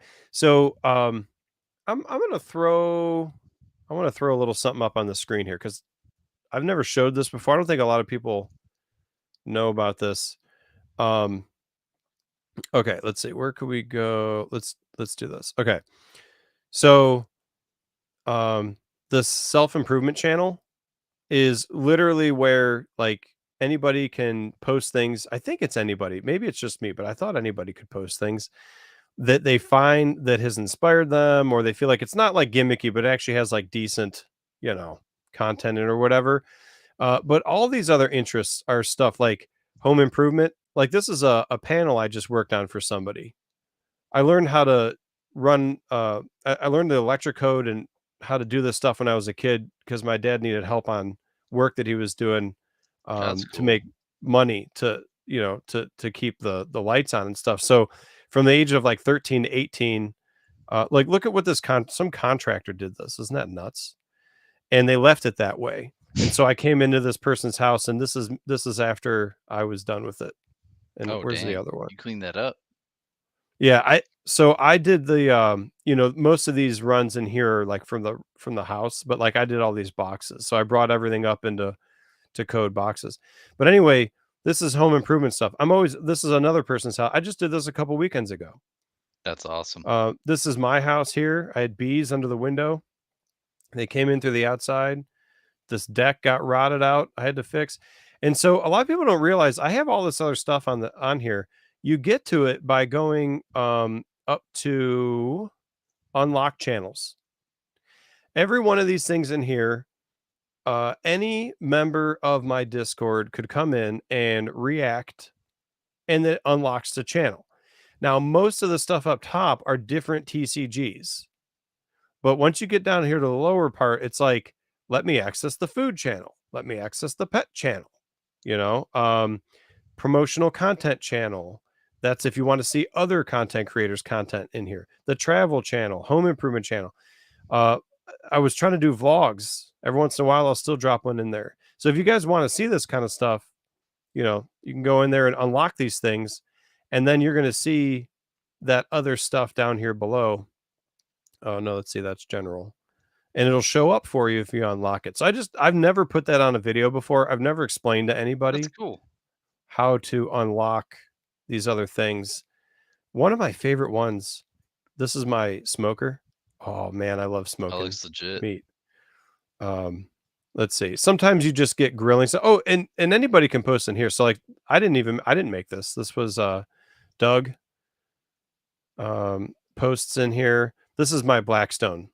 So I did some Blackstone stuff. Smoking whiskey. We actually lit wood That's on cool. fire and you blow it into the whiskey. These I smoked out here. Are there blue crabs in there? I thought I saw some crabs someone posted. I love crabs. I didn't see crabs, but breakfast. Make breakfast sandwiches. The eggs are in little round things, so it comes out like a McDonald's sandwich. Oh, wow. I love these. These are tomahawk steaks, reverse seared.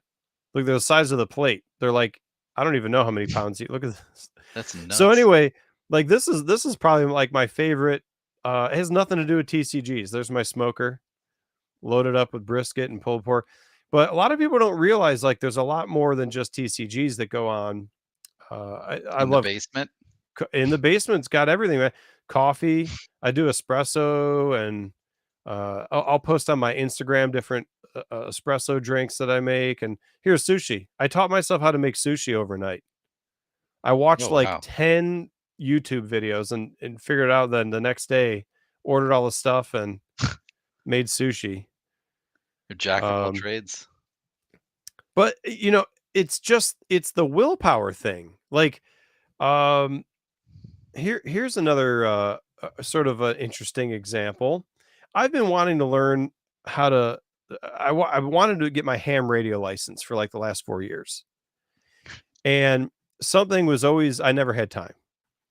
I have buddies who are ham radio licensed operators, and they're always bothering me like, get your license so we can operate, And I started the channel, didn't have time.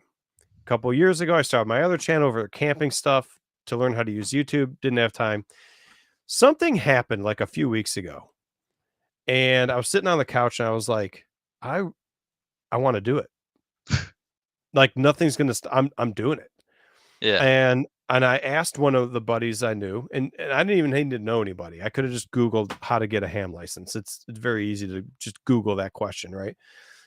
Turns out they got apps out there that help you learn the questions and the answers. Oh, nice. So I got an app. I downloaded it, and for the next 3 hours that night until about midnight, I studied every question I could get my hands on. It's a 35 question test, but there's like 200 plus questions in the pool, so you got to learn all 200.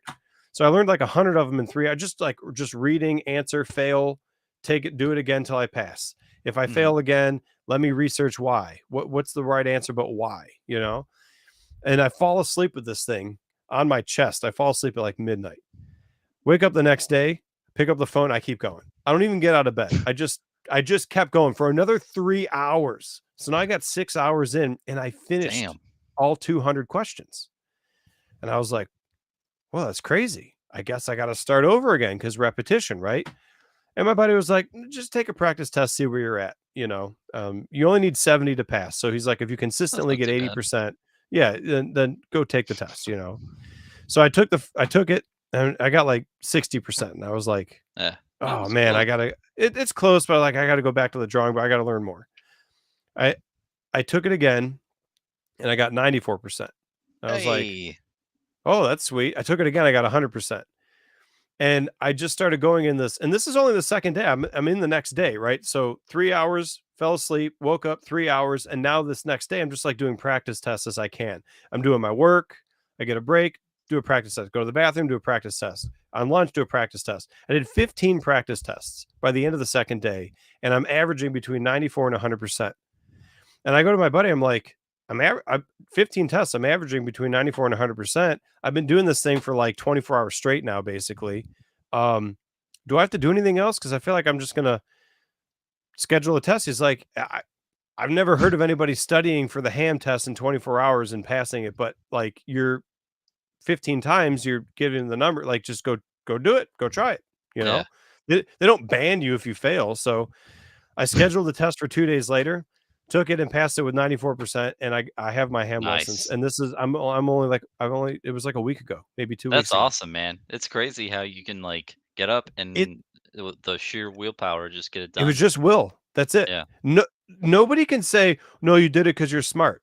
No, dude. It was like freaking 24 hours of reading and remembering shit. And then when I got it wrong, instead of giving up, I just looked up the right answer, figured out why it was wrong. Because a lot of times, at least for me, when I know why something is what it is, it helps me remember better than Yeah. just memorization. And so that's work. That's extra work you got to do. Um, and I just kept doing it. So go study for 24 hours straight. Like, and the average person can probably do it. It's not an intelligence thing. You got to have a working mind. I'm not saying that, right? But I'm just saying, like, I if know you're exactly what you're like saying. the It's like, average person, yeah, yeah.